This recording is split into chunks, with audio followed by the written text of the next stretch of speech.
Chapter 1 Genius No More. Dojili 1, Third Stage. Facing the magical testing monument as it displayed the 5 big hurtful words, the youth stood expressionless, lips curled in a small self-ridiculing smile. He tightly clenched his fist, and because of the strength used, his slightly sharp fingernails dug deep into the palm of his hand, bringing brief moments of pain. Xiaoyan, Dojili, Third Stage. Rank, Low. Beside the magical testing monument, a middle-aged man looked at the results on the monument and announced them with an indifferent voice. Immediately after the middle-aged man finished speaking, without much surprise, the people in the square started a commotion, ridiculing him. Third stage? As expected. This genius has once again taken a step back. AI, this piece of trash really disgraced his entire clan. If his father wasn't the clan leader, this kind of trash would already have been kicked out of the clan. Nobody would care about him, and there wouldn't be such a thing as leeching off the clan home. How could the once famous genius of Wu Tan Changtu fall to become like this over the past few years? Who knows? Maybe he did something unforgivable and caused the gods to get angry. The ridicule and laughter directed at him came from all directions and resonated in the motionless youth's ears, as if piercing his heart. He could not help but breathe heavily. He raised his head to reveal a delicate and immature face, jet black eyes glancing past the people of his age that ridiculed him as well. His lips, which were previously full of self-ridicule, turned to fill with bitterness instead. These people, were they always this cold? Or was it because 3 years ago they smiled humbly to congratulate me, and now they wanted to take it back? Smiling bitterly, Xiaoyan turned around and silently walked back to the group of people. His lonesome figure seemed to be unable to fit in with the surroundings. Next up, Xiaomei. Hearing the tester's voice, a teenage girl quickly ran up from in the crowd. The moment she got on stage, the murmurings and discussions quietened down and every pair of fiery eyes were locked on her face. The teenage girl wasn't more than 14 years old. Although her beauty wasn't immediately evident, her small childish face combined with her innocence captured the attention of the audience. She quickly stepped forward and put her tiny hands on the black stone monument. She then closed her eyes gently. As the girl closed her eyes, the monument shined brightly once again. Dojili, 7th Stage. Xiaomei, Dojili, 7th Stage. Rank, High. Yeah. Hearing the tester read out the result, the teen girl smiled proudly. TSK, 7th Stage Dojili. How impressive. At this rate, in 3 years she'll be named a true Doja 3 already. She really fits the name of the clan seedling. Hearing the unanimous praise coming from the crowd, the girl's smile turned even wider. Vanity, the temptation that so many girls are unable to resist. While chatting with her fellow sister members, her line of sight weaved through the surrounding people and landed on a lonesome figure away from them. Furrowing her brows for a while, she finally decided against walking over. Between the two of them was already a huge gap. Looking at Xiaoyan's performance these past few years, by the time the adulthood ceremony comes, he would only be able to place at the lower-tier clan member ranks. She, however, with her brilliance, would become the clan's very important and thus well-nurtured fighter. There would be no limit to her future. An inexplicable sigh emerged from her. Xiaomei thought back to the youth from 3 years ago, bursting with energy and pride. At 4 he started practicing, and at 10 he achieved the 9th stage Dojili. At 11 he broke the 10th stage Dojili barrier and condensed his Doji Chizu 4 successfully. He became the youngest dojo in the clan since the past 100 years. At that time, his self-confidence as well as immeasurable power attracted countless young teens, which of course, included Xiaomei. However, the path of a genius was always winding. 3 years ago, this genius youngster whose fame reached the absolute top, received what could possibly be the cruelest blow. The hard work he put into accumulating and condensing the Doji Chizu over the past 10 years had, in just one night, vanished into nothingness. All the Dojili in his body slowly dissipated with time and instead, pity for him grew. As a result of losing his dojili, his physical strength decreased as well. From the position of a genius, in one night he fell below the average person. This kind of blow made the youth lose his will to carry on training. The reverence once associated with this lad had slowly changed into disdain and ridicule.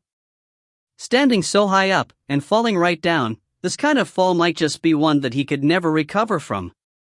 Next, Xiao Sunair. Among the commotion, the tester's voice sounded yet again. Following the calling of this highly reputable name, the group of people quietened down immediately.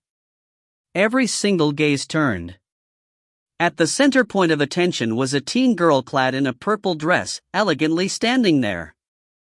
Her calm, tender and immaculate face was completely unaffected by the many gazes of the crowd. Her calm and indifferent attitude could be compared to the blooming of a lotus. At such a young age, she already had the air of a refined lady. It would be hard to imagine how she would affect the city and the nation once she grew up. This purple dress girl, if compared to Xiaomei in terms of beauty, was clearly several leagues above. It's no wonder the crowd would have this kind of actions. Taking small, graceful steps, the girl named Xiao Sunair walked up in front of the stone monument. She stretched her small hand out and the purple sleeve mixed with black and gold threads fell down her arm, revealing a delicate snow-white wrist. She touched the monument lightly. In the silence, the monument shone once more. Dojili, 9th stage. Rank, high. Looking at the words on the monument, the entire square fell into deep silence. She really reached the 9th stage, how frightening. The position of the youngest high rank in the clan has been taken, without a shred of doubt, by Miss Sunair. After the silence, several teens couldn't help but wolf whistle, their eyes full of respect and awe. Dojili was essential towards being a doja. Dojili is split into 10 different stages, and when the body acquires 10 stages of dojili, it can better condense the doji chizu, becoming a well-respected doja. In the crowd of people, Xiaomei stared at the purple dress girl in front of the monument with a little jealousy. Looking at the results on the monument, the middle-aged tester who would normally be indifferent smiled, faced her and congratulated her. Miss Sunair, half a year later, you should be able to condense the doji chizu 5. If you succeed, you'll be a dojo at the age of 14, the second person to do so in the Xiao clan. Of course, the second person. First would be the fallen genius, Xiao Yan. Thanks. The teen girl nodded her head lightly, her calm face showing a little happiness because of his praise. She quietly turned, and in the midst of the crowd's attention, slowly walked to the downtrodden youth in the back of the group. Brother Xiao Yan. At the youth's side, the teen girl stopped. She faced Xiao Yan and bowed respectfully. Her beautiful and gentle face showed an elegant smile which would make the surrounding girls jealous. What qualifications do I have right now for you to call me that? He faced the girl that could be considered the clan's radiant pearl and said bitterly. She, after being downhearted for an extremely short while, continued to maintain her respect. Brother Xiaoyan, you once said to Sunair 6 before, to take on anything, one must first be able to let go. One is only truly free when he can take on and let go easily. 7. Xiao Sunair said gently, her smiling face full of warmth. Truly free? I only know how to say it. Look at me now, do I look like a free person? This world wasn't mine to begin with. Xiao Yan laughed at himself, saying dispiritedly. Facing Xiao Yan's somber mood, Xiao Sunair's fine brows furrowed a little, and she said seriously, Brother Xiao Yan, though I don't know what's happening to you, Sunair honestly believes that you will stand again and reclaim your lost glory and respect. She stopped for a moment, her white tender face reddening a little. Back then, there were a lot of people who were attracted to you. Hearing the girl's wholehearted truth, he laughed awkwardly but didn't say anything else. Other people would be swayed by it, but he did not have the qualifications nor the mood. Instead, he silently turned around and walked away from the square. Standing still and facing the lonely back of the youth, she hesitated for a while before chasing after him and walking side by side with him. Meanwhile, from behind a jealous wolf whistle sounded. which is the internal fighting energy or qi that wuxia often refer to. See http://en.wikipedia.org/wiki/qi for more information. The city's name. A fighter who has condensed their 10 stages of dojili. This is one of the ranks in the hierarchy of DPCQ. Which is the channels that the qi flows in, I think. Not sure why the wording is changed. She refers to herself in third person. Is an important quote that came from the author of DPCQ that has started gaining a little fame. Chapter 2, Do-Chi Continent. Chapter 2, Do-Chi Continent. The moon was like a silver plate and the stars filled the sky. At the summit of the cliff, Xiaoyan lay on the grass and in his mouth was a strand of green grass. He chewed it slightly and let the bitterness spread into his mouth slowly. He raised his white palm and put it in front of him, blocking the moon and only letting some moonlight pass through the gaps between his fingers. He looked at the giant circular silver moon in the sky. Thinking back the testing in the afternoon, Xiaoyan sighed lightly. He lazily pulled his hand back and rested both hands on his head. He looked absent-minded. 15 years already, a soft voice that suddenly was spat out from the young teen without any warning. In Xiaoyan's mind, there was a secret that only he himself knew. He wasn't a person from this world. More accurately, his soul wasn't from this world. He was from a deep blue star called Earth. As for unexplainable mystery of why he would be here, he himself had no clue. However, after living here for some time, he slowly realized, he passed through to the other side. As he grew older, he slowly came to understand bits and pieces of this continent. This continent was called the Do-Chi continent. On the continent, there wasn't many tales of magic users and their effects, but rather, Do-Chi was the main star. On this big piece of land, the training of Do-Chi had become commonplace after the hard work of countless individuals who continued to train beyond generations, expanding the knowledge surrounding Do-Chi all the way to the top. Do-Chi and mankind are one and the same in everyday life, and as such, Do-Chi is extremely important in the continent. It could be called irreplaceable. As the number of levels in Do-Chi kept increasing, so did the number of ways to train it. Some were better than others, as expected. After going through a system of analysis, the Do-Chi rankings in the Do-Chi continent got split into 4 different classes: Tian, Di, Shen, Huang. And every class was split further into beginner, medium, and high ranks. The Do-Chi techniques you learned also determined how strong you would be. For example, if a person practiced a Xian class medium rank technique, he would naturally be stronger than a person who practiced a Huang class high rank technique. In the Do-Chi continent, to differentiate the strong from the weak, there are 3 criteria that need to be looked at. First, and also the most important, is your natural body strength. If a person only has a 1-star level of strength, even if he practiced the Tian class high rank techniques, he wouldn't be able to beat a Huang class combat master. Next is technique level. If 2 people of the same innate strength were to battle, the one with the better technique will obviously win. Lastly is Doji 1.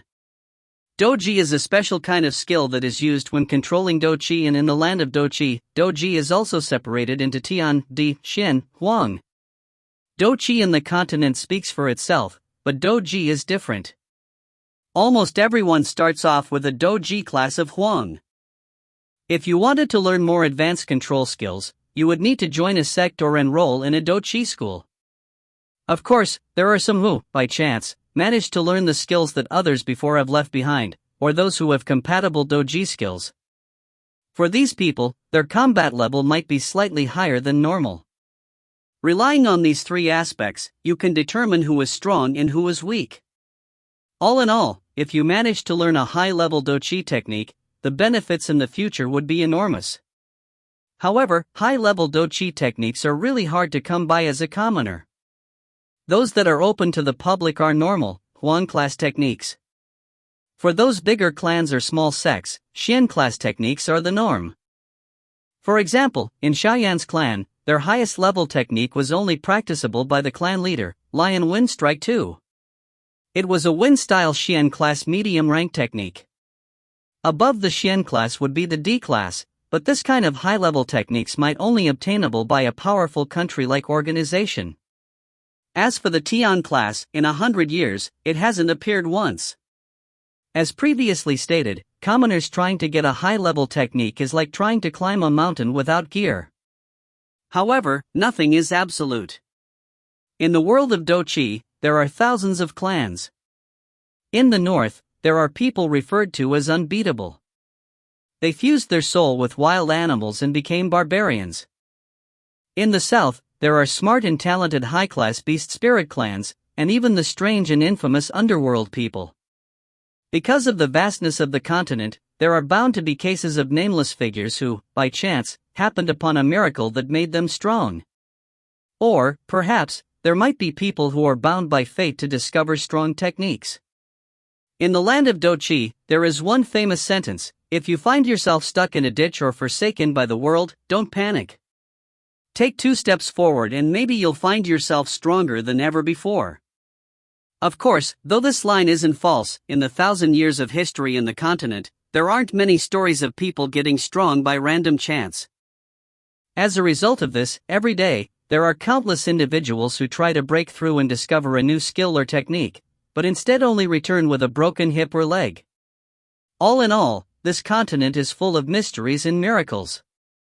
To access the vault of secret Douqi techniques, you must at least be a full-fledged doja to meet the basic requirements. For Xiaoyan, it seemed so far away. Pu Xiaoyan spat the grass out and quickly stood up and made a maniacal face. He faced the sky and shouted, "God damn it! How could I be played for a fool like this?" In his past life, Xiaoyan was a mediocre, average commoner. Wealth, fame and beauty seemed to run parallel to his life, never intersecting it. Then, when he came to this continent, Xiaoyan was shocked. Because of a second set of experiences, his spirit became much stronger than the average person. It must be known that in the Douqi continent, your spirit is decided upon at birth. Maybe, as you grew older, it would strengthen a slight bit, but there is no known technique to train your spirit to be stronger. It was Xiaoyan's strong spirit that gave him his talent, as well as his fame as a genius. For an average person, if they were told that they could be a genius, there's little doubt that they would claim their fame and live the high life.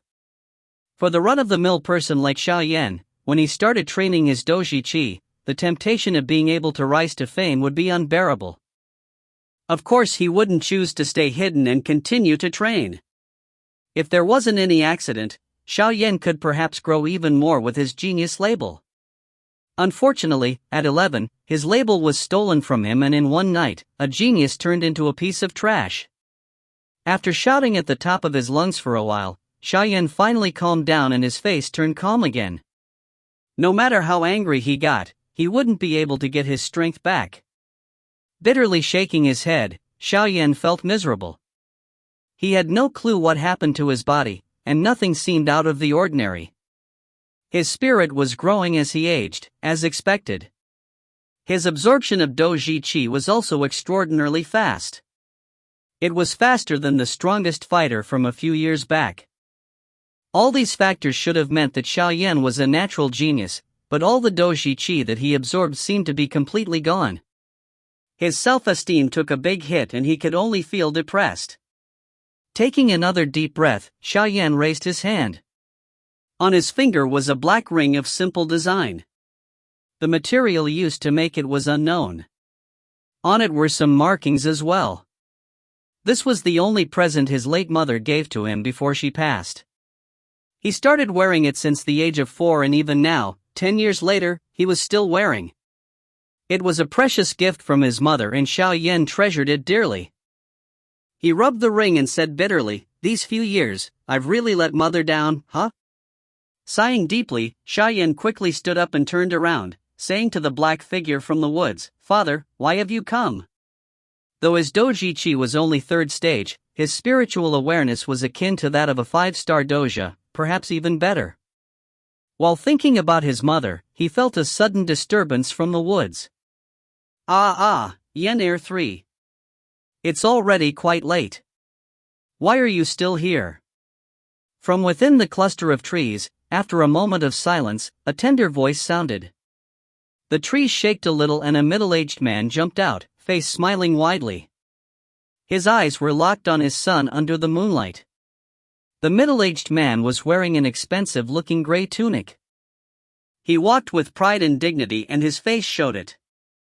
He was the Xiao clan leader, as well as Xiaoyan's father, a 5-star dosher, Xiaozhan.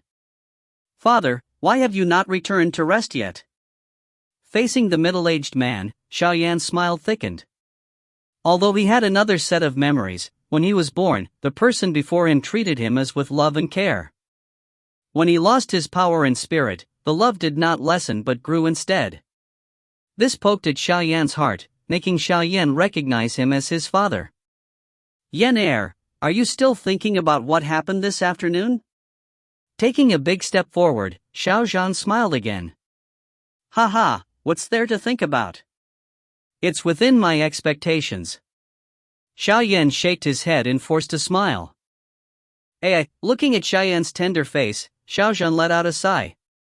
The both of them sinked into silence for a while, before Xiaozhan said, Yan heir, you're 15 now, aren't you? Yes, father. Just one more year, and you have to attend the adulthood ceremony, Xiaozhan said. Yes, father. Only a year left. Xiaoyan's fist clenched for a while before he replied. He was extremely clear what the adulthood ceremony meant. Once the ceremony had passed, for the Xiaoyan that didn't train, he would be subject to the criteria of searching for doqi techniques. Because he was so weak, he would be sent to do a normal job in the other parts of the Xiao clan. This was a clan rule, and even if the clan leader was his father, he would not be able to do anything about it. If one didn't reach doja by the age of 25, the clan would abandon them. Sorry, Yan heir. If you don't reach the doji chi 7th stage by next year, I can't do anything to help you, no matter how much I want to. In this clan, I'm not the sole decision maker. There's also those old geezers waiting for me to make a mistake. Looking at the peaceful Xiaoyan, Xiaozhan voiced guiltily. Father, I will continue to work hard. 1 year later, I'll definitely reach the doji chi 7th stage. Xiaoyan reassured his father. 4 stages in 1 year? If it were me from before, it may have been possible, but now. I might not have much of a chance. Though Xiaoyan was trying to reassure his father, he himself was bitter about it. Knowing full well Xiaoyan's position, Xiaozhan could only answer with a sigh. He knew that 4 stages of doji chi in a year was extremely difficult.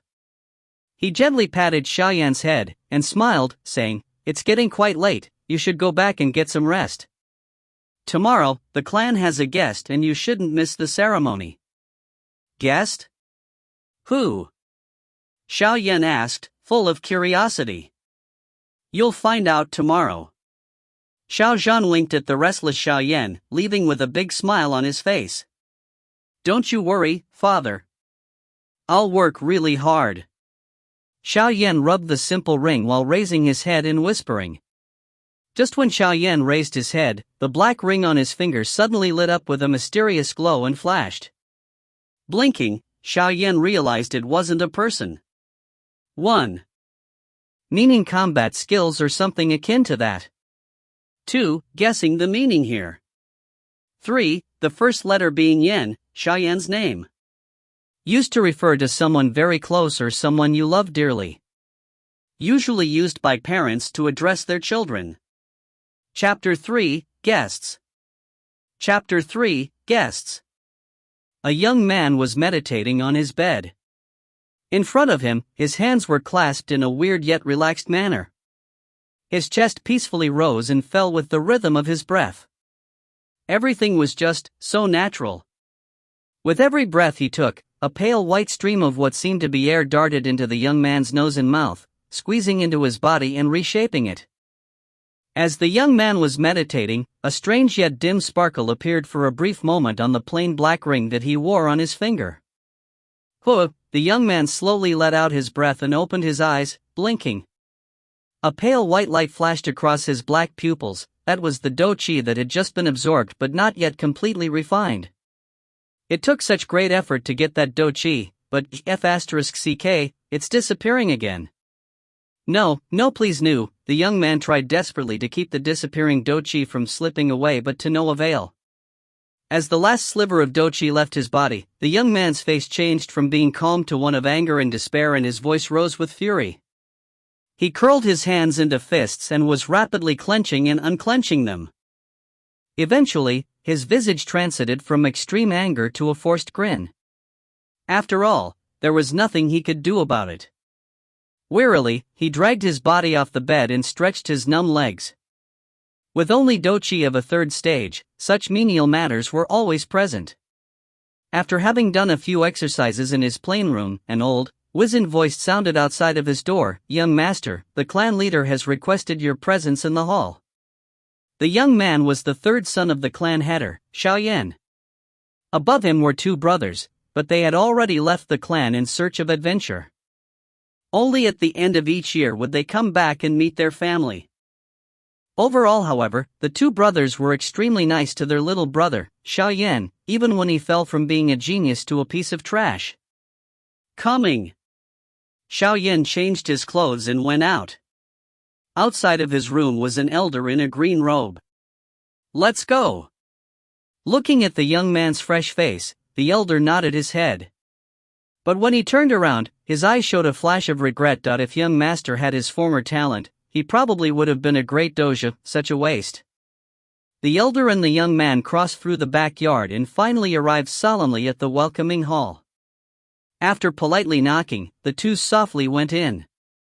The hall was quite large, but there were many people already in it.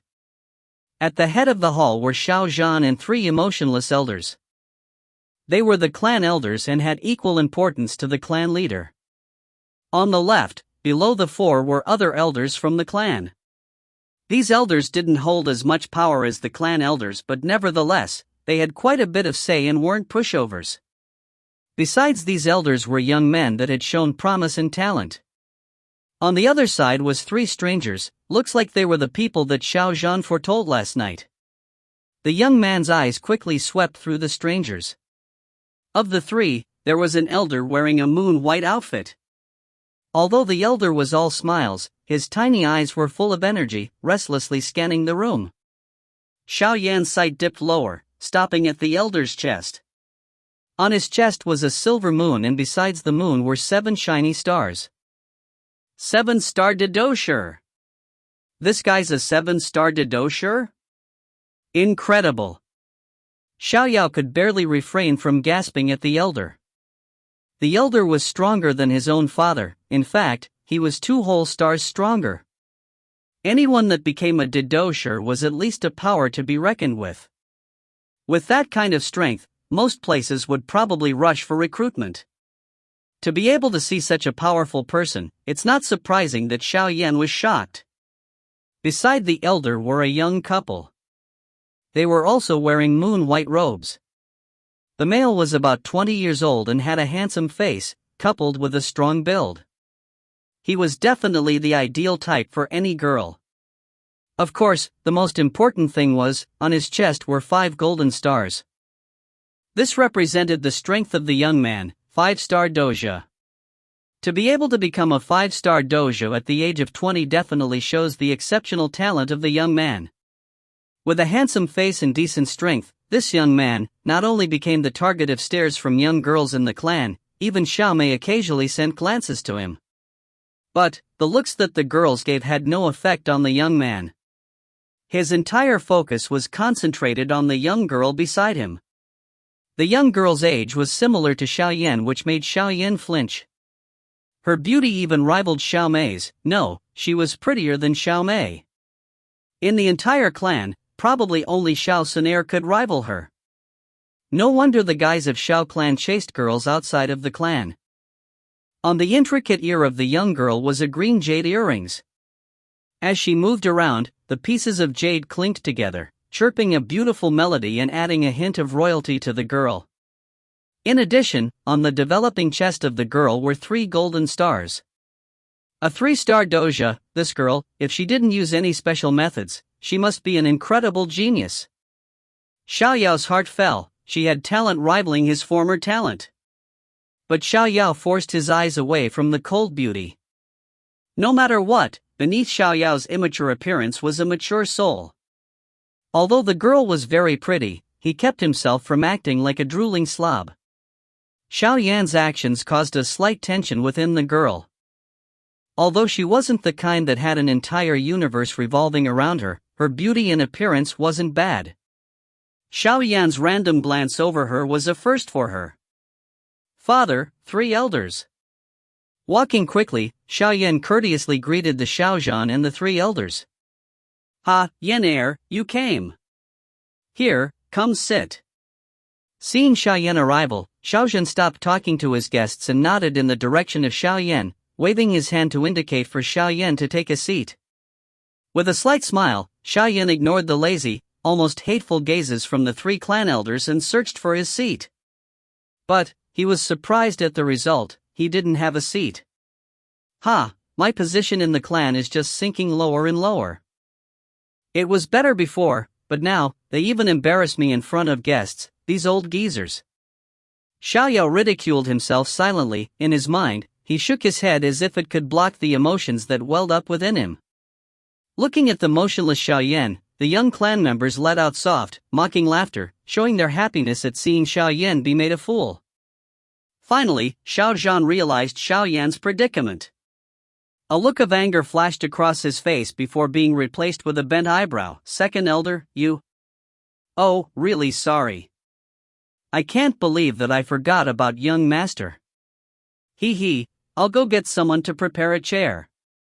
The yellow-robed elder smiled at the staring Xiao Zhan. He patted his forehead in an act of self-criticism, but the belittling look in his eyes didn't fade. Brother Xiao Yan, come sit here. The clear voice of a girl rang across the hall. The 3 elders tensed, their gaze shifting to Sun Er in the corner. Their mouths twitched, but none of them said anything. In the corner, Xiao Sun Er closed the thick book in her lap and blinked at Xiao Yan. Looking at Xiao Sun Er's smiling face, Xiao Yan froze for a second. Quickly, he recovered and after touching his nose, he walked towards Sun Er under the envious gazes of the surrounding clan members, and after what seemed like the longest few seconds, he plopped next to Sun Er. Xiao Yan whispered, "Thanks, you've rescued me again." Xiao Sun Er lightly smiled, 2 small dimples appearing on her face. Her slender fingers flipped open the book in front of her. Even though she was extremely young, there was an air of intellectuality around her. After scanning through the page, Sun Er suddenly complained, "Brother Xiao Yan, you haven't sat beside me, alone, for 3 years now, right? You're a genius in the clan, isn't it simple for you if you want friends?" Looking at the resentful face of Sun Er, Xiao Yan drily laughed. "But the thing is, a certain someone snuck into my room every night when I was 4 to 6. And then that certain someone used a clumsy technique and weak dozi qi to strengthen my bones and meridians. Every time, the same person would get himself sweating profusely before leaving. Brother Xiao Yan, do you know who he is?" Sun Er paused for a moment and suddenly tilted her head, and smiled towards Xiao Yan. How am I supposed to know? I was so young back then, in fact, I could barely walk, how would I know? Xiao Yan's heart began to beat violently. Forcing open a smile, Xiao Yan guilty turned his gaze to the center of the hall. Looking at Xiao Yan's reaction, a slight smile floated on Xiao Sun Er's face. Her sight moved back to the book on her lap and as if talking to herself, she said, "Even though I know that person did it in goodwill, I'm a girl, right? How can I let someone carelessly touch me? If I ever find out who did it, humph." Xiao Yan's mouth began to twitch violently. Keeping his sight straight, he shut his mouth tight. Chapter 4, Faction of the Misty Clouds. Chapter 4, Faction of the Misty Clouds. In the main hall, Xiao Zhan and the 3 clan elders were talking excitedly with the strange elder. The guest seemed to have something weighing on his mind, yet every time when it seemed as if he was about to broach the subject, he would swallow back the words and change the topic. Each time he did this, the delicate girl next to him would give the elder a subtle yet firm glance. After listening onto their conversation for a while, Xiao Yan was bored by their conversation and his head was slowly drooping. Brother Xiaoyan, do you know who they are? Right when Xiaoyan was about to fall asleep from boredom, Sun Er, who was beside him, opened her ancient book and asked Xiaoyan, "Do you know?" Xiaoyan curiously looked at Sun Er. "Did you see the symbol of a silver sword with the clouds on the cuff of their robes?" Sun Er said with a light smile. "Oh." Xiaoyan looked towards the cuffs of the three, and indeed, there he clearly saw the embroidered symbol of a sword sparkling in the clouds. "They are from the faction of Misty Clouds?" Xiaoyan asked in bewilderment. Even though Xiaoyan had never gone out into the real world, he had read from books about this faction. Xiaoyan's clan lived in a city named Wutan City, which was part of the Jiama Empire. Even though the city is listed as being one of the bigger cities within Jiama Empire, it was still dwarfed by the size of the empire, despite having the Magic Monsters mountain range behind it. Within the city itself, Xiaoyan's clan was the biggest. Besides the Xiao clan, there were two other clans that competed with the Xiao clan, but even after 24 years of blood and strife, they were unable to overtake the Xiao clan. If the Xiao clan was the strongest power in Wutan City, then the faction of Misty Clouds would be the strongest power in the entire Jiama Empire. The difference between the Xiao clan and the faction of Misty Clouds was enormous, to the point where Xiaoyan's father Xiaozhan, who normally kept a strict and harsh face, was extremely respectful in front of these guests. "Why are they here?" Xiaoyan whispered. Sun Er's slim fingers paused. "Maybe it's related to you, Brother Xiaoyan." "Me? But I don't have any relationship with them." Hearing Sun Er's response, Xiaoyan paused before shaking his head and whispering back, "Do you know the name of the girl up there?" Sun Er glanced at the girl. "No, do you?" Xianyan furrowed his brows as he examined the face of the girl Sun Er pointed out. He cannot recall ever having seen her before. "She's Nalan Yenran." A curious expression floated on Sun Er's face. Xiaoyan stiffened. "Nalan Yenran? The granddaughter of Nalan Jie, the Lionheart commander of Jiama Empire? She's my fiancée that was set between our families, before I was born?" Grandfather and Nalan Jie were like blood brothers, and at that time, you and Nalan Yenran were born around the same time, so the two decided that you guys would get married. But, unfortunately, 3 years after you were born, grandfather died in a fight with a clan enemy, and as time passed, Xiao clan's relation with the Nalan family became weaker. Sun Er paused and looked at Xiaoyan, who was absorbed in Sun Er's story. Nalan Jie is not only arrogant, he also puts extreme emphasis on promises. The marriage was decided by him, so even though your name has been quite bad the past few years, he has never once thought of annulling the marriage. That geezer sure is quite obstinate, Xiaoyan smiled.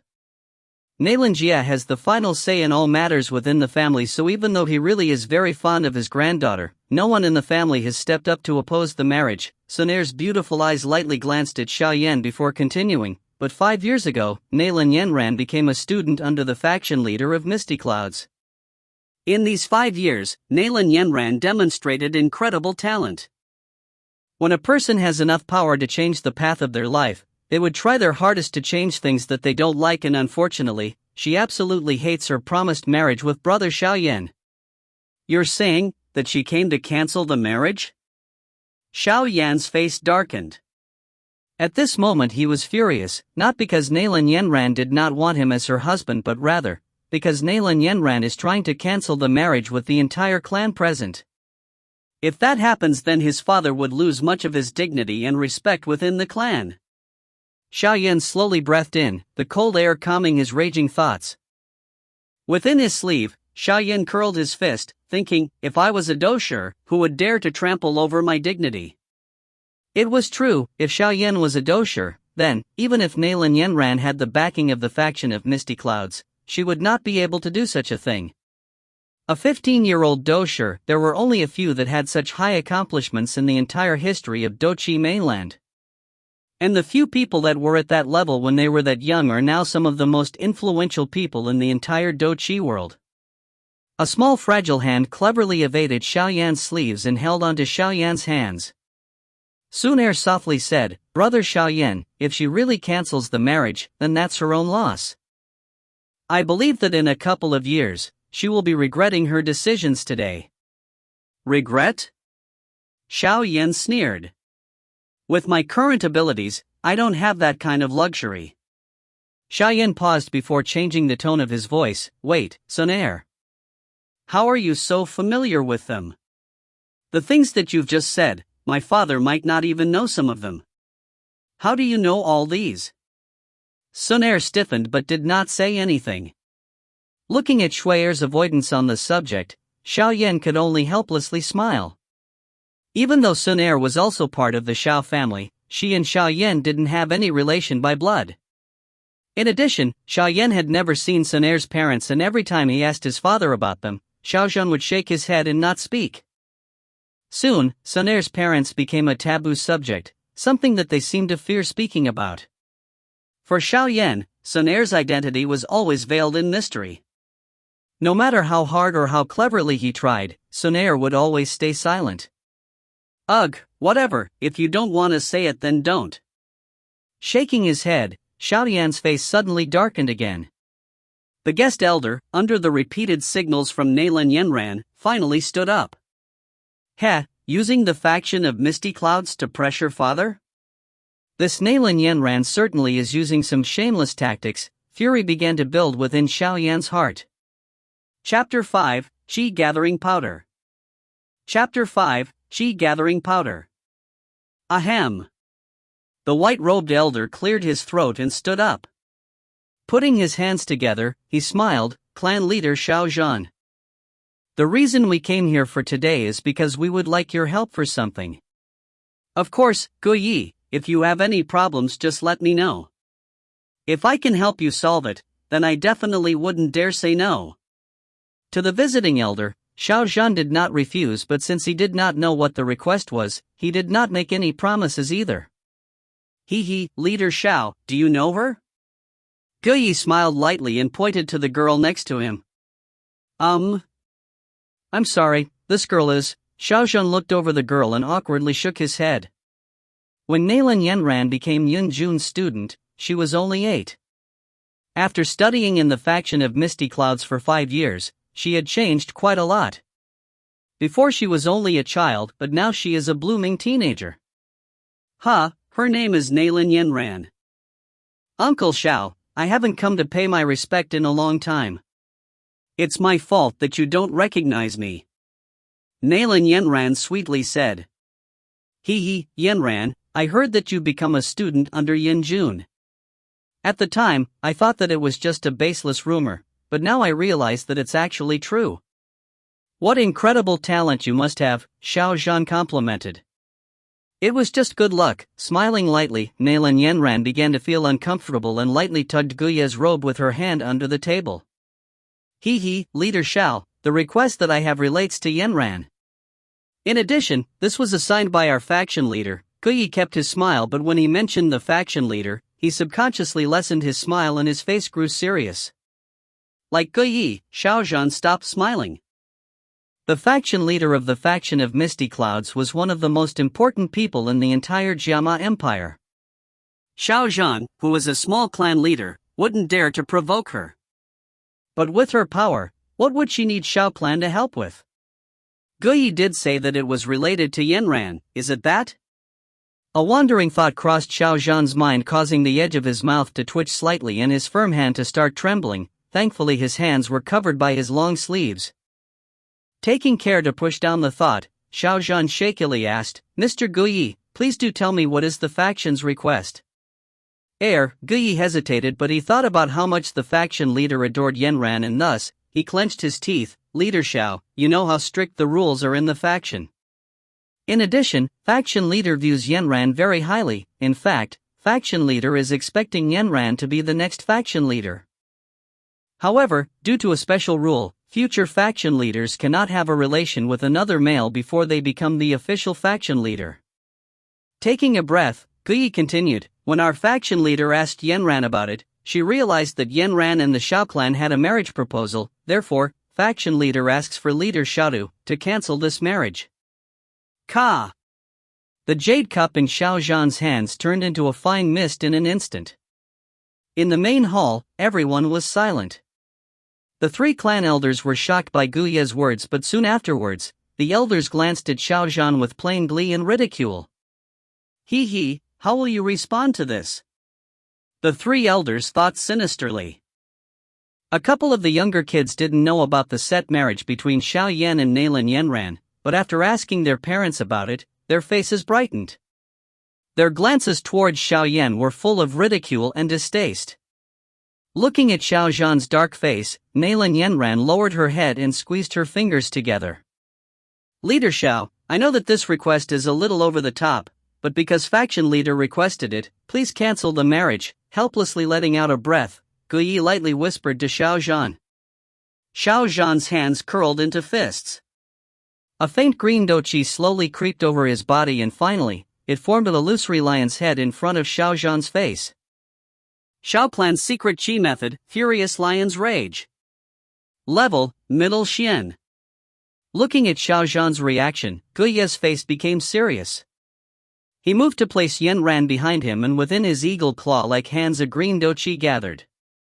The doqi released small but sharp illusory swords. Faction of Misty Cloud's Chi Method, Greenwood Sword. Level, Low Xian. With the release of doqi, the weaker youngsters within the main hall became pale and felt their chests tighten. When Xiao Zhan's breathing became more intense, the three elders yelled out. Their voices were like lightning that swept through the hall. Xiao Zhan, stop. Don't forget, you're the clan leader of Xiao Clan. Xiao Zhan stiffened and the doqi on his body disappeared slowly. Xiao Zhan fell back into his chair and emotionlessly watched the lowered head of Yanran. Finally, he said in a raspy tone, Nalan, you have some guts. With such a daughter, I'm really envious of Nalan Su. Nalan Yanran twitched, Uncle Xiao. No. Call me clan leader Xiao from now on. I don't deserve to be called uncle, you're the future faction leader of the faction of Misty Clouds. In the future, you'll probably one of the most important people in Doqi mainland. My Xiao Yan only has modest talent, he doesn't deserve you. Thank you clan leader Xiao. Hearing Xiao Zhan's words, Guya's face brightened. Apologizing, he says, clan leader Xiao, faction leader understands that today's request is quite disrespectful. Therefore, she asked me to bring something, please accept it as an apology from our faction leader. Guyi touched a ring on his hand and suddenly a completely pangreen jade box appeared in his hand. Carefully opening the box, a fragrance swept through the entire main hall. Anyone who smelled it felt relaxed. The three elders' curiosity got the better of them and they poked their head to see the contents of the box. Chi gathering powder? Chapter 6, Alchemists. Chapter 6, Alchemists. Within the jade box, a green pill, about the size of a dragon's eye, laid quietly. The refreshing scent that had spread throughout the entire hall was emanating from the pill. In Doqi mainland, to become a doja, one needs to be able to compress the chi within one's own body to a chi cyclone. But the process of compressing chi to become a chi cyclone has an extremely high failure rate. After failing, one's 9 duan chi would fall back to 8 duan. Some unlucky people need to compress their chi 10 or more times before they are successful in doing so. But by wasting so much time on the compression of chi, one would lose the best time to practice chi and thus destroy their future. Chi gathering power, its use was to allow someone with 9 duan chi to have a 100% success rate when trying to compress one's chi. This effect makes many people red-eyed. After all, anyone that's not a dojo is treated extremely badly. But chi gathering power isn't something made by nature, rather it was made by someone, alchemist. In Doqi mainland, the sole profession that's more desirable than a dojo are alchemists. Like the name suggests, alchemists are able to create special pills that raise one's strengths. Every free agent alchemist is sought after by many forces. The reason as to why alchemists have such a high position is because of how rare alchemists are and how strict the requirements to become an alchemist are. First of all, one must be of the fire attribute. And then, within the fire attribute, one must have a tiny sliver of the wood attribute to act as a catalysis in pill refining. In the Doqi mainland, a person's attribute is determined by their soul. A soul since birth will only have one soul attribute and reject any other attribute. So it's impossible for a person to have two attributes. Of course, nothing is impossible. Within 1,000,000 people, there will always be someone who has a mutated soul. Within these people that have mutated souls, some have the potential to become alchemists. However, a person that has the fire and wood attributes is not enough to become an alchemist. That's because one must also have a strong soul perception or soul molding. In the refinement of pills, the three most important requirements are the material, the flame, and one's soul perception. The material. They would have to be natural treasures. After all, even the best alchemists can't create a god-tier pill from trash material. Therefore, good base materials are very important for good pills. The flame. Or the fire that's required when refining pills. The fire used in refining pills can't be normal flames, but rather, they must be do-chi flames created through do-chi with a fire attribute. Of course, there are some extremely strong mutated flames in nature. Some strong alchemists would take these flames and use them to refine pills instead of their own do-chi flame. Not only do these mutated flames boost the success rate of the refinement, they also increase the effectiveness of the pills. Because refining pills is a gruesome task, extended periods of refinement requires a lot of do-chi, and because of that, every brilliant alchemist is also a strong fire-type doja. The final requirement is soul perception. When refining a pill, the intensity of the flame needs to be controlled with ridiculous precision. If the flame is slightly too hot, the pill within the furnace would be burned to ashes, wasting the time and effort of the alchemist. Therefore, controlling the intensity of the flame is a prerequisite to becoming an alchemist. But in order to have a control over the flames, one must have an incredible soul perception. Without soul perception, even if one meets or even exceeds the first two requirements, it would be pointless to try to refine pills. Under these strict conditions, the ones who have the qualifications to become an alchemist are few and rare. Because there aren't that many alchemists, the magical pills that they refine are also few and sparse. Since rare things are valuable and pills can definitely be defined as rare, alchemists all have a honorable, to an exaggerated extent, position. Within the main hall, with the gasps of the three elders, the younger generation all stare at the jade box in Guya's hands.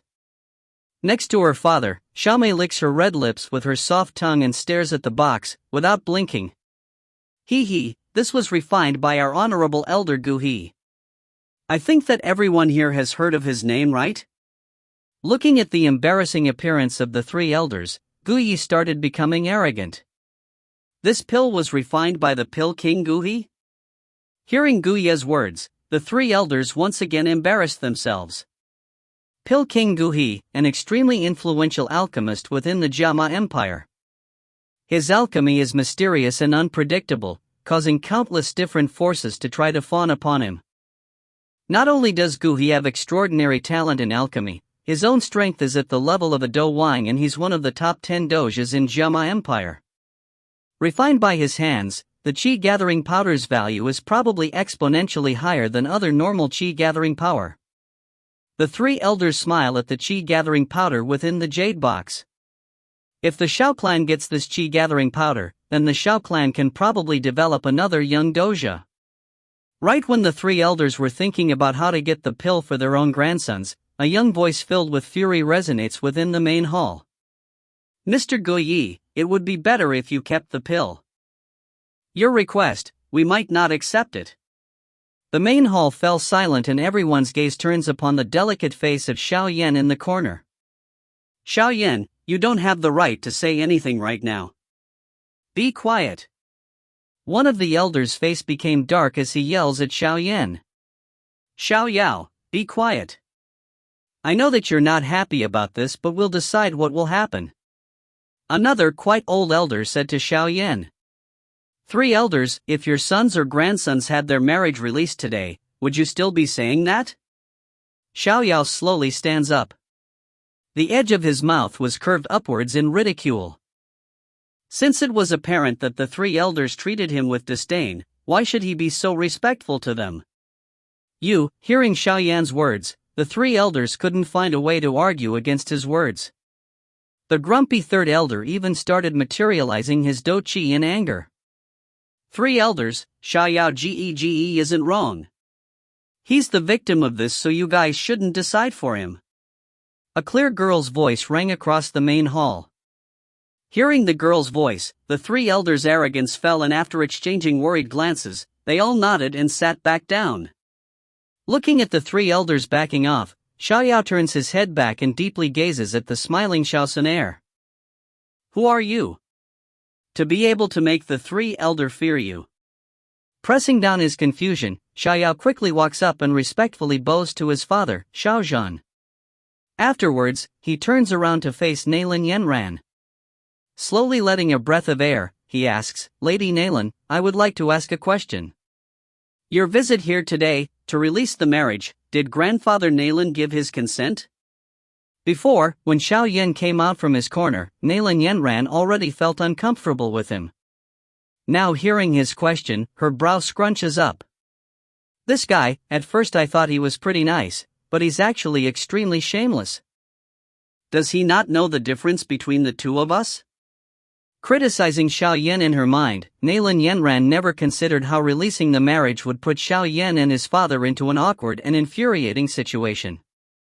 Standing up and staring at the should-be husband of hers, Nalan Yanran says, Grandfather didn't give his consent. But this is my own problem and not related to him. Since Grandfather hasn't said anything, then I hope that you will forgive my father for not accepting your request. Our marriage was set by our two grandfathers, and since none of them have said to release the marriage, then this marriage will go on. Or else, the people that are trying to release the marriage would be disrespecting their ancestors. I think that within our clan, there aren't any people that would do such a dishonorable thing. Xiao Yan tilts his head and stares straight at the three elders. Using the dishonorable title, Xiao Yan forced the elders to be silent. In the strict clan, doing something as blasphemous as disrespecting one's ancestors would be enough for them to lose their spot as an elder of the clan. After being rebuffed by Xiao Yan, Nalan Yanran couldn't find any argument to retort Xiao Yan's claim. Her face became ashen, and heavily stomping her feet, her princessy nature became apparent. Looking at the young man with disgust, she annoyingly says, Under what conditions will you release the marriage? Were the reparations too little? Alright, I can ask my teacher to give you another 3 chi gathering powder. In addition, if you want to, I can let you join faction of Misty Clouds and learn profound do chi training methods. Is that enough? Hearing the attractive conditions from Nalan Yanran, the three elders' breathing started to become heavy. Within the main hall, the younger generation swallowed the saliva. Joining faction of Misty Clouds? God, that's the dream of countless people. After saying all these conditions, Nalan Yanran raised her snow-white chin, like a princess addressing her servants. She waited for Xiao Yan's response and knew that these conditions were enough to make any young man crazy. Chapter 7, Divorce. BTTH Chapter 7, Divorce.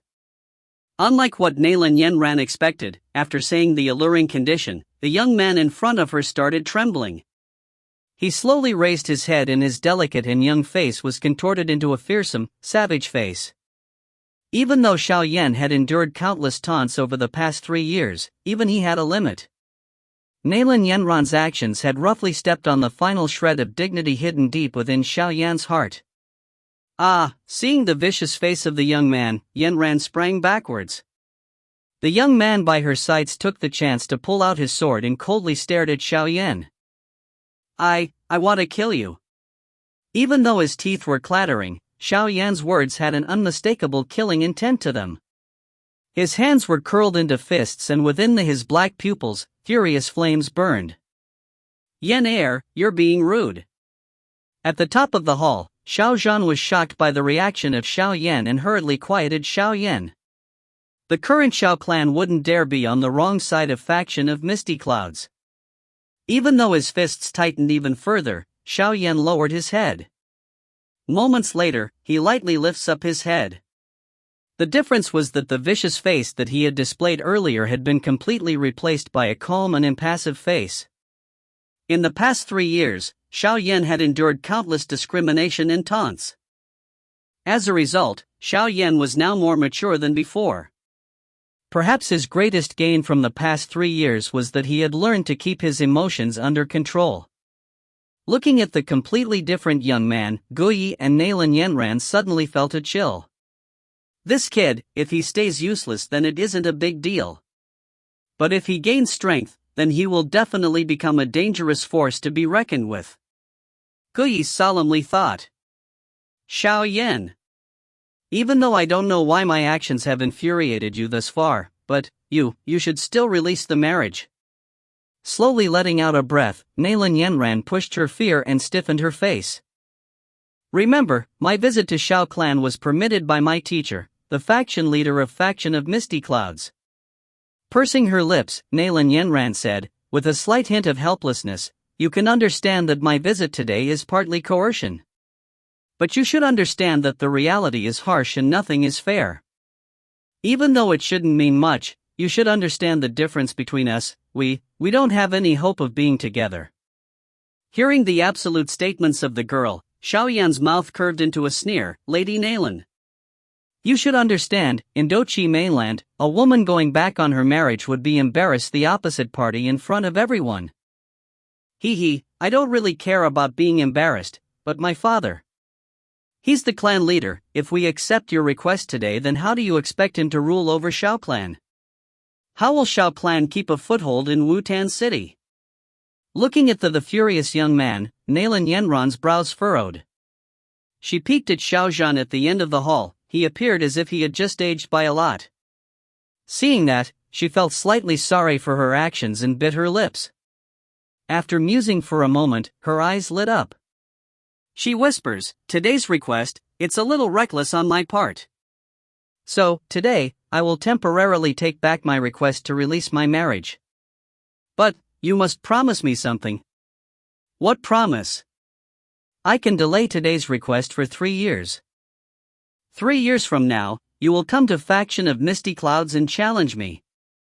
If I win, then I will release the marriage in front of everyone, and at that time, you would have performed your clan's rites of adulthood, so even if you lose, you won't be affecting your father Xiao Zhan or Xiao Clan. Do you accept? When I lose, then, it won't affect the name of my father. But maybe for my entire life, I'll bear the shame of losing. This woman is too cruel. Xiao Yan felt helpless. He was angry, but he couldn't find a source to vent it. Lady Nalan, it's not like you don't know the condition of Yen Heir. How do you expect him to challenge you? Insulting him like this, is it fun for you? Xiao Zhan smacked the table and angrily stood up.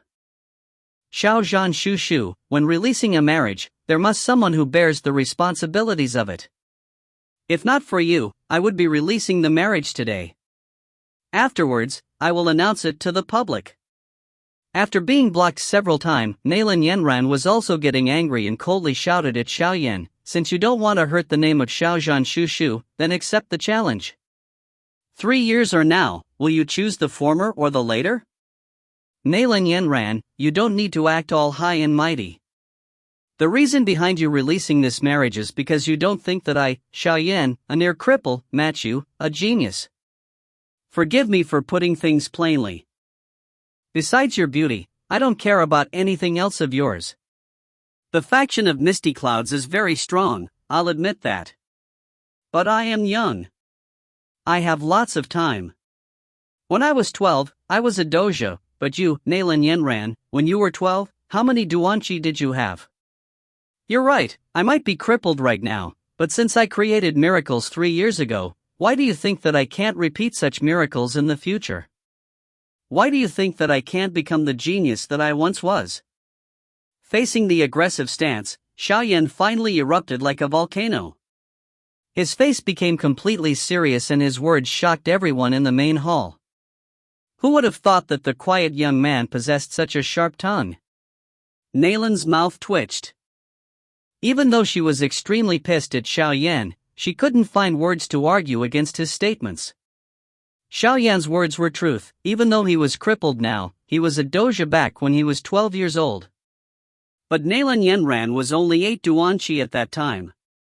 Lady Nalan, because of Grandfather Nalan, I'll give you some advice.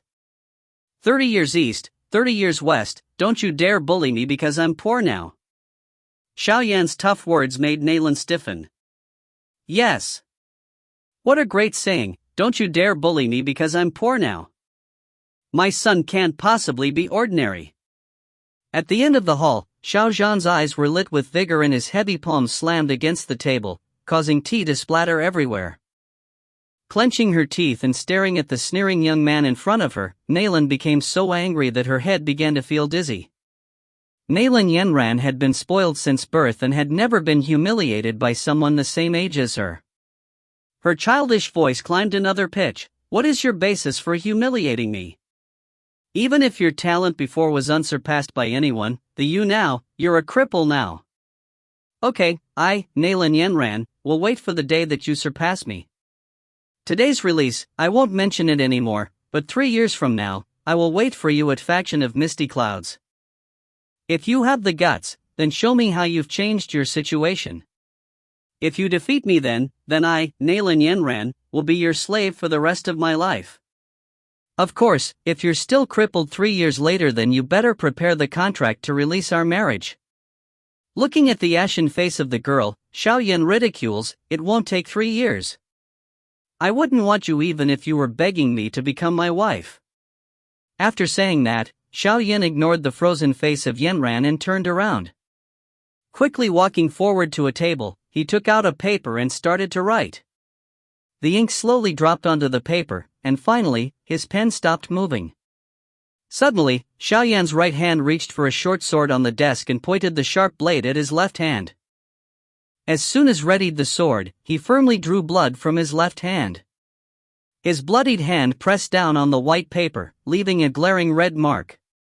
Lightly picking up the contract, Xiao Yan laughed, a laugh of victory. When he walked past Yenran, he smashed the contract on the table. Don't you dare think that I, Xiao Yan, think highly of some genius wife. This contract isn't a contract to release the marriage, but rather, I am divorcing you from the Xiao clan. From now on, you, Nalan Yenran, have no relations with the Xiao clan. You dare divorce me? Looking at the bloody contract on the table, Nalan Yenran's eyes opened wide in disbelief. With her beauty, talent and background, to have been divorced by a small clan's cripple? This sudden turn of events made her think that she was in a dream. Coldly looking at Nalan Yenran's dumbfounded expression, Xiao Yan turned around and kneels in front of Xiao Zhan.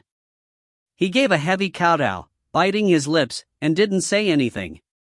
Even though Xiao Yan actually divorced Nalan Yenran, when the events spread out, others might not think that it's the truth.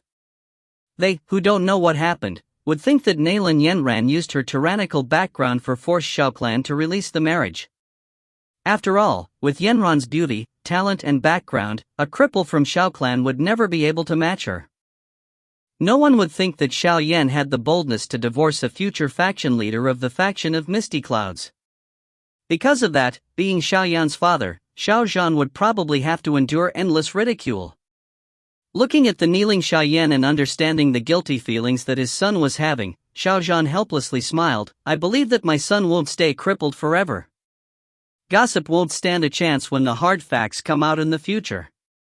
Father, 3 years from now, I will go to faction of Misty Clouds and redeem today's shame. With slightly wet eyes, Xiao Yan did another heavy kowtow and stood up. Without hesitating, Xiao Yan walked towards the door of the main hall. When he passed Nalan Yenran, Xiao Yan pauses of a moment and spits out cold words from his young mouth. 3 years from now, I will find you. The shadow of the young man, under the shining sun, extended extremely far. Looking at it, it seemed very lonely. Nalan Yenran's small mouth opened but no sound came out. She stared at the disappearing back of Xiaoya and the contract in her hand felt as heavy as a mountain. Ahem, since your goal has been accomplished, please leave now. Looking at the receding young man, even though Xiao Zhan's face was impassive, the hands inside of his sleeve curled into fists so tight that the fingers became a pale white. Xiao Shushu, I apologize for today's event. If you have time in the future, make sure to come visit the Nalan clan. Lightly bowing to the impassive Xiao Zhan, Nalan also didn't want to stay. She quickly stood up and went towards the door of the main hall. Behind her, Gu Yi and the handsome young man quickly followed her. "Take the qi-gathering powder." Waving his hand, Xiao Zhan threw the jade box on the table at them. Gu Yi quickly caught the falling box and bitterly smiled while placing the box within his ring. "Lady Nalan, hopefully you won't regret your actions today. And also, don't assume that with faction of misty clouds behind you, you can do anything you want. There are a lot of people stronger than Yun Yun." When Nalan Yenran was about to exit the door, a clear girl's cold voice sounded within the hall. The steps of the three paused and they glanced towards the corner where the voice came from, finding a purple-dressed girl slowly flipping a book. The sunlight shined through the window next to her and perfectly wrapped around the girl. From afar, she looked like a heavenly purple lotus blooming, clean and graceful, as if she was from the heavens. As if she felt the glances from the three, the girl picked her head up from the old book and within the autumn-like eyes of hers, a thin line of golden flame peeked out. Looking at the thin flame within the girl's eyes, Gu Yi immediately stiffened and a fearful expression crossed his wizened face. His shriveled hands immediately grabbed the confused Nalan Yenran and young man and he fled from the main hall as if he was fearing for his life. Looking at the actions of Gu Yi, except for a few people, the others all had expressions of confusion. Chapter 8, The Mysterious Elder. Chapter 8, The Mysterious Elder. Emotionlessly leaving the main hall, the frustrated Xiao Yan followed his daily routine and slowly climbed to the top of the mountain behind the clan building. Sitting at the top of the mountain, Xiao Yan calmly watched the steep mountaintops far away being shrouded in mist. There, in the mist, was the Jiama Empire's famous magic beast mountain range. Power ah. In this world, without power, you're not even worth some excrement.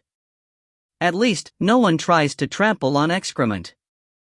With shoulders waving up and down, the young man's soft, self-taunting voice echoed across the top of the mountain, filling the air with sadness. Yanking his hair, Xiao Yan bit down on his lip, allowing the bloody taste to spread in his mouth. Even though he didn't let his emotions get to him in the main hall, the Nalan Yenran's words stabbed at his heart like knives. "I will never be insulted like this again." Opening his left hand, which still had the bloody scar from the events of the day, Xiao Yan's voice was hoarse but firm. Kid, looks like you need some help." Right when Xiao Yan pledged his oath, a wizened, strange laugh entered his ear. Xiao Yan's face changed and he immediately turned around. With a hawk-like gaze, he scanned his surroundings but didn't even find a shadow. Stop searching, I'm on your finger." Right when Xiao Yan thought that he was hallucinating, the strange laugh aimlessly sounded again. Xiao Yan's eyes contracted and his gaze fell on his right hand's black ring. "You're talking?" Enduring his heart's pounding, Xiao Yan tried to keep his voice calm. "Kid, you're quite calm, to not have been scared witless." From the ring, a taunting voice sounded. "Who are you? Why are you in my ring? What are trying to do?" After calming himself, Xiao Yan asked the essential questions. "Who am I?" "You don't need to know, I won't harm you." After all these years, I finally found someone with a soul strong enough." "What luck!" I should thank you for your offerings over the past 3 years, otherwise I would probably still be sleeping." "Offerings?" Xiao Yan blinked his eyes in confusion. After a moment, his face darkened and chilling words jumped out of his teeth with difficulty. "My dochi disappearing, you did that?" I had to do that, kid, don't be mad at me." *CKER. The normally calm and composed Xiao Yan became enraged like a lunatic. His small face was filled with savagery, and without caring that the ring was the only memento of his mother, he ripped the ring off of his finger and flung it over the cliff with all of his might. As the ring left his hand, Xiao Yan's mind finally cleared. Hurriedly he tried to catch the flying ring, but the ring had already passed cliff, free falling down the mountain. Staring at the ring disappearing into the mist, Xiao Yan was stunned for a long time. Finally, his face lost its savagery and calmed. He smacked his forehead, upset, idiot that was too reckless, too reckless. To realize that the culprit of his humiliation for the past 3 years was the ring he always wore, it was unsurprising that Xiao Yan reacted so violently. After sitting at the edge of the cliff for a long time, Xiao Yan helplessly shook his head. Standing up, he prepared to go back, but his eyes widened and his fingers shakily pointed at the thing in front of him. In front of Xiao Yan was the pitch-black ring, floating in the sky. But the thing that surprised Xiao Yan the most was the transparent wizened figure above the ring. Hee, kid, you don't need to be so mad, do you? I only took 3 years of your doqi. The transparent elder smiled at the stunned Xiao Yan. Xiao Yan's mouth twitched and he pushing down his anger. He said, geezer, since you were hiding within the ring, then you should know how much pain you've caused me since you took my doqi, right? But with these 3 years of humiliations, you've matured, right? Do you think that 3 years ago you would have had this kind of tolerance and mindset? Xiao Yan furrowed his brows, but his emotions started to calm down. After the rage, a hint of happiness took over Xiao Yan. Since he knew why his doqi was disappearing, his talent had returned. Thinking about the chance to take off the title of crippled that countless others had put on him, Xiao Yan felt as if he had been reborn. The detestable elder in front of him didn't look as annoying as before. Some things, after they disappear, would make one start appreciating their value. After losing and regaining it, one treasures it more. Lightly twisting his wrist, Xiao Yan let out a long breath and said, even though I don't know who you are, I would like to know if you plan on staying in the ring to steal my doqi. If that's the case, then I would ask for you to find a new owner. I can't afford to keep on raising you. Hee, other people don't have as strong of soul perception as you. The elder stroked his beard. Since I already chose to appear, then before you give me permission I won't take your doqi. Xiao Yan rolled his eyes and sneered without saying anything. He had already decided, regardless of anything the elder says, he would not keep that ring by his side. Kid, do you want to become strong? Do you want to be respected by others? Even though Xiao Yan had already decided to not have anything more to do with the elder, his heart started beating rapidly when he heard those words. I already know why my doqi was disappearing, and with my talent, why do I need you to become strong? Letting out a small breath, Xiao Yan smoothly said. He knew that there were no free lunches in this world. To owe a mysterious person a favor isn't a smart move. Kid, even though your talent is pretty good, you should know that you're already 15, but your doqi is only a 3-to-1. I think that I heard that your adult ceremony is next year, right? Do you think that within a year, using your talent and hard work, you can get to 7-to-1 chi? In addition, the girl who you promised to fight 3 years from now doesn't have shabby talent either. You want to catch up and surpass her? It's not going to be easy. The elder's face that was full of wrinkles blossomed like a chrysanthemum. If you didn't take my doqi, then do you think that any of this would have happened? You old F***er. After his biggest weakness was exposed, Xiao Yan's face darkened once again and he started to curse. After cursing, Xiao Yan felt a hint of despair. In his current situation, no matter how much he cursed, there would be no effect. The practice of doqi required a strong foundation. Back when he was 4, it took him 6 years to get to 9-to-1 doqi. Even with his talent, getting to 7-to-1 chi in just 1 year was hopeless. Sighing depressedly, Xiao Yan glanced at the pretentious elder. The edge of his mouth curled and he asked, do you have a solution? Maybe. The elder vaguely replied. If you help me to get to 7-to-1 chi in just 1 year, then I'll forgive you for taking my doqi for 3 years. How's that? Xiao Yan probingly asked.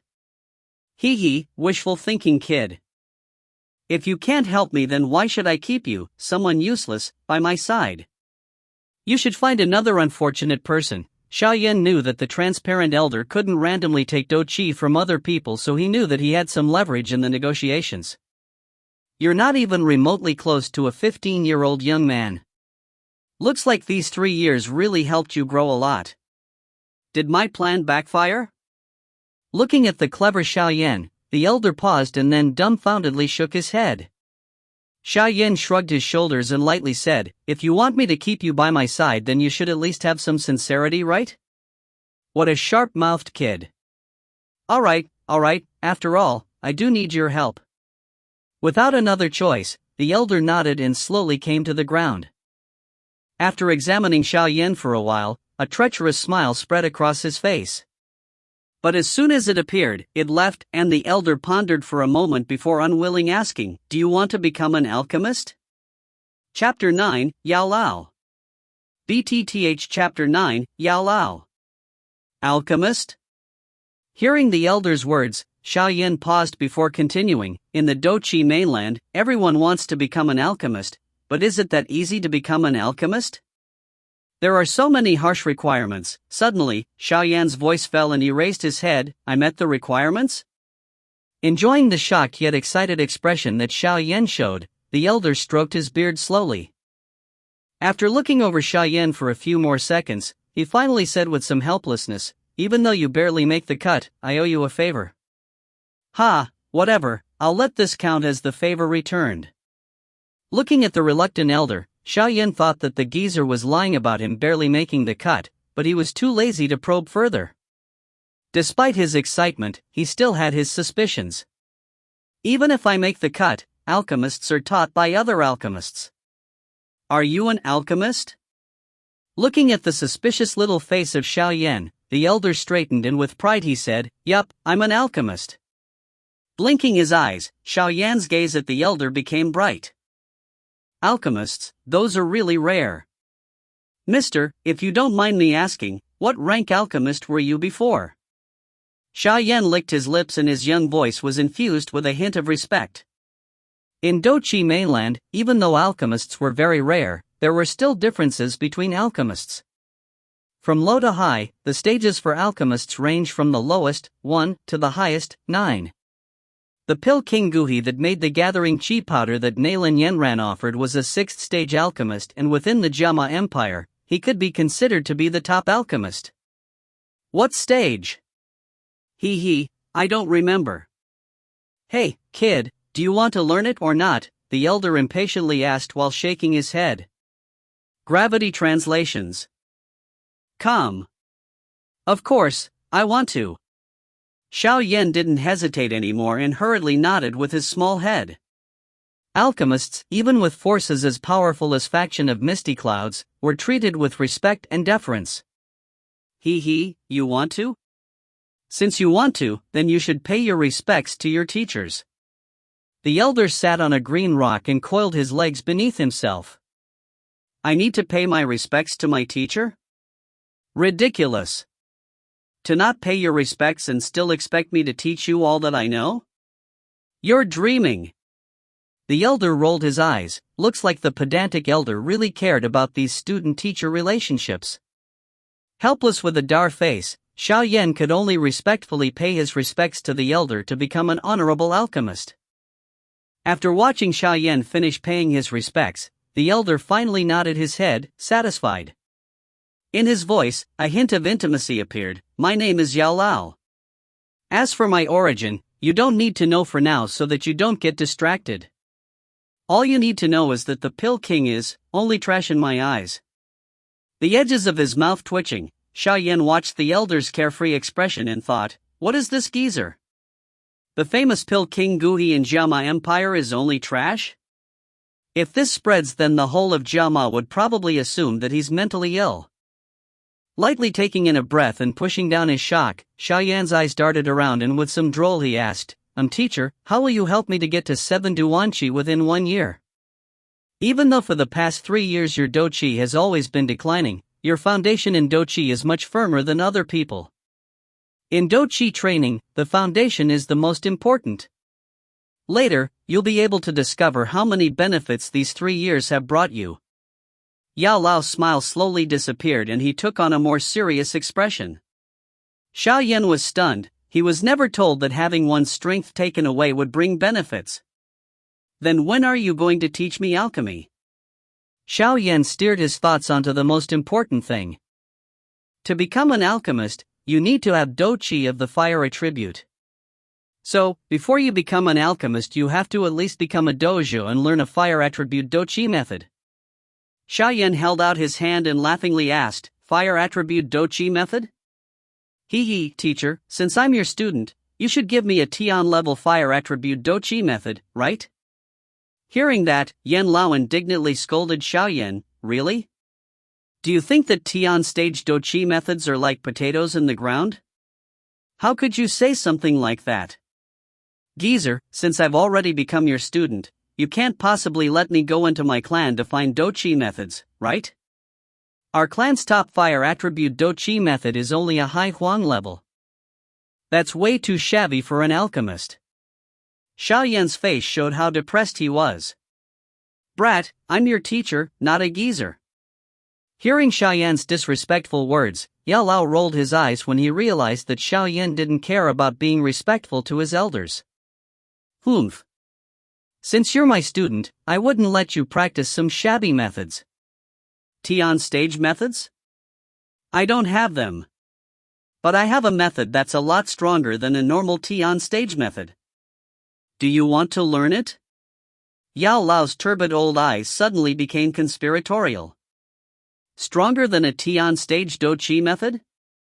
His heart beats rapidly. Xiaoyan swallowed some saliva, and in his pitch-black eyes, a hint of anticipation could be found. Then what level dochi method is it? Low Huang level. Yao Lao's light laughter made Xiaoyan's face stiffen. Geezer, you were playing me? A furious voice sounded on the peak of the mountain. Looking at the twisted face of the young man, Yao Lao started laughing. To be able to make the calm Xiaoyan that mad, he had a feeling of accomplishment. What's strange about that dochi method?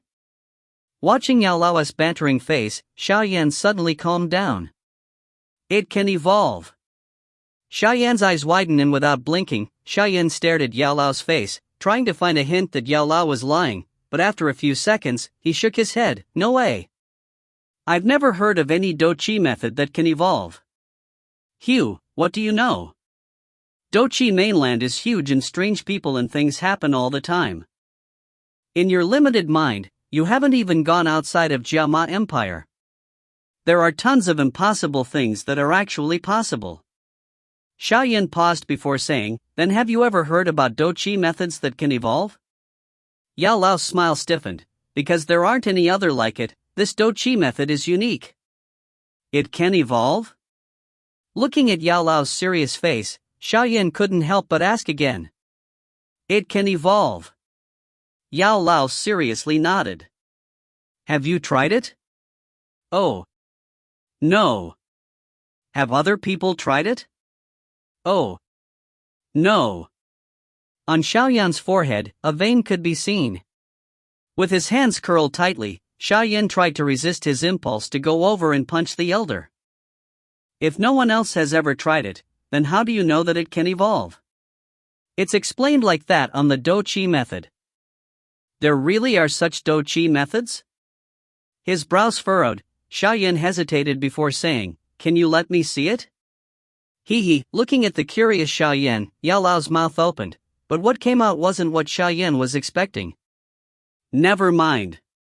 There's no use if you see it now, so why don't you become a doja first before I pass it on to you? Xiaoyan's outstretched hand paused, and after the edge of his mouth twitched for a while, he spat out 3 words, you're ruthless. Happily laughing, Yao Lao ignored the anger-filled pupils of Xiaoyan and said, our current mission is to get your dochi up to 7 to 1 within 1 year. Xiaoyan pushed down his curiosity and anger for the dochi method and asked with clenched teeth, how are you going to do that? Yao Lao with a serious face said, when one begins to train their dochi, their main focus is to build muscle and strengthen internal chi paths so that they have a foundation for when they materialize their dochi within their body.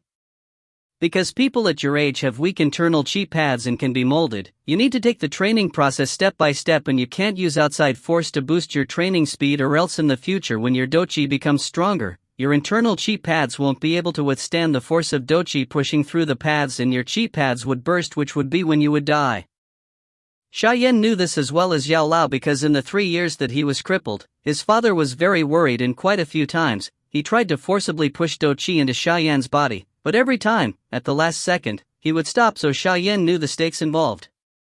Yao Lao glanced at the calm Xiao Yan and satisfiedly nodded his head.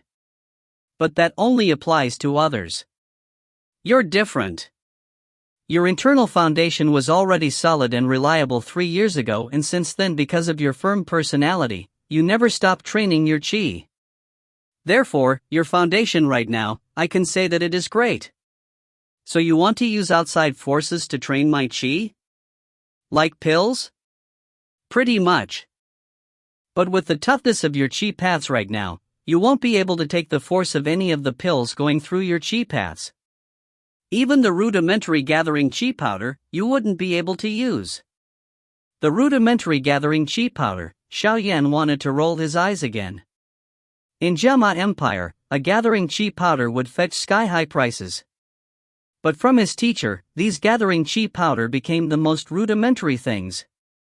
The difference between the two left Xiao Yan stunned. Then your plan? Taking a deep breath, Xiao Yan recovered and furrowed his brows again. Since pills are too fierce and can hurt your qi paths, we need to use a milder method. Yao Lao smiles and says, tomorrow, prepare for me 3 complete stalks of purple-leaved bluegrass, where the older they are, the better. Also, I need 2 stalks of bone-washing flour, the age of it doesn't matter. Alright, I'll also need a level 1 wood-attributed monster core. These are all low-grade materials, so you should be able to get them. Someone's coming, I'll go back into the ring. Also, don't let anyone else know of my existence, including your closest family. After saying that, Yao Lao ignored the stunned Xiao Yan and jumped into the black ring. The ring shakes a bit and flies onto Xiao Yan's finger. 3 stalks of purple-leaved bluegrass? 2 stalks of bone-washing flour? A wood-attribute monster core? Geezer, are you sure that's right? Do you think that I'm some royal prince? These things, added all together, costs over 1,000 gold coin. After a few years of saving money to the point where I would skip meals and never spend on luxury items, I only have 400 gold coins. That's only enough for 1 level 1 wood-attribute monster core. Xiao Yan pointed at the motionless ring and cursed. That's your own problem. Other people would lust after my nourishing fluids, but all I'm asking is for you to get the money for the material, and you're already crying about that. Yao Lao's taunting laughter sounded within Xiao Yan's heart. Damn it! The things that alchemists make can only be afforded by rich people. Xiao Yan helplessly laughed. His allowance each month was only 20 gold coins. This was by no means a small amount. It would be enough for a small normal family to feed themselves for an entire year. But the money that he had was barely enough to buy one of the items that Yao Lao required. This is the difference between alchemists and other people. Looks like I have to borrow it from someone. Sighing a depressed breath, Xiao Yan slowly regained his composure and his small face recovered to his normal calm face. Turning his head towards the path up the mountain, he could make out a purple figure climbing the mountain like a spirit. Chapter 10, Borrowing Money. BTTH Chapter 10, Borrowing Money. Tiptoeing on the rocks, Xiao Sun was like a beautiful purple butterfly with hypnotizing curves as she gracefully scaled the mountain. As she looks upward, her gaze focuses toward the youth standing next to the cliff. Looking at the youth, Xiao Sun felt surprised. Even though it had only been a couple of hours, she noticed that compared to before, Xiao Yan has obtained something. When their eyes meet, she finally realized what Xiao Yan has regained. His own confidence. After 3 years, Xiao Yan's brilliance has returned at last. Indulging in the transparent lingering on Xiao Yan's lips, 2 dimples appear Xiao Sun's pretty face. Looks like Xiao Yan didn't need Sun Air to come and comfort him. People grow after experiencing hardships, don't they? Xiao Yan shrugs his shoulders. She will definitely regret it. Sun Air curls her lips and says the words as if she were a judge having the final say on a court case. Xiao Yan lightly smiles, pats his clothes and walks towards her. When he gets near her, looking at Sun Air, who's about the same height, he glances at the young but nevertheless pretty face. Suddenly Xiao Yan feels dizzy, remembering the girl who would be drooling all the time and following Xiao Yan everywhere. She's so pretty now. Lightly smiling, Xiao Yan's gaze softens and he rudely pinches Xiao Sun's face underneath her shocked look. "Sun Air's grown up. But you turned out fine," not forgetting how Xiao Yan Gege would be covered with bruises trying to pick fruit from the trees. Stunned at Xiao Yan's intimate actions, Sun Air stiffens for a whole second before her pitch black, free of impurities, eyes smiles. When she was still small, Xiao Yan loved to pinches her cheeks, but ever since the event 3 years ago, he set up an invisible wall next to his heart and pushed everyone out. No matter how hard she tried, she would always be disappointed by the cold and impassive attitude of his. "He's back.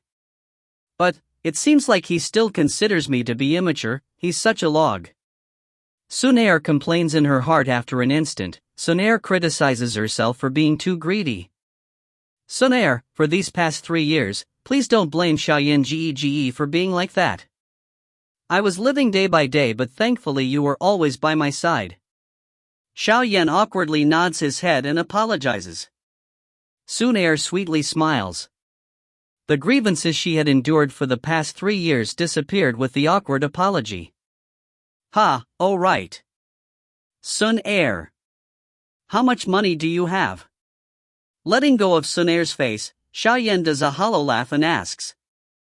In his clan, with the exception of his father, Sun Air was the only person that was in a good relationship with him. He had just shamed his father this morning, so he could not bear to face his father to ask for money, which is why he asked Sun Air. "Gun Truyuni. Money?" Blinking her crystal clear eyes, Sun Air is taken by surprise. "Xiaoyan Gege needs money?" "Yes. I want to buy some items, though I'm a bit short."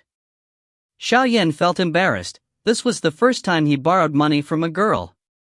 Looking at the usual frigid Xiao Yan now in distress, Xiao Sun Air looks at a completely different person. Covering her mouth and smiling cutely, "I have more than 1,000 gold coins, is that enough? If not." While speaking, Sun Air's fingers behind her swiftly flick and a purple gold card suddenly appears between her fingers. On the card are 5 different waves of color. 5-wave purple cold card. In Dochi mainland, you have to be at least a Doling. If Doju is first, Doling is fourth, to have the honor of using this type of gold card that represents their rank. Of course, some special powers also have the privilege of getting the card. That's enough. Happily nodding his head, Xiao Yan forcefully tried to stop himself from pinching Sun Air's cute face. "Don't worry, I'll pay you back later," Xiao Yan promises while patting his chest. "You don't need to pay me back," Sun Air pouts and quickly hides her purple gold card. "Let's go. It's almost night now, tomorrow I'll bring you to Wu-Tang City for a walk." Xiao Yan waved towards the girl and cheerfully descended the mountain. Standing still, Sun Air delightfully looked at the youth who had regained his boldness from 3 years ago. Smiling softly, she murmured, "Nalan Yenran, should I despise you or be grateful to you?" Early morning, the sun shone warmly through the window onto the body of the cross-legged youth in meditation. Phew! After meditating nearly all night, Xiao Yan inhaled deeply. A translucent white airflow that was visible to the naked eyes went through his mouth and nose and into his body, nursing his body and bones. White light shined from his eyes as he suddenly opened his eyes. Xiao Yan stretched himself and passionately says, "This is exactly this feeling. After 3 years, the feeling of qi has returned."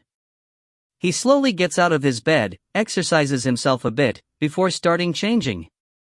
From outside the room, Sun Air's voice softly carries inside, "Xiao Yan Gege, still sleeping?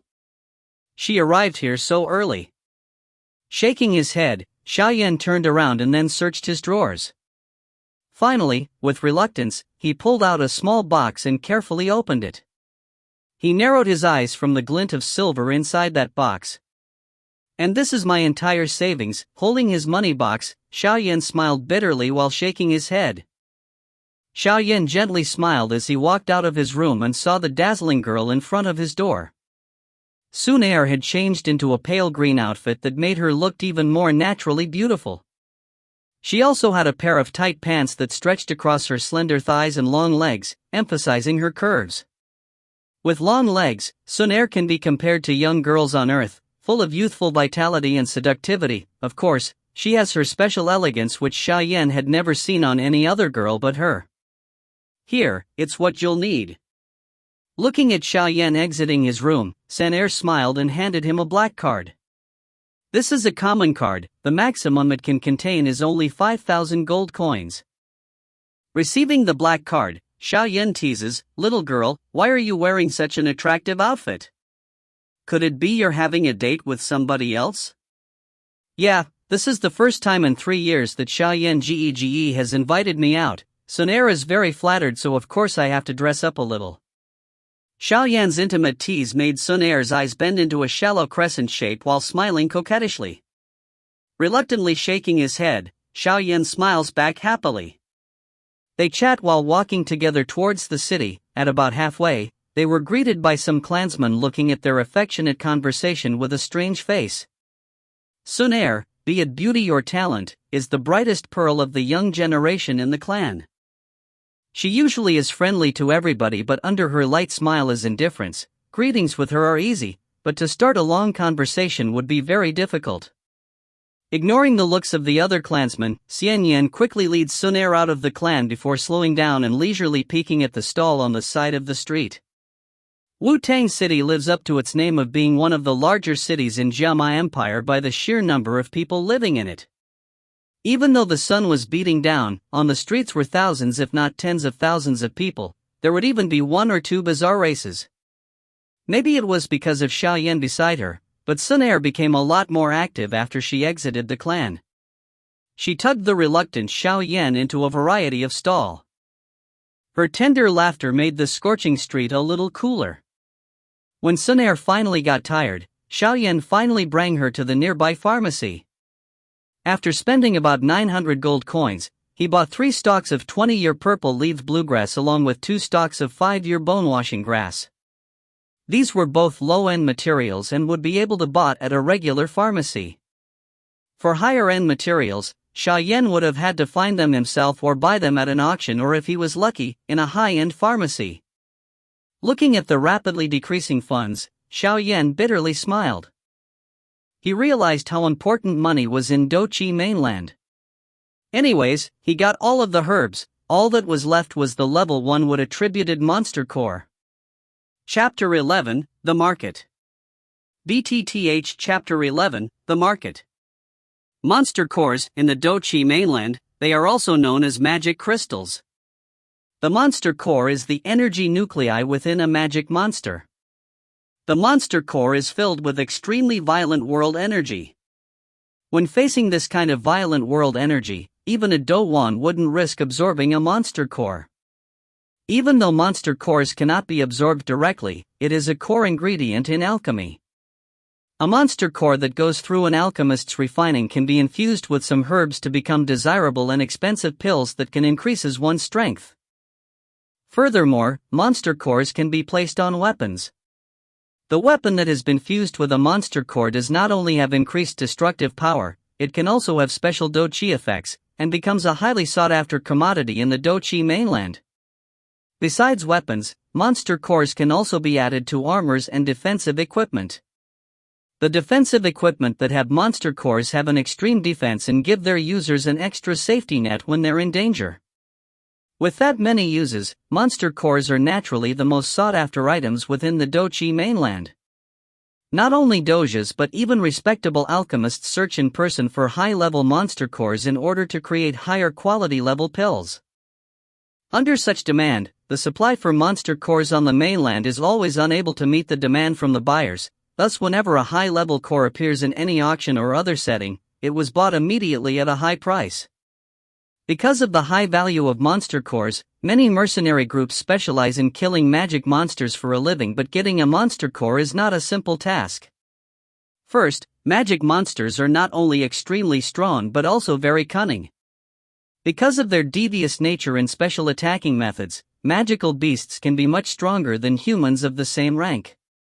Hence, without outstanding power of your own, trying to kill a magical beast on your own is impossible and may possibly lose your life without getting a magical core.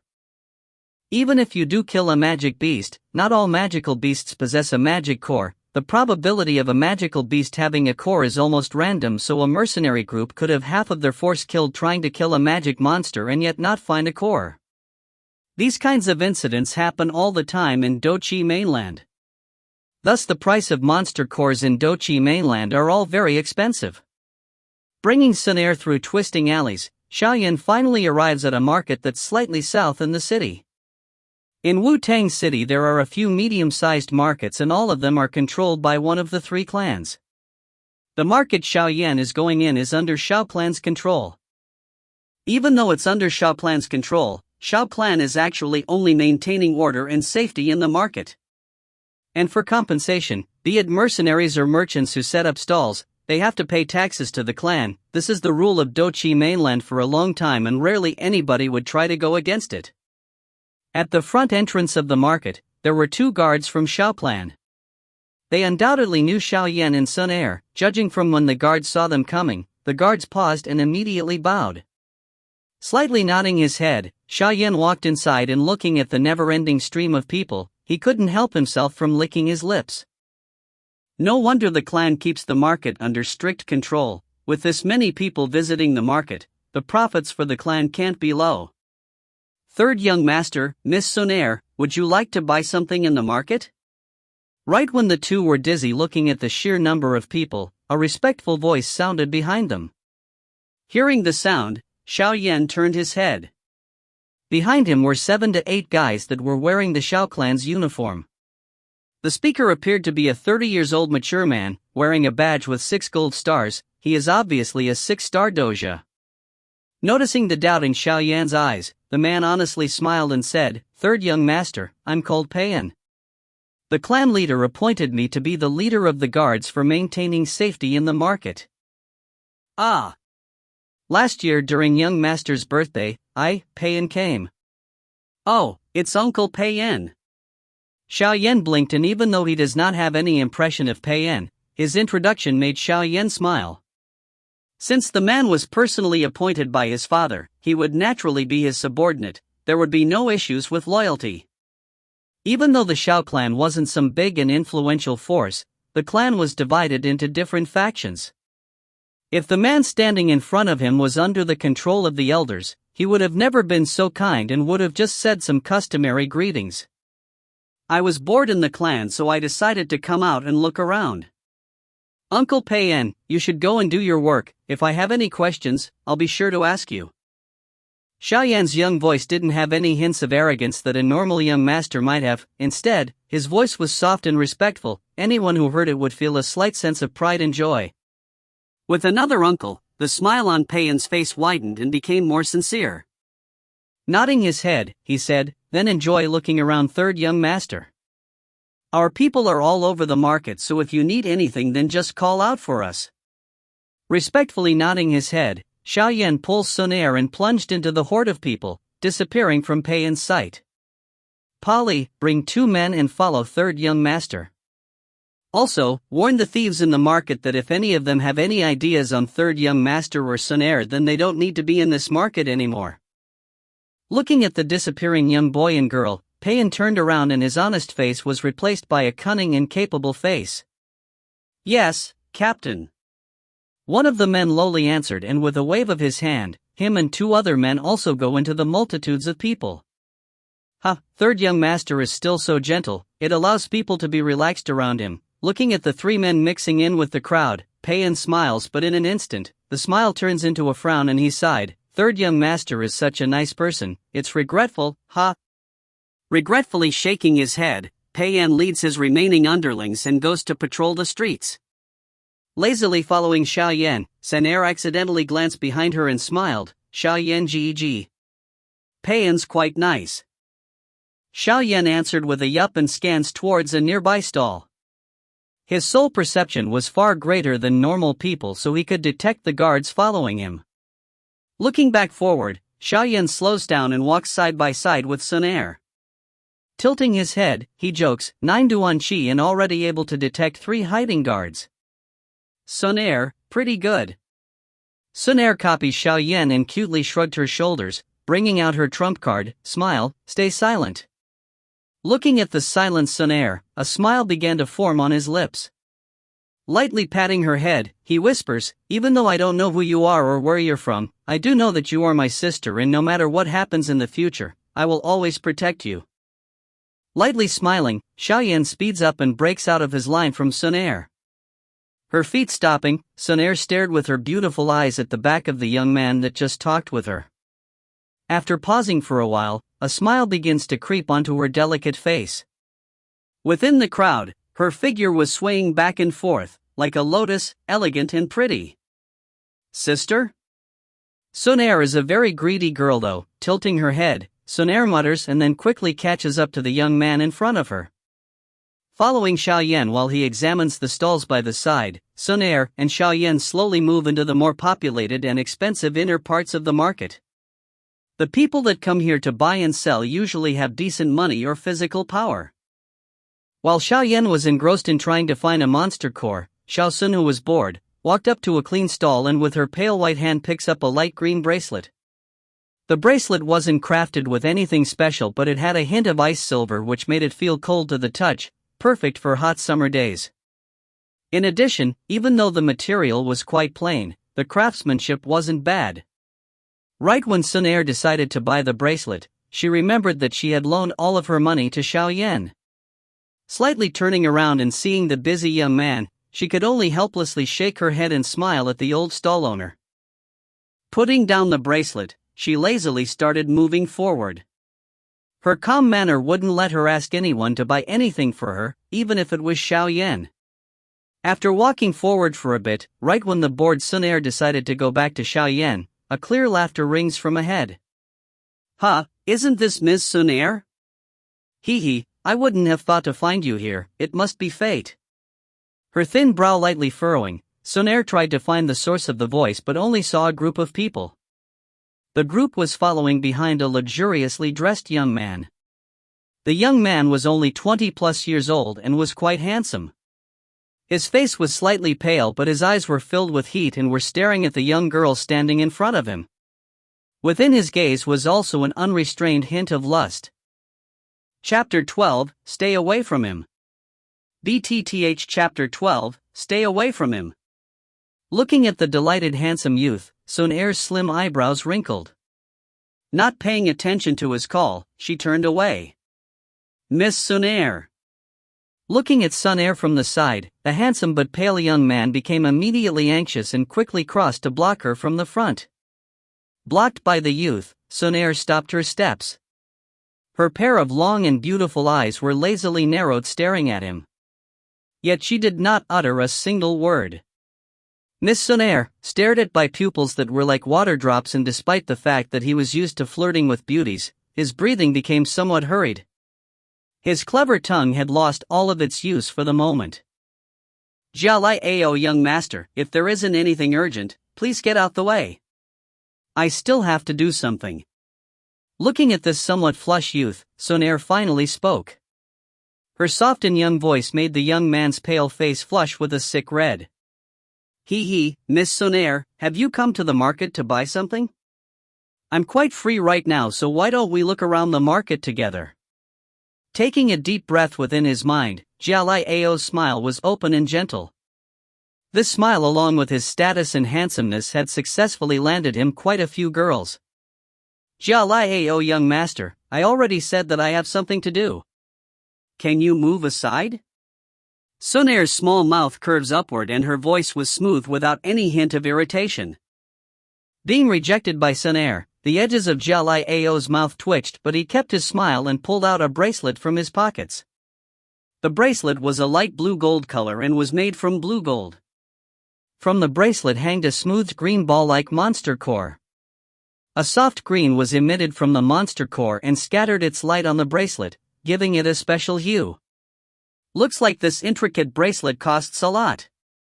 Hee hee, since Miss Sun Air has something to do, then Jialai Ao, won't block you anymore. Jialai Ao tightly clutched the bracelet and smiles. This was a bracelet that I just bought in the market. Even though it's not too expensive, it has a level 1 would attribute monster core which greatly helps in the recovery of Do Chi. Since Miss Sunair hasn't become a doja yet, this bracelet is perfect for you. This is just a small gift of mine, so please don't say no. After all, I would lose face in front of my underlings. At the end, Jalai-ao purposefully lowered his voice and the underlings around him, as if it was a play, grinned on cue. Looking at Jalai-ao's actions, Sunair's brow lifted. She didn't know how to deal with such a person. Right when she was about to refuse, her sight fell onto the green monster core on the bracelet and remembered how Xiaoyan was busily trying to find a wood attribute monster core. Her long eyelashes lightly blinked and her impassive face relaxed a bit. Looking at Sunair's relaxed face, Jalai-ao's heart flutters happily and quickly pushes the wood attribute bracelet forward. Miss Sunair, there's no need to be courteous. Jalai clan and Xiao clan are both in the top 3 clans of Wu-Tang City, so exchanging little gifts is common. I'll take the bracelet and remove the monster core and give to Xiaoyan Geg. As for the bracelet, when he's not paying attention, I'll throw it away. With this mischievous thought, Sunair didn't hesitate anymore and stretches her hand out, about to take the bracelet. Suddenly a hand grabs her hand and stops her from taking the bracelet. Right when her hand was grabbed, Sunair pauses in shock before having the do chi in her body flowing in order to protect herself. But right when her hand was about to go free from the grasp, a young male humph made her obediently stop struggling. Looking behind her, Sunair saw Xiaoyan. When her sight moved a bit higher, she saw a harsh young face. Don't you know what he's like? Scowling at Sunair, Xiaoyan criticized himself in his mind. Then he looks up and says, Jalai-ao young master, your thought is graciously accepted by Sunair, but as for the gift, you should take it back. Looking at the destroyed atmosphere, a hint of anger flashed within Jalai-ao's eyes. But, in front of Sunair, he tried to keep his gentlemanly air and waxily smiles. Xiaoyan young master, I saw that Miss Sunair didn't have any jewelry, so I wanted to help her a bit. Do you not want to let her have a few small trinkets to accentuate her beauty? Helplessly sighing, Xiaoyan glances at the wood attribute bracelet in Jalai-ao's hand and took out another green bracelet and with some frustration, asks, do you really like bracelets? Here you go, don't take other people's stuff for no reason. I already told you that there is no such thing as a free lunch. The ones who offer free stuff always have a hidden motive. With your innocent look, you may have been sold by someone and still wouldn't know what had happened. Hearing Xiaoyan's words that were obviously directed at him, Jalai-ao's face becomes cold. But when he saw the bracelet on Xiaoyan's hand, he couldn't help but laugh. The bracelet in Xiaoyan's hands, from a material standpoint, couldn't have costed more than 5 gold coins. While his would attribute bracelet, which had an authentic monster core, cost an entire 1,000 plus gold coins. The two bracelets, no matter how you look at it, either price or actual usefulness, had a huge difference, and Xiaoyan's bracelet couldn't even compare to the wood attribute bracelet. So, when Jalai-ao saw Xiaoyan giving such a poor bracelet to the beautiful Sunair, he couldn't help but criticize Xiaoyan. Xiaoyan, I know that you don't have a high position in your clan, but why would you give such pitiful thing to Sunair? Ignoring Jalai-ao's taunt, Xiaoyan looked at the young girl who was staring at the bracelet in his hand and hurriedly asked, do you want it or not? If you don't, then I'll just throw it away, it was only 2 to 3 gold coins. Ha! Hearing Xiaoyan's words, not only did Jalai-ao start laughing, his underlings also started to laugh at Xiaoyan with a ridiculing tone. But the ridiculing laugh didn't continue for long before being cut off as if they had just had their necks cut off. On everyone was a hilariously stunned face. Sunair, who had been stunned, responded quickly to Xiaoyan's words. Her 2 hands almost instinctively reached out and snatched the bracelet in Xiaoyan's hand. After getting the bracelet, Sunair realized what she had done. Perhaps she had acted a bit too impatient. A light red blush appeared on her delicate face, but Sunair wasn't like other people, and after a slight period of embarrassment, she graciously hooked the bracelet onto her white wrist. Raising her head and giving a coy smile, she said, thank you Xiaoyan Geg. With an ugly face, Jalai-ao stared at Sunair, who was quite intimate with Xiaoyan. On his face was apparent jealousy, and he said, hee, I didn't realize that Miss Sunair's preferences were so unique. I guess I'd been mistaken. Xiao Yan glances at Zhao Lai Ao in front of him and his gaze landed on the gold star at his chest. He strangely thought, when I saw him last year, he was only 9 Duan Qi, right? Who would have thought that he would be successful in compressing his Do Qi cyclone? But, to become a dojo at the age of 21, his talent is barely decent. Seeing that Zhao Lai Ao had no intention of leaving, Xiao Yan pursed his lips. His wasn't affected by the power and status behind Zhao Lai Ao, and since the Xiao clan and Zhao Lai clan didn't have good relations in the first place, there was no need for him to act humble. Stroking his nose, Xiao Yan lightly said, "Zhao Lai Ao, young master, your womanizer habits are known by the entire Wu-Tang city. Sun Er is still young and doesn't have time to play with your flirting games, so hopefully you can go after other girls in the future. Stay away from him." After speaking to Zhao Lai Ao, Xiao Yan ignored the green-faced Zhao Lai Ao and used his age as an advantage to arrogantly speak to Sun Er. "Okay."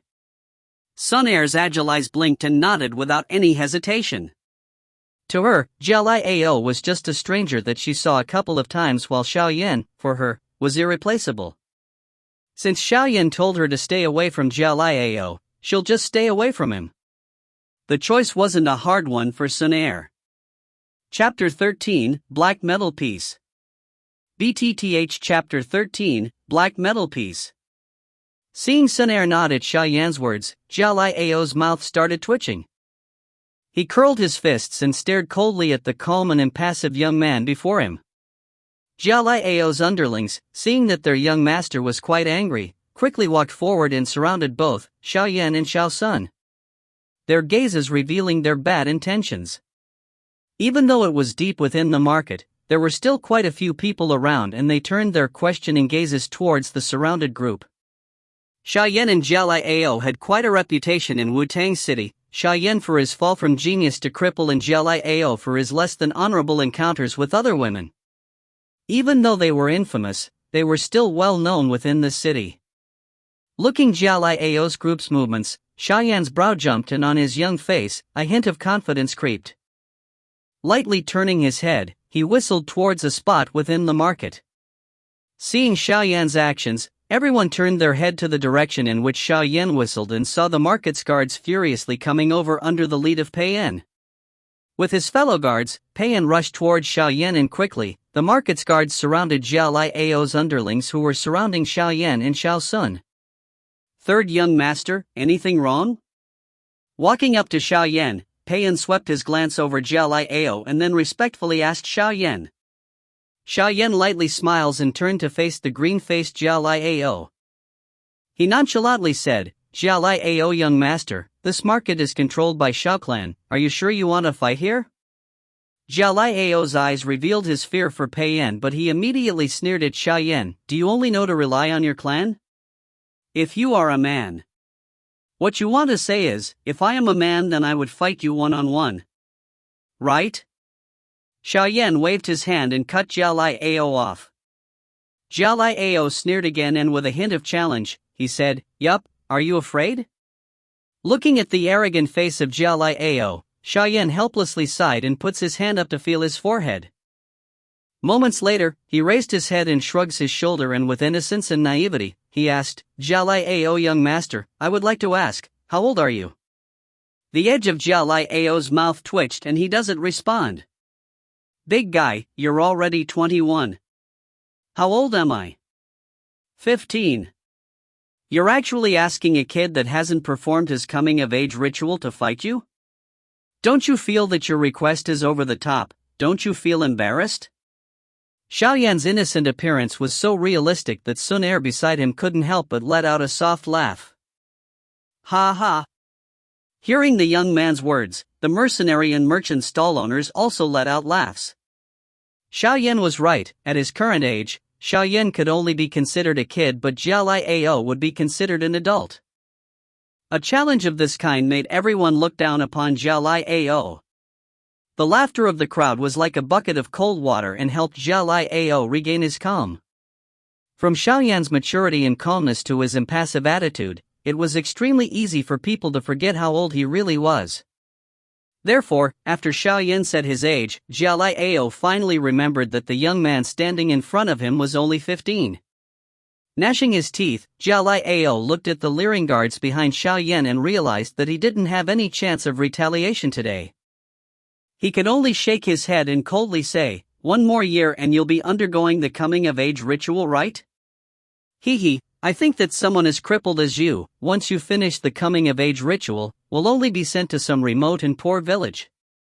At that time, you won't even have the power to enter Wu-Tang City, pretty pitiful."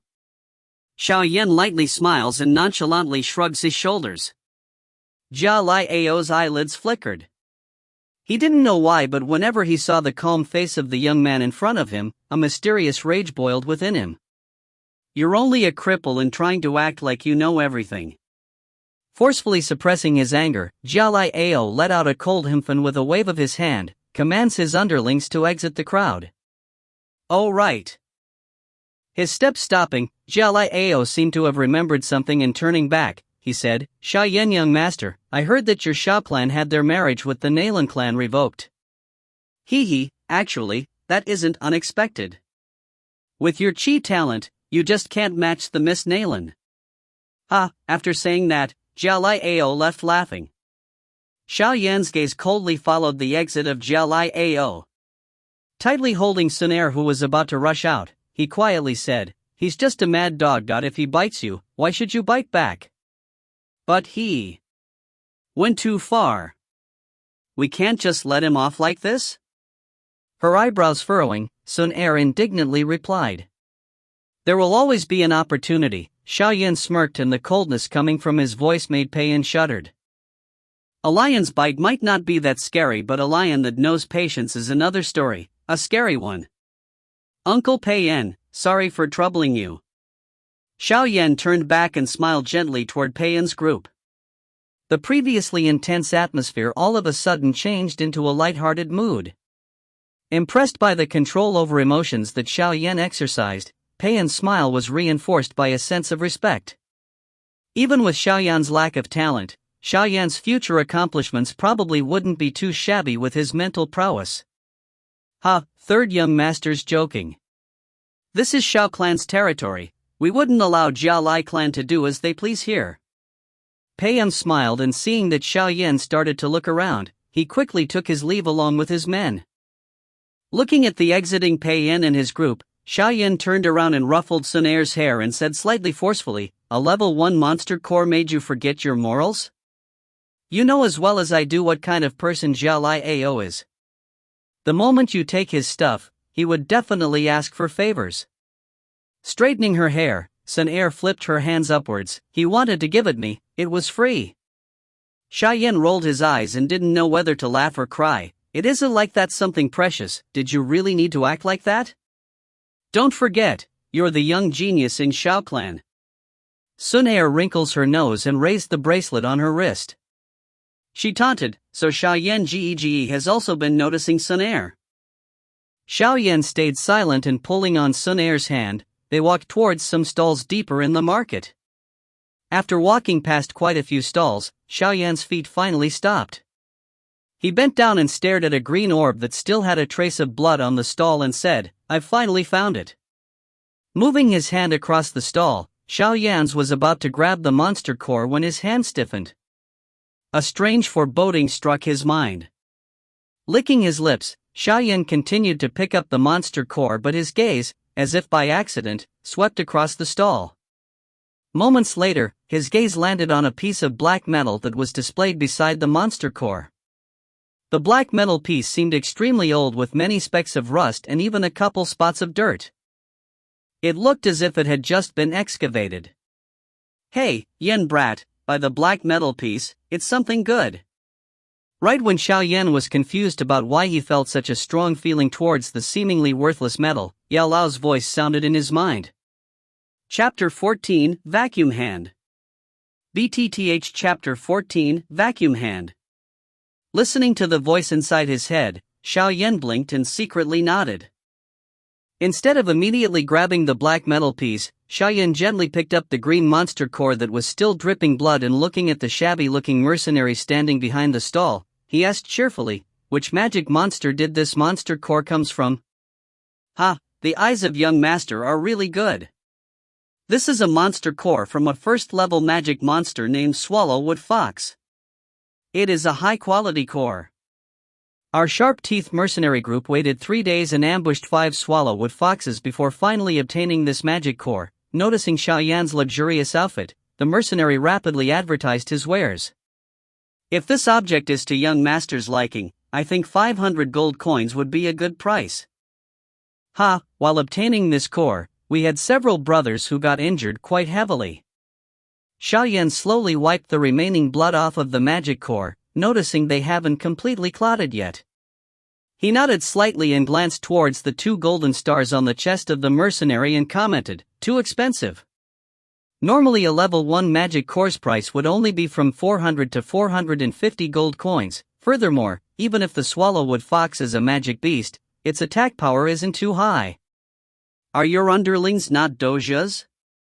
The corner of his mouth slightly jerking, the mercenary laughed dryly. He did not expect the youth standing in front of him to be so knowledgeable about the magic core market and replied, 470 gold coins then, no more no less, we have to live by this. Ha, sighing under the mercenary's anxious eyes, Xiaoyan bent down and randomly grabbed many things from the stall, conveniently including the mysterious metal piece and the mess. Then he said, 470 gold coins for all of these.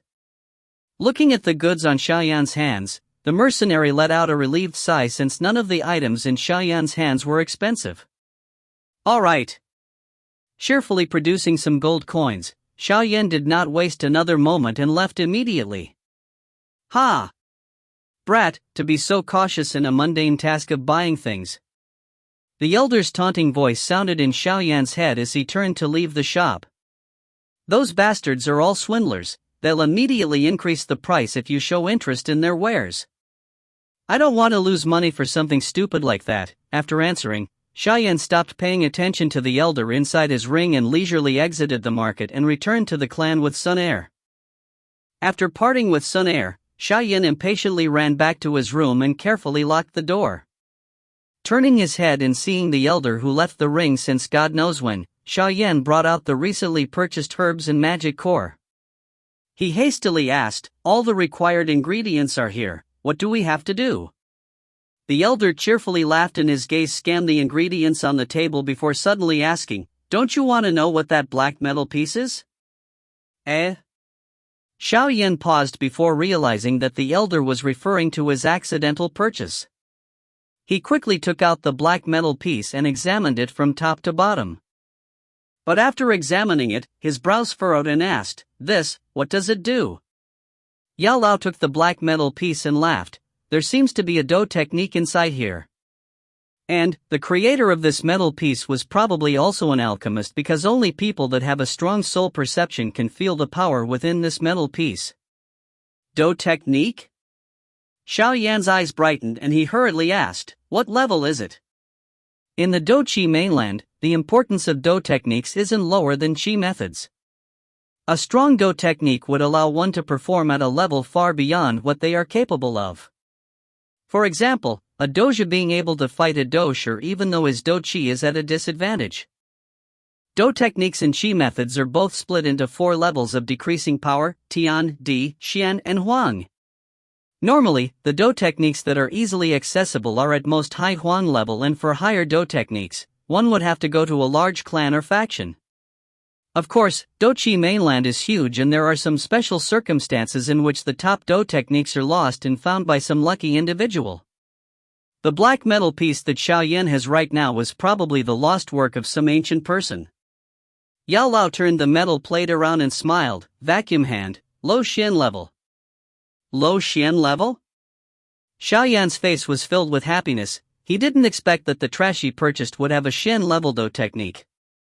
In his own clan, the Xiao clan, the highest Do technique was only a middle Xian level and only the clan leader and some elders could learn it. Vacuum hand, if trained to max, it can suck up boulders that are thousands of pounds. Against enemies, it can forcibly suck the blood out of their body. Forcibly suck blood from a body? His face full of surprise, Xiaoyan swallowed dryly and exclaimed, This This is awesome. Once the blood leaves the body, they would die, right? Don't be happy yet. This only works if your level is higher than your opponent. If you meet someone stronger than you, they can use the chance to get close to you, and the unlucky would be you. Yao Lao carelessly threw the metal plate to the side. Looks like he doesn't think too highly of the Do technique. Yao Lao was of high status and naturally had high standards, but for Xiao Yan, this was a high-level Do technique. He immediately happily picked it up and laughed. Even with that, it's better than the Do techniques in the clan. I'll learn this from now on. Ha, with your third Duan Qi, it would be amazing if you could pull up a tree branch with your vacuum hand and you want to suck the blood out of someone. Shaking his head, Yao Lao heavily criticized Xiao Yan. Rolling his eyes, Xiao Yan ignored Yao Lao and smiled while hugging the metal piece. Look at yourself, having a low Xian Do technique makes you this happy. You're embarrassing me. Helplessly shaking his head, Yao Lao grabbed the monster core on the table and ordered Xiao Yan, go get a huge bowl of water.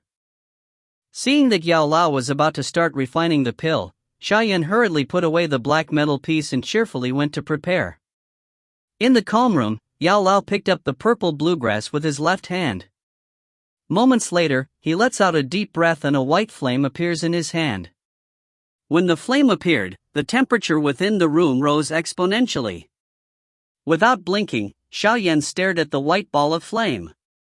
Although he didn't know the process of refining pills by alchemists, to materialize Do Qi was an impossible task for even his father. With a calm face, the white fire in Yao Lao's hands expanded and swallowed the purple bluegrass. Within the flame, the purple bluegrass instantly became a green liquid ball. Yao Lao's right hand picked up another stalk of purple bluegrass and threw it into the white fire. After throwing all 3 stalks of purple bluegrass into the fire, the ball of green liquid became visibly bigger.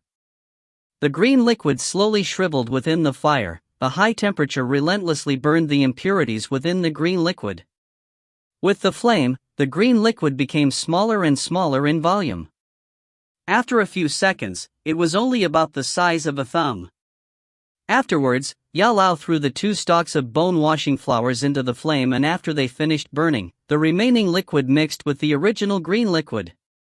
After that was the refinement of the monster core. The third step took a whole hour, but Yao Lao still seemed full of energy and without any signs of fatigue. After an entire hour, the tough monster core had become a ball of green liquid. The violent energy within the monster core was softened by Yao Lao's magical formula. On his hand, the white flame slowly disappeared.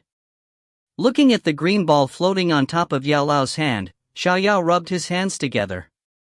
With his superior soul perception, he could clearly feel the bountiful energy within the energy ball.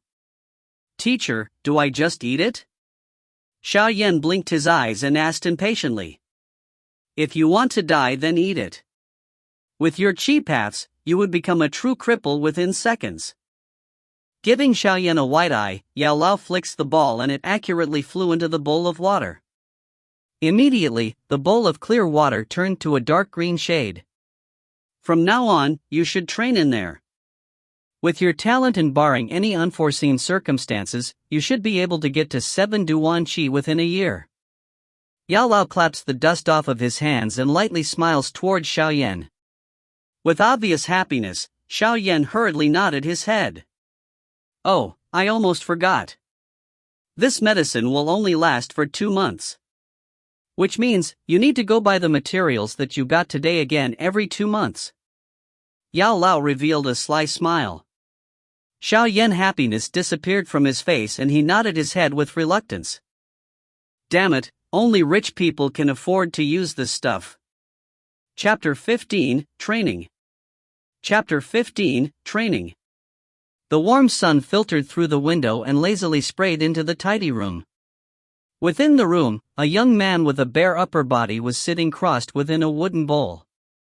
His 2 hands were knit together into a strange symbol. His 2 eyes were shut tightly while his breath was calm but powerful. In the wooden bowl beneath him, a mysterious green liquid was strangely sparkling. As he trained longer, the green liquid within the bowl began to slowly evaporate, giving off a light green stream of air. Stream slowly lifted upwards and squirmed into the young man's nose with his breathing. Once the stream was inside his body, the young man's face became shiny and smooth like white jade. As if he felt the ever-increasing do qi within his body, the young man's face revealed a light smile. After confirming his success, the young man didn't stop there. He still had his eyes shut tight and kept his hands in the same position. He didn't even budge and maintained his maximally efficient position as he greedily sucked up the energy within the green liquid. The green liquid sticking to the young man's body was slowly absorbed by his skin, strengthening his bones and cleaning his qi paths. Under the young man's restless absorbance, more and more green streams came up from the bowl, and slowly, they became so dense that they covered the young man's naked body in a layer of mist. Under the restless training, the bright sunshine that came in through the window slowly became weaker and the room became a lot cooler. In the wooden bowl, the young man gathered in the final wisps of green air and his eyelashes twitched before opening to reveal two pitch-black eyes. Within the pitch-black eyes, a white glow passed through, but this time, it had a hint of green. Slowly letting out a breath, the young man quickly stood up and let the cool water droplets flow off of his body. Taking a lazy stretch and feeling the abundant do qi within his body, the young man muttered, "At this pace, I can probably get to the 5th Duan Qi in 2 months." After preparing everything, Xiaoyan stayed in his room for an entire half-month. In the time he stayed in his room, besides eating and attending bodily functions, he had been training his qi non-stop. Even though training was extremely boring and tiring, it was nothing compared to the taunts and ridicules that Xiaoyan had endured for the past 3 years. The 3 full years of taunts had taught him how important strength was in this world. Even though the days passed tiresomely, the results of them were pleasing. The effects of Yao Lao's bowl of elixir was much stronger than what Xiaoyan and even the creator of it, Yao Lao, had thought it would have. Yao Lao had predicted that it would take at least a month for Xiaoyan to get to 4 Duan Qi, but Xiaoyan only took half that time. At this, even Yao Lao was surprised at the speed and efficiency in which Xiaoyan trained. Even though Xiaoyan had done this before, the speed at which he was going right now isn't a bit too incredible? The most important and toughest part about training do qi is in the basics. The 10 Duan Qi would take people 10 to even 20 years. Of course, once a person becomes a doja, then their training speed would increase exponentially. If one can only raise 1 Duan Qi in a year before becoming a doja, then that same person could probably go up a couple of stars in a year once after becoming a doja. When the training speed was slanted towards later times, Xiaoyan's performance in half a month was surprising to say the least. Walking out of the bowl without hesitation, Xiaoyan looked back at the lighter green liquid in the bowl. The lighter color was definitely due to his training, and he helplessly shook his head while whispering, "Can this sustain for another month and a half?" Wiping off the remaining water droplets, Xiaoyan randomly put on a fresh suit of clothing and crawled onto his soft bed. After doing so, he reached behind his pillow to take out the pitch-black metal piece. The rust on the steel piece had already been wiped off by Xiaoyan to reveal a smooth and glowing surface. It was quite mysterious. For the past half-month, Xiaoyan had been intently studying this metal piece that contained a low Shin level do technique whenever he took a break from training. In the half-month, under the instructions of Yao Lao, Xiaoyan finally had a bit of understanding of the techniques involved. But because of the lack of do qi, he couldn't use it for anything useful, which made Xiaoyan a little disappointed. Placing the metal piece between his 2 palms, Xiaoyan closed his eyes and used his soul perception to observe the black metal plate. With the calming of Xiaoyao's breath, the room was once again peaceful. Another long silence passed before Xiaoyan opened his eyes again and raised his right hand. His right hand was curved into a claw, and his light do qi, under Xiaoyan's insistence, quickly went through the few qi and pressure points on his palm to become a pulling force. Pun. The ceramic vase that Xiaoyan pointed to made a few circles before falling down the tables. And with a clear crash, it shattered into countless pieces. Even though the do technique is at the Shin level, my do qi is too low and I can barely use the technique. Seeing the destruction that he had caused, Xiaoyan whispered to himself, "Looking at the power it has right now, if I want to have enough force to vacuum a person towards me, then I need to be at 7 Duan Qi. Whatever, let's go to our clan hall to find some lower level do techniques."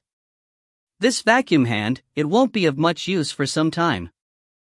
But since I can train my dochi again, I don't need to use my foolish method of training that I used before." Sighing again, Xiaoyan climbed off of his bed and glanced at the motionless black ring before leaving the house. Wincing his eyes and adjusting to the blazing sun, Xiaoyan carefully closed his door before lazily walking onto the stone path towards the clan's backrooms. To the sides of the stone path were emerald green willows. The bountiful green felt soothing and sharply contrasted with the scorching heat. Turning onto a different path, a young girl's laughter greeted him. Because of the disturbed calm, Xiaoyan furrowed his brows, and following the source of the laughter, he saw a couple of young girls coming towards him from another path. Crowded by other girls, a pretty girl was laughing. The charming face that she had completely overshadowed the other girls beside her. She was the girl that was second to Sun Er in the dochi testing, Xiao Mei. Glancing at the girl that had once stuck to his side calling countless biaoges, a flash of unrestrained mocking went across Xiaoyan's face. Lightly shaking his head, Xiao Yao retrieved his sight. TL, Diaogu is brother not in one's direct family. This is a formal saying compared to Gege, which is more of an familiar saying. When Xiaomei reached the road Xiaoyan was on, Xiaomei's charming laughter died out as she had seen Xiaoyan. The sun scattered its light and made the impassive young man with his hands behind his head indescribably attractive. A pair of pretty, large eyes stared at the young man coming closer, and trying to distinguish whether there was a light smile or ridicule hanging on the edges of his mouth, Xiaomei mentally gravitated towards Xiaoyan. Suddenly, she felt as if she had lost something. 3 years ago, that young man, on the edge of his mouth, had that intoxicating curve. Chapter 16, Xiao Ning. Chapter 16, Xiao Ning. Seeing the young man slowly coming over, Xiaomei and her group slowed to a halt. Their previous laughter had also died out. The young girls by Xiaomei's side widened their eyes while looking at the young man that was once the clan's pride. The expressions on their faces were varied, from sympathy to something else. Xiaomei stopped in place. In her mind, she still felt attached and wanted to chat with the young man that had once captured her heart. But reality told her that the difference between the two of them was too large for them to be together, and wasting time on a cripple isn't exactly smart. Her brows furrowed before relaxing. In Xiaomei's mind she thought, let's say hi, no matter what, he's still my Biaogu. Ignorant to Xiaomei's thoughts, Xiaoyan still had his hands behind his head and was lazily walking over. Watching the ever closer Xiaoyan, a smile appeared on Xiaomei's face, but the actions of the young man froze the smile on her small face, making it seem as if she was making a weird face. With both hands behind his head, Xiaoyan ignored the group and looked straight as he walked past the young girls without any hesitation. Opening her red, small mouth at the young man's shadow, Xiaomei was shocked. With her beauty, when had she ever had such a horrible treatment? She felt an embarrassed anger and couldn't help but yell, Xiaoyan Biaogu. Stopping, Xiaoyan didn't turn around and his bland tone was emotionless, as if he was talking to a stranger. What? The emotionless and bland voice stunned Xiaomei and she whispered, nothing. Xiaoyan's brows jumped, but he shook his head and started walking forward again. Watching the disappearing shadow, Xiaomei angrily stomped her feet and went onto a different path. Rounding a turn, Xiaoyan looked up to a spacious room. On the plaque of the room were 3 flamboyant and blood-red words, Do Technique Hall. Hearing the yells within the Do Technique Hall, Xiaoyan was quite surprised. Normally, no one came to the hall, so why was it so noisy today? Shrugging his shoulders, Xiaoyan stepped forward and entered the Do Technique Hall. Once Xiaoyan went inside the hall, quite a few cheers from other clan members greeted him. The Do Technique Hall was split into an east and west section. In the east section were the clan's Do techniques, while the west section was a large training field. Right now, there were quite a few people gathered around the training field and watching 2 people at the middle of the field. Looking at the density of Xiaoning Ji's Do Qi, is he at 8 Duan Qi? Just 2 months ago, Xiaoning Biaoji got to 8 Duan Do Qi. But even though he has 8 Duan Do Qi, Sun Er Biaomei has 9 Duan Do Qi. Xiaoning Biaoji doesn't have a high chance of winning. Good luck, Sun Er Biaomei. Hearing the voices from the crowd, Xiao Yan paused his footsteps and glanced around at the training field. Finally, his interested gaze landed on the young girl wearing a light purple dress. How does she have the time to fight with others? Xiao Yan thought in his mind before going to the east side of the hall and taking a random black scroll from a shelf. Opening up the scroll, large yellow words appeared. Middle yellow, shattering rock hand. Lazily leaning on the bookshelf, Xiao Yan read the training methods to the shattering rock hand while occasionally glancing at the ferocious battle in the training field. The spacious hall seemed to be separated into two worlds. The west side was noisy while the east side was peaceful and calm. Sun Er's opponent was a young man at about the age of 17 to 18. He was quite handsome and similar to Jiao Lei Ao who Xiao Yan had seen the other day. The young man was called Xiao Ning and was the top elder's grandson. Even though he was only 17, he had already gotten to 8 Duan Qi and in the entire clan, only Sun Er was better than him. Xiao Yan had a neutral impression of this Biao Ji. They only occasionally met and always said customary greetings before hurrying off. Maybe it was because of the unfriendly atmosphere between his father and the top elder, but Xiao Yan was always able to feel animosity emanating from him. But while Xiao Yan was crippled, he had never went out of his way to taunt or tease Xiao Yan. Lightly smiling, Xiao Yan discarded his thoughts and went back to studying the shattering rock hand. On the training field, Sun Er was like a light purple butterfly that avoided the swift attacks by Xiao Ning, gracefully and elegantly. However, on her delicate face, no emotions such as weariness or the like surfaced. After blocking another one of Xiao Ning's attacks, Sun Er's gaze lazily swept across the hall, but suddenly her movements stopped. Seeing the absorbed young man in the east side of the hall, a light and elegant smile floated onto Sun Er's face. The girl's sudden smile made the spectators stunned at the beauty of Sun Er. Sun Er Biaomei, watch out! Right when Sun Er was distracted, a young voice called out from within the crowd. Feeling the violent pressure coming from behind her, Sun Er furrowed her brows, but her gaze stayed on the young man below the bookshelf. At the same time, Xiao Yan had lifted his head and seeing the sneak attack directed at Sun Er, he furrowed his brows and shook his head. His look revealed a restrained worry. Seeing the worried look on Xiao Yan's face, Sun Er mischievously blinked her beautiful eyes. Suddenly, she took a small step toward the left. Even though it was just a step, it strangely helped her dodge all of Xiao Ning's attacks. While she was dodging, her clear white hand sparkled gold and went straight between Xiao Ning's hands and lightly landed on his chest. Turning around in a circle, Sun Er gracefully counteracted the force while Xiao Ning had to step back a dozen steps and out of the training field.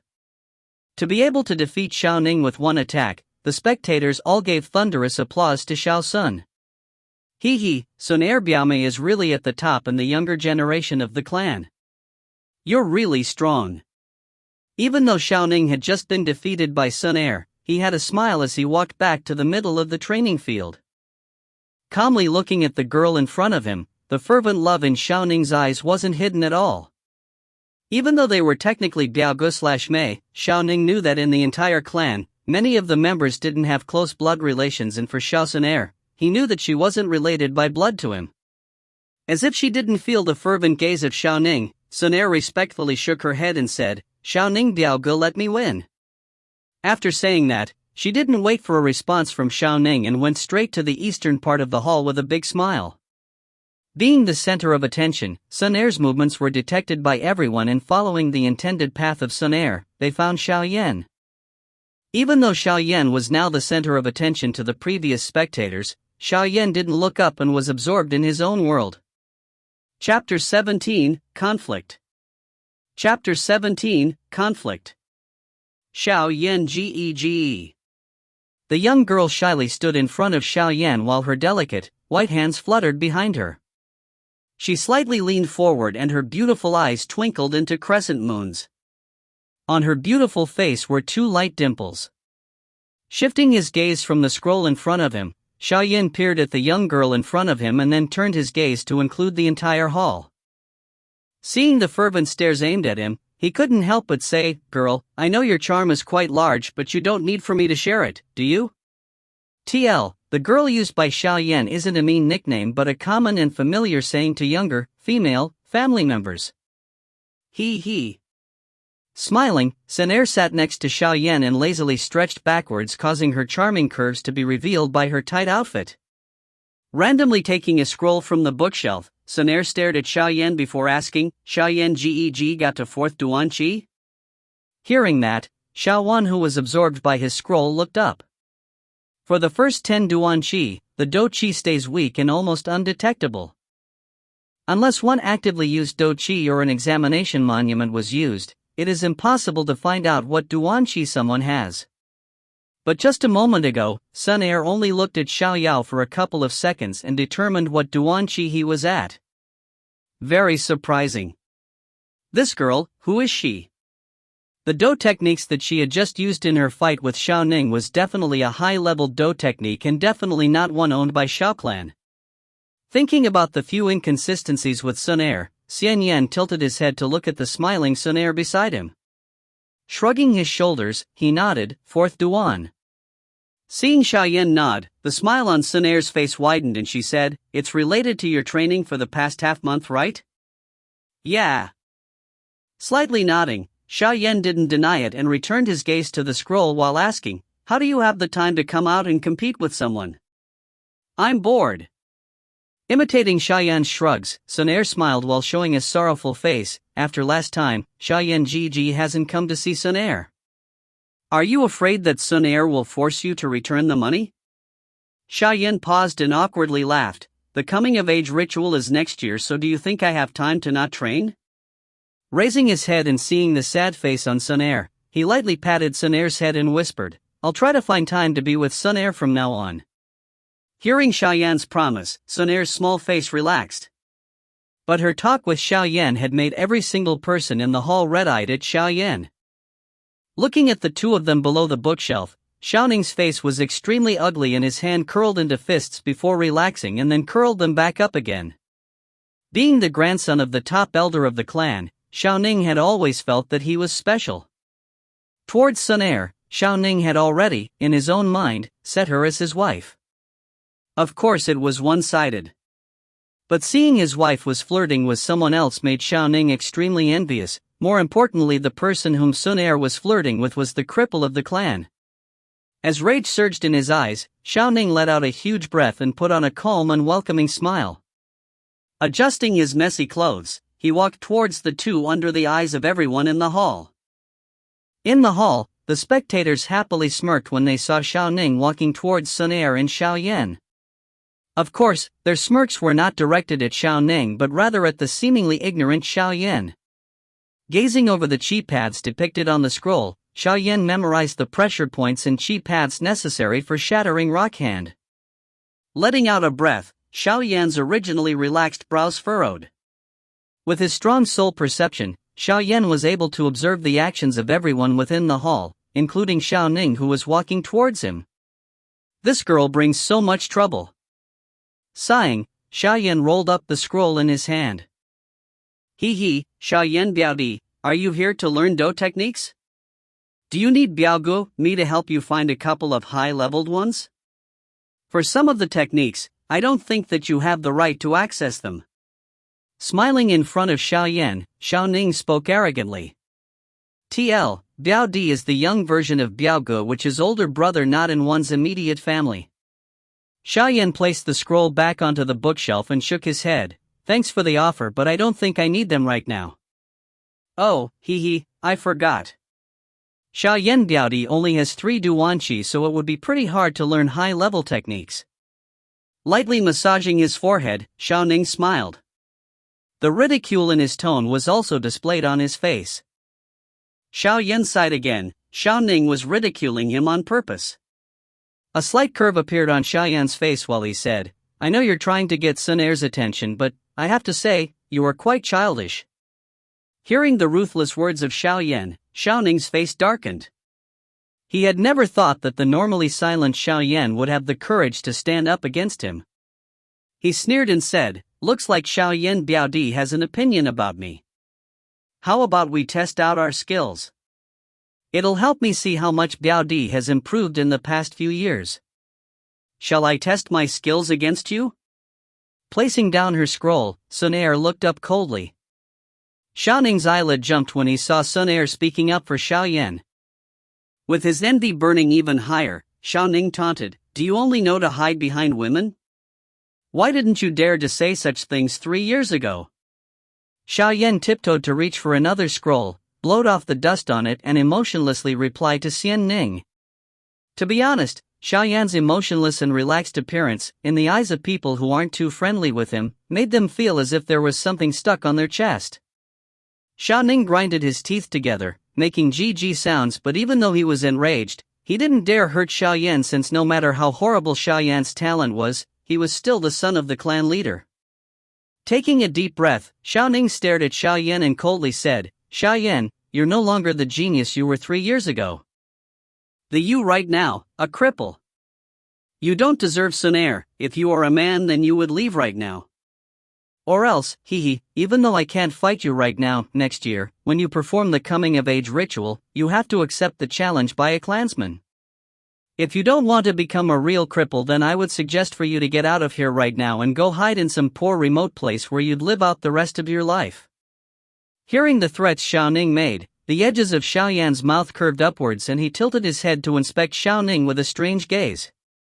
Afterwards, he rolled his eyes, picked up the scroll and walked outwards. Seeing Xiaoyan's movements, Xiaoning believed that Xiaoyan had grudgingly agreed to his words, but before he could celebrate his victory, a sentence came from Xiaoyan's mouth and made Xiaoning's face green. "Alright, next year, try to beat me into a cripple." Chapter 18, Xian High-Level Do Technique, Octane Blast. Chapter 18, Xian High-Level Do Technique, Octane Blast. Ignoring the cold gazes behind him, Xiaoyan hugged the scroll and checked it out with the manager of the Do Technique Hall.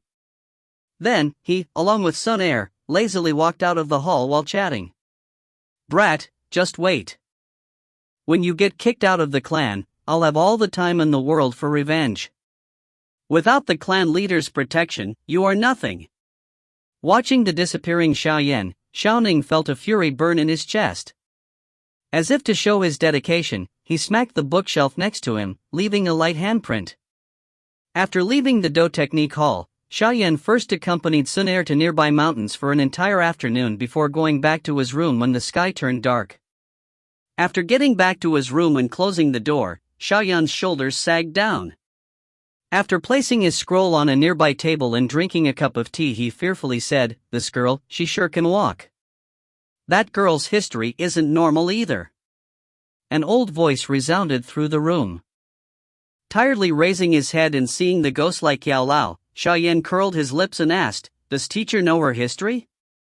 I think I know a bit." Yao Lao smiled, but when he saw Xiaoyan's curious glance, he said, "Don't ask.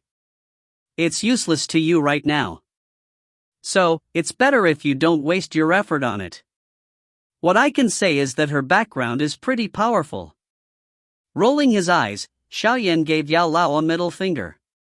"Why did you go get this trash? Do you think that you have a lot of time?" Yao Lao came to the table and flipped through the scroll, only to be appalled by it. "Trash?" Xiaoyan cried out, "Besides vacuum hand, I don't know any other Do techniques. Before, I only knew to train restlessly and didn't know any Do techniques, and only the Huang level Do techniques can be learned by anyone in the clan. If I don't learn these, what would I use to defeat others in the coming-of-age ritual?" "Oh, so you want to swindle a Do technique from me?" The shrewd Yao Lao understood Xiaoyan's intent immediately. Even though Xiaoyan had his plan exposed, he didn't pretend as if that wasn't his plan and instead looked at Yao Lao with puppy eyes. "What's so great about Do techniques? Once you learn alchemy, people will be fighting to gift you high-level Do techniques." Yao Lao lightly smiled and ignored the ever-darkening face of Xiaoyan. "But I need high-level Do techniques, right now," Xiaoyan said depressedly. Seeing the sad Xiaoyan, Yao Lao laughed cheerfully. "Whatever, after all you are my student, although somewhat pitiful. So that you don't become a cripple, I'll teach you something." Hearing that, Xiaoyan perked up. He was very curious as to what kind of Do technique his mysterious teacher would give him. Even though your vacuum hand is Xin level, it's somewhat weak for a technique at that level. Since your do chi isn't too strong right now, I'll teach you a do technique that's at the Xian level but only needs for you to be at 5 Duan Qi to be useful. What tier in the Xian level? Hearing that the technique was another Xian level do techniques, the eyes of Xiao Yan lit up and he asked while licking his lips. I think it was Xian high level. I remember that the owner of this do technique begged me to accept it. Even though I didn't have much interest in such things, he was really persistent, so I accepted and made a pill for him. Yao Lao carelessly said. His casual mentionings made the Xian level do technique seem like trash. Xian high level? Begging to give you it? A few black lines appeared on the forehead of Xiao Yan. The technique that was a whole tier higher than the top do technique in the entire Xiao clan was worthless in the eyes of Yao Lao. Xiao Yan didn't know whether to laugh or cry at the huge difference. Close your eyes and focus, I'll teach it to you. After ordering Xiao Yan, Yao Lao stretched out his finger and lightly tapped Xiao Yan's forehead. With a slight headache, Xiao Yan felt a huge amount of information flood into his brain. Octane Blast, Xian High Level Do Technique, Close Combat Do Technique. Focus on attacks, and when mastered, attacks have 8 different forces that stack up and the power is equal to a D low level Do technique. Slowly regaining his senses and quickly skimming over the new information, Xiao Yan let out a breath. The attack is equal to a D low level Do technique? In the Do Chi mainland, whether it's a Do technique or a Chi method, the difference between a Xian level technique and a D level technique was enormous.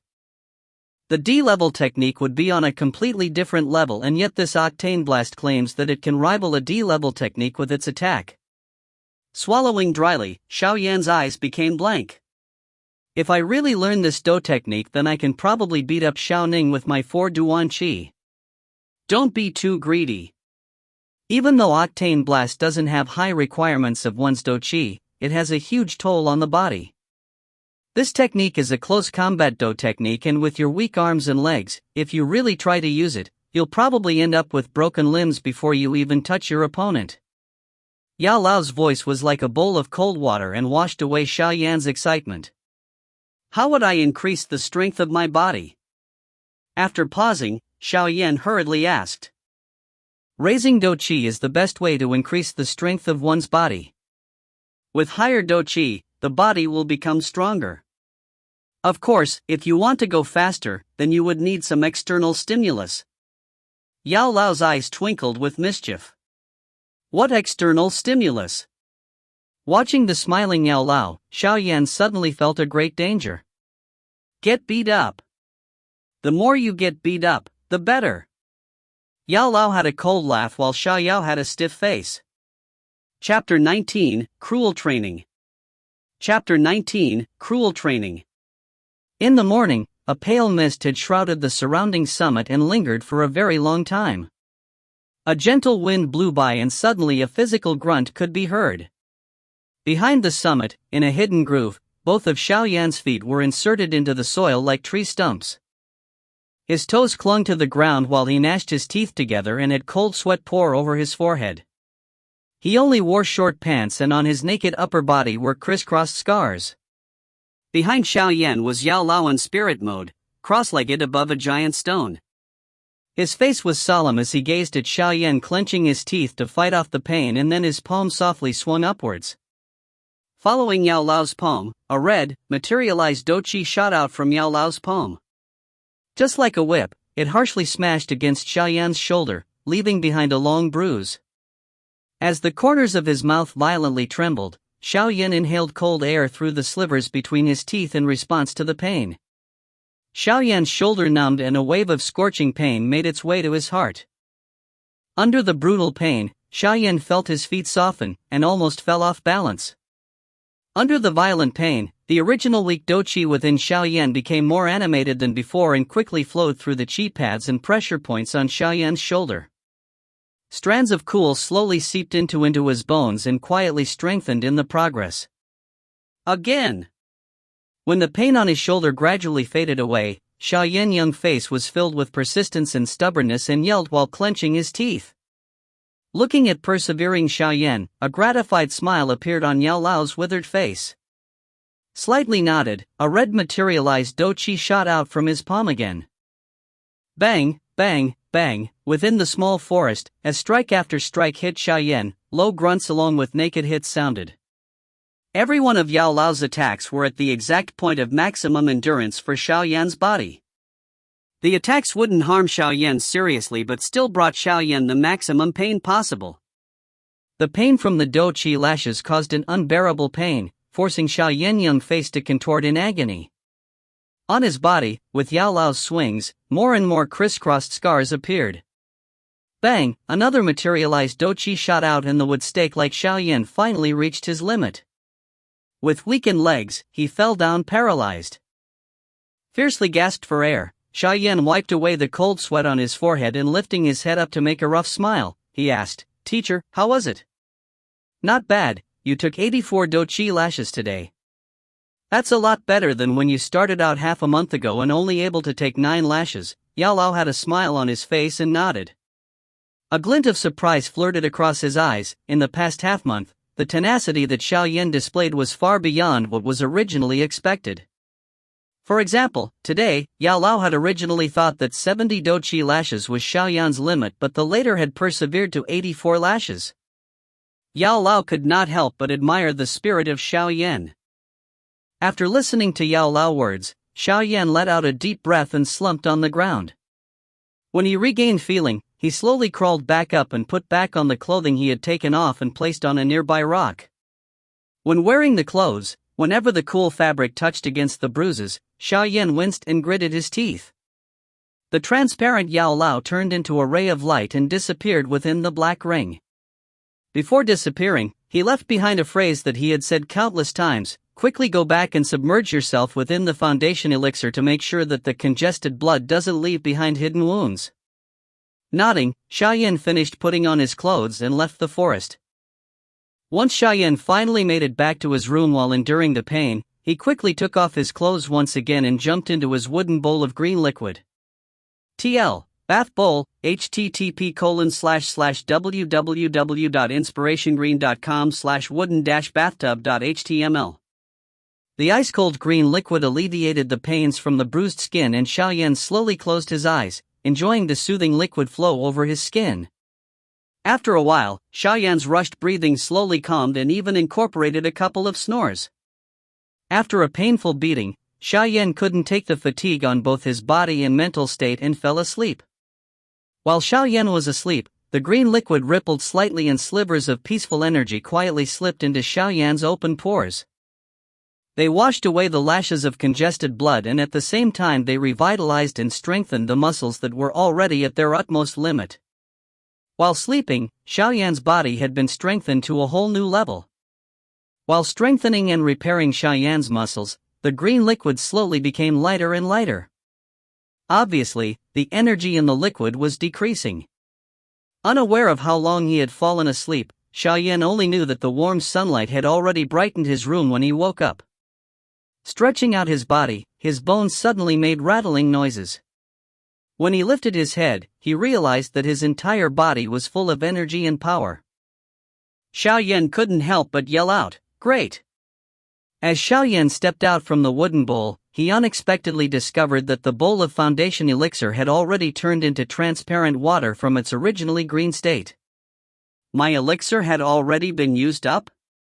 Scratching his nose, Xiaoyan helplessly shook his head. Suddenly recalling something, he happily closed his eye and carefully sensed his Do Qi state. A moment later, Xiaoyan opened his eye and happily laughed. Finally, I'm at 5th Duan Qi. Chapter 20, Auction. Chapter 20, Auction. To get to 4 Duan Qi in half a month and then 5 Duan Qi in another month and a half. This incredible speed was impossible even for the old Xiaoyan. Even though at higher levels, raising one's Duan Qi becomes harder and harder, looking at the speed in which Xiaoyan is rising, it shouldn't be a problem for him to get to 7 Duan Qi by next year. Of course, this is under the assumption that Xiaoyan has enough foundation elixir. Or else, Xiaoyan would definitely die under the severe beatings that he endures every day before getting to 7 Duan Qi. After all, without the foundation elixir, Xiaoyan's weak body would never be able to withstand the harmful effects of having congested blood and he would die. Therefore, What Xiaoyan needs to do right now is to buy more material for foundation elixir.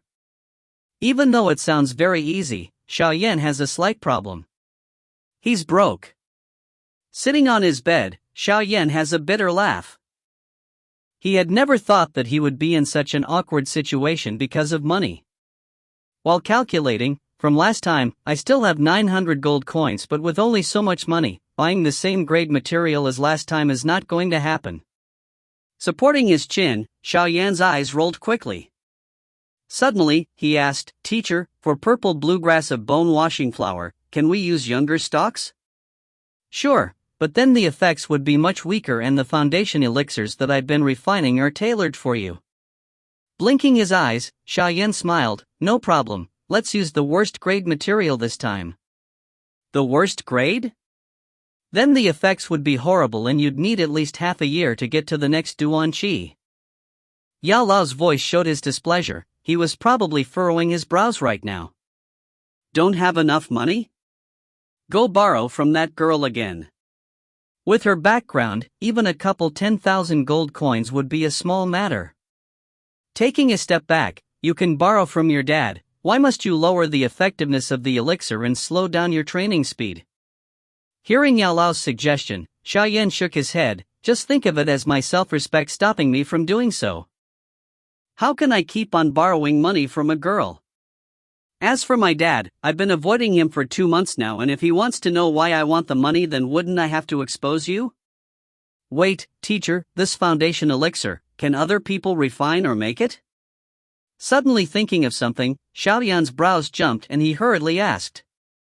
"Hee, brat, in the Doqi mainland, there are countless herbs, and within these herbs, you must find a combination that both calms the violent energy within monster cores and refine it so that one can absorb it. If you just randomly put herbs together, then the alchemy furnace breaking would be the least of your troubles. The energy might backfire, hee.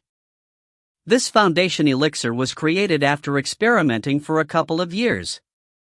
Of course, there might be someone that also found out how to create it by luck, but the chances of that happening is almost non-existent. In addition, while refining, you must make sure that the fuse rate, amount used in fire temperature, is perfect. You need to do countless experiments and have an incredible soul perception to do that. Or else, why do you think that every alchemist needs a teacher? To become a strong alchemist is impossible without a teacher guiding you.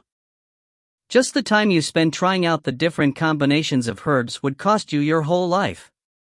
Therefore, I can't include the entire Doqi mainland, but at least for Jama Empire, no one else has made a foundation elixir like mine." At this point, Yao Lao's voice incorporated a hint of pride.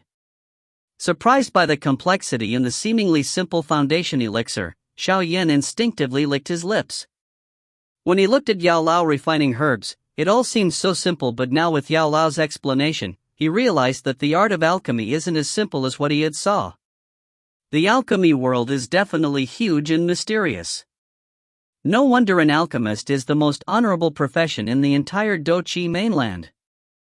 But after his shock, Xiaoyan felt a tinge of glee. "Teacher, I'm not going to use the horrible foundation elixir to train.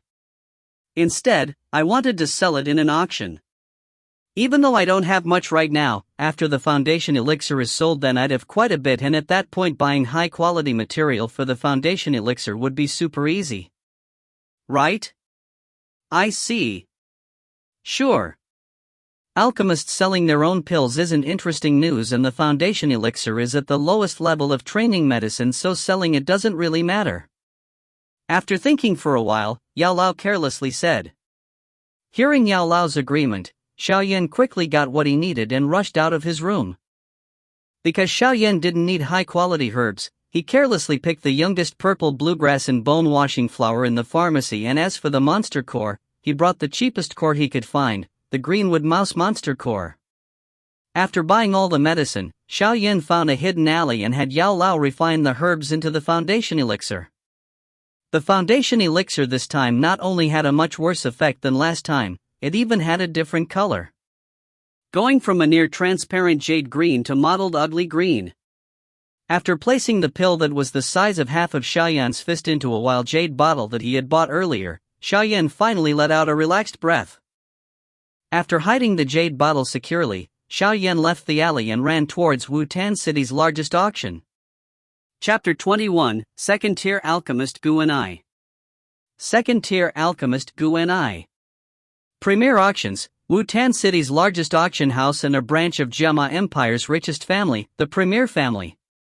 The Premier family was extremely ancient and had been a quite powerful force in Jiama Empire for a couple of centuries already. Their networks were definitely impressive, and some rumors even claimed that the Premier family had close ties with Jiama Empire's royalty. In the empire, the Premier family, Nayland family, and Ritter family are the three largest families and have various connections in the commercial and military world. Therefore, with the Premier family supporting it, no matter how enticing the profits of the auction were, no one would dare to try anything against them. Looking at the auction house at the end of the street, Xiao Yan turned into a side alley and quickly put on a black robe. Imagine a Harry Potter school robe. The black robe did not only cover up Xiao Yan's face, it also altered his skinny frame to seem a lot wider. Even if Shui'er was looking at the robed figure, she would not be able to realize it was Xiao Yan. After being covered by a black robe, Xiao Yan let out a relieved breath. It wasn't that Xiao Yan was being too careful, but rather that the foundation elixir was too precious. For clans, the attraction of foundation elixirs was huge. If someone could mass-produce it, then it would mean that the younger generation of the clan would grow at an accelerated rate, which would help the clan further their power and in turn lead to a positive cycle. In order to avoid unnecessary trouble, Xiao Yan could only choose to hide himself. Carefully touching the slightly cold white jade bottle, Xiao Yan slowly walked out of the alley and went towards the auction house at the end of the street. Under the vigilant glances by the fully armored guards, Xiao Yan walked into the auction house without stopping. As soon as Xiao Yan entered the house, the scorching feeling from the sun was replaced with a cool feeling. It made people feel as if they had stepped into a new world. Sweeping through the fancy hall, Xiao Yan quickly found a side room. On the door which led to the room were the shiny words, "Inspection Room." Walking inside, the room was quite empty and only a middle-aged man who was obviously bored sat there. Hearing the door open, the man raised his head and, upon seeing the black-robed Xiao Yan, his brow slightly furrowed. But immediately, the expression on his face changed to a professional smile. "Sir, do you plan on having something inspected?" "Yes." Under the black robe, a dry and old voice lightly floated out. It was Yao Lao's voice. Xiao Yan walked up and placed the white jade bottle on the desk in front of the middle-aged man. "This is?" Looking confused, the middle-aged man carefully picked up the white jade bottle and sniffed it. The expression on his face immediately changed, and when he looked back at the black-robed figure, his gaze had a hint of respect. "Mister, you're an alchemist?" "Yes." The aged voice came out again. "Could I ask, what pill is within this bottle? What does it do?" Hearing that he was dealing with an alchemist, the middle-aged man asked with even more respect. "Foundation elixir, it can increase doqi training speed but only useful for people under the doja level." "Oh? It can increase the doqi training speed?" Hearing Yao Lao's words, the expression on the middle-aged man changed. Everyone knew that doqi could only be trained following a set formula, and since the chi paths for individuals are especially weak at this point, if the effects of the medicine were too fierce, then the chi paths would burst and the person would die. "My elixir doesn't have any side effects and the medicinal power is extremely peaceful, so it won't cause something like that to happen. You don't need to worry about that happening." As if he could understand what the middle-aged man was thinking, the wizened voice calmly explained. His expression changing once more, the middle-aged man carefully placed the white jade bottle on the table in front of him and respectfully asked, "Mister, could you wait for a second? I need to ask our auctions Gu and I master to inspect this elixir." "Sure, hurry up." Waving his hand, Xiao Yan did not pretend to be polite and sat in a chair to the side. The middle-aged man quickly nodded and hurriedly left the room. Sitting on the chair, Xiao Yao remained silent and didn't attempt to speak with Yao Lao. This was someone else's place and being cautious was better than not. Who knew if there were things that could listen in on their conversation? After waiting in the room for a little while, the middle-aged man returned with a green-robed elder with slightly whitened hair. On the chest of the elder were not gold stars but rather something like an alchemy furnace, and on the alchemy furnace were 2 silver lines sparkling with elegance. "Mister, this is our auction's Guanai master. He's a 3 small to do sure. At the same time, he's also a second-tier alchemist." The middle-aged man respectfully introduced the newcomer. Hearing the identity of the elder, Xiao Yan's brow instinctively jumped. This was the first time that he met an alchemist beside Yao Lao. He carefully re-examined the elder. The elder had a red face, and even though the green robe seemed ordinary, there were slivers of light surging across it. Obviously, this robe had some kind of a monster core implanted into it. On the elder's commonplace face was an ever-present arrogance, something that all alchemists had. While Xiao Yan was examining Guanai was also studying the person in front of him. Alchemists weren't like dojas, and alchemists were highly sought after by various forces. Therefore, when Guanai was studying Xiao Yan, he was also trying to guess who the alchemist was. The middle-aged man carefully picked up the jade bottle on the table and passed it to Guanai. Taking the white jade bottle, Guanai first sniffed the sweet fragrance while his old eyes closed slightly. Lightly tipping the bottle, a drop of green liquid slowly rolled from the opening of the bottle to land in the middle of Guanai's palm. Staring at the green liquid, Guanai whipped out a silver needle, and on the tip of the needle showed a slight dou-chi fluctuation. It quietly slipped into the green liquid and slowly stirred. With the stirring of the needle, Guanai's calm face changed into a serious expression. Moments later, he placed the green liquid back into the jade bottle. When he looked at Xiao Yan again, his arrogant face had a hint of respect. Turning towards the middle-aged man, he said, "The elixir is at second tier. Everything that was said before is true." Hearing that, the middle-aged man let out a relieved breath and excitedly smiled at Xiao Yan. "Mister, do you plan on auctioning this elixir?" "Yup, can you auction it as soon as possible?" He, that's no problem." "Mister, take this and go to the first auction room. Luckily, we're having an auction there right now and your elixir will be auctioned immediately." The middle-aged man smiled while handing over a pitch-black metal card. "Okay."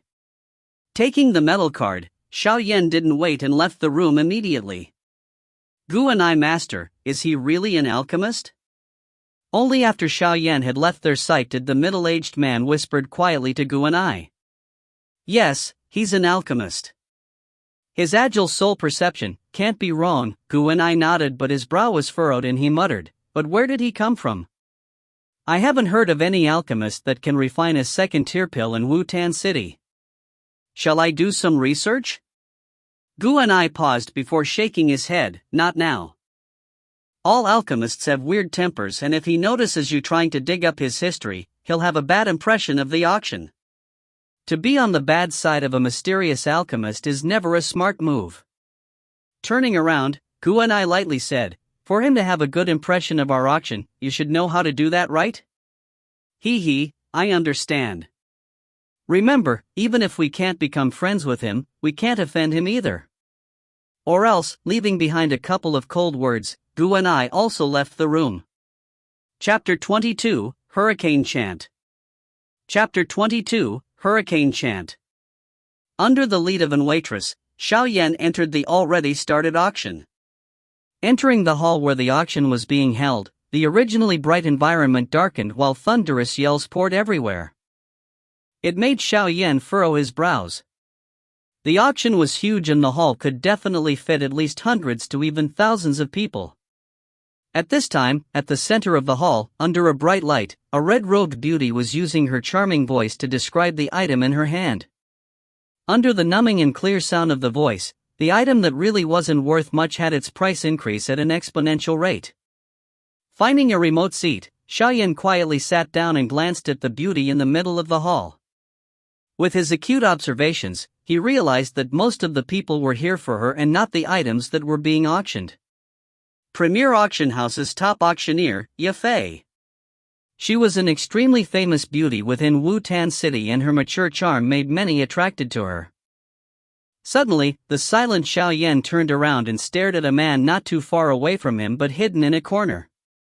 His arms were swaying with words of Yafei's small red mouth and his hands disappeared beneath his waist. Damn! Lightly cursing, Xiao Yan, who was under the robe, rolled his eyes. This guy is so shameless. While cursing in his mind, Xiao Yan quickly moved away and bitterly smiled. His gaze once again went to the center of the hall and watched the charming curves of the auctioneer while muttering, Yao Jing. TL, Yao Jing is a derogatory, depends on context, term for beauties. After looking at the item in Yafei's hand, Xiao Yan lost his interest. He didn't have that much money to buy a piece of junk, even if the seller of that item was a beautiful woman. After tearing his gaze away from Yafei, Xiao Yan started slowly looking around the hall. Huh, father? His gaze stopping, Xiao Yan focused in on a middle-aged man sitting in the front row. Suddenly, his facial expression became one of shock. Does father have an interest in that woman? The odd thought didn't last long because Xiao Yan had discovered that his father's gaze wasn't focused on Yafei but rather was looking into the distance, as if he was waiting for something. Why is father here? Pondering the question, Xiao Yan moved his gaze again. This time, he surprisingly realized that the clan leaders of the other two big clans, Jialai clan and Aoba clan, were here. Something's going to be auctioned that attracts all of them. His brow jumping, Xiao Yan curiously touched his nose. What could have attracted all three of the clan leaders to come here? To be honest, the woman named Yafei was an expert at creating the atmosphere. Her glances and smiles would make the price of the item go up exponentially for a while. In addition, every time the price was raised, she would send a charming smile to the person who just called out the latest price and they would forget their pain of overpaying for the item. The atmosphere within the auction house was kept at a climax with her smiles. Hee, everyone, the auction house has just received a new auction item. I believe that everyone would be interested in it. After auctioning the latest item, Yafei suddenly paused and said aloud towards the audience. With a wave of her hand, a waitress quickly brought up a jade plate and in the middle of the plate was a wild jade bottle. This is a second-tier pill.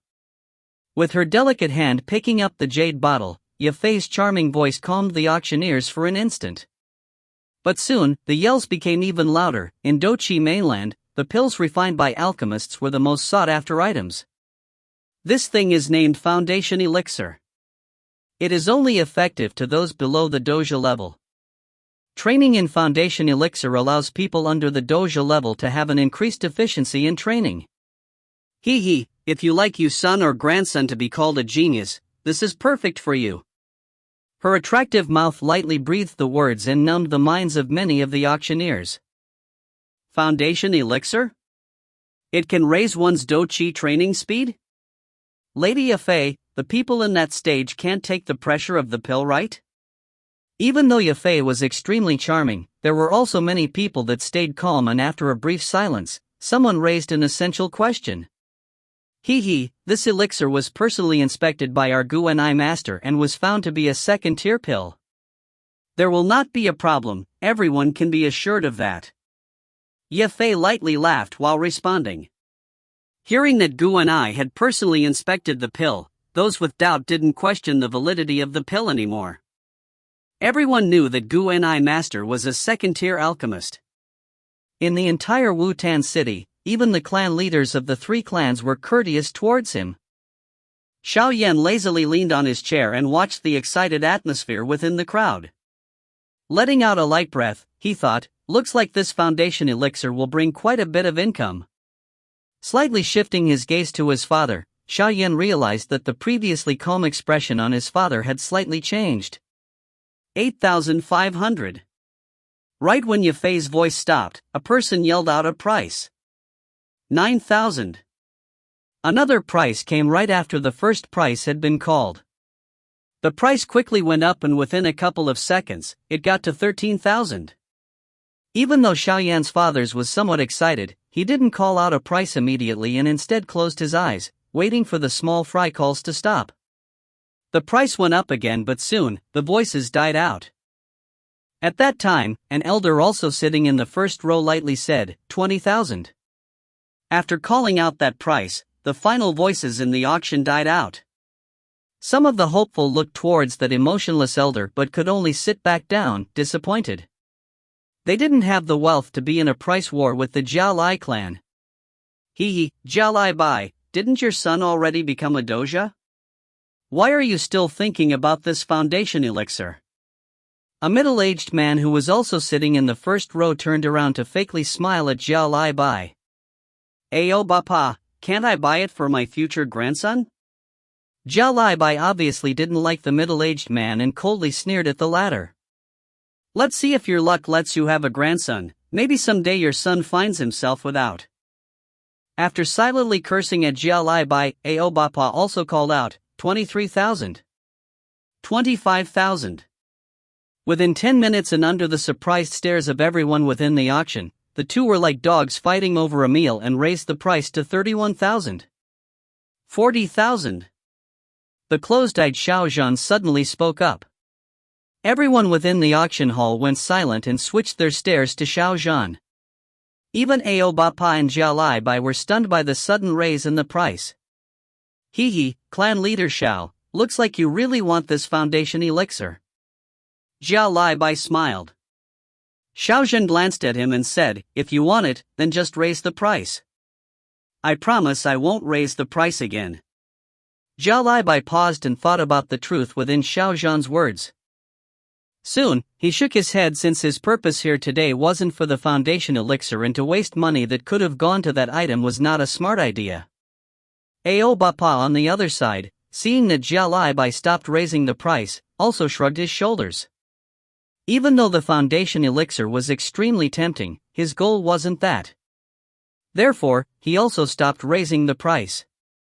Clan leader Xiao Zhan has bid 40,000 gold coins, is there anyone that wishes to raise the price? Seeing the calm hall, Ye Fei smiled while reminding the crowd. Since no one has raised the price, this foundation elixir will go to clan leader Xiao Zhan. Seeing that no one responded, Ye Fei was smart and lightly tapped her small hammer on the table, signaling that the foundation elixir had found its new owner. In a remote area, Xiaoyan didn't know whether to laugh or cry. After so much, he had received the money off of his father. Next, we'll be auctioning the final auction item. Placing the jade bottle back within the plate, Ye Fei waved her hand and the light in the hall dimmed. Bending down, she took out a silver plate and in the middle of the plate was a green, unadorned scroll. The scroll was slightly glowing green and with the reflections off of the silver plate, it was cast in a mysterious light. Hai Xian Level Qi Method, Hurricane Chant. Chapter 23, The Scramble. BTTH Chapter 23, The Scramble. The moment Ye Fei said high-level Xian Qi method, the entire auction went silent. Compared to the foundation elixir, Do Qi methods were infinitely more valuable. Even though pills were expensive, they were a one-time use item. But Qi methods would last for one's entire life and can even be inherited by one's sons and grandsons. So from a long-term standpoint, a high-level Qi method was much more sought after compared to pills. After all, once a person has a high-level Qi method, even without the support of pills, that person can become a force to be reckoned with after a period of time.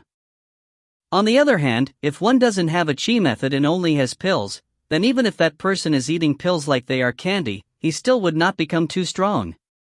After a brief moment of shock, the auctioneers recovered and sent their burning gazes at the green scroll at the middle of the hall. Even the charming Ye Fei seemed to have been forgotten. Sitting in the back row, Xiaoyan let out a breath. Hai Xian Level Qi Method? No wonder.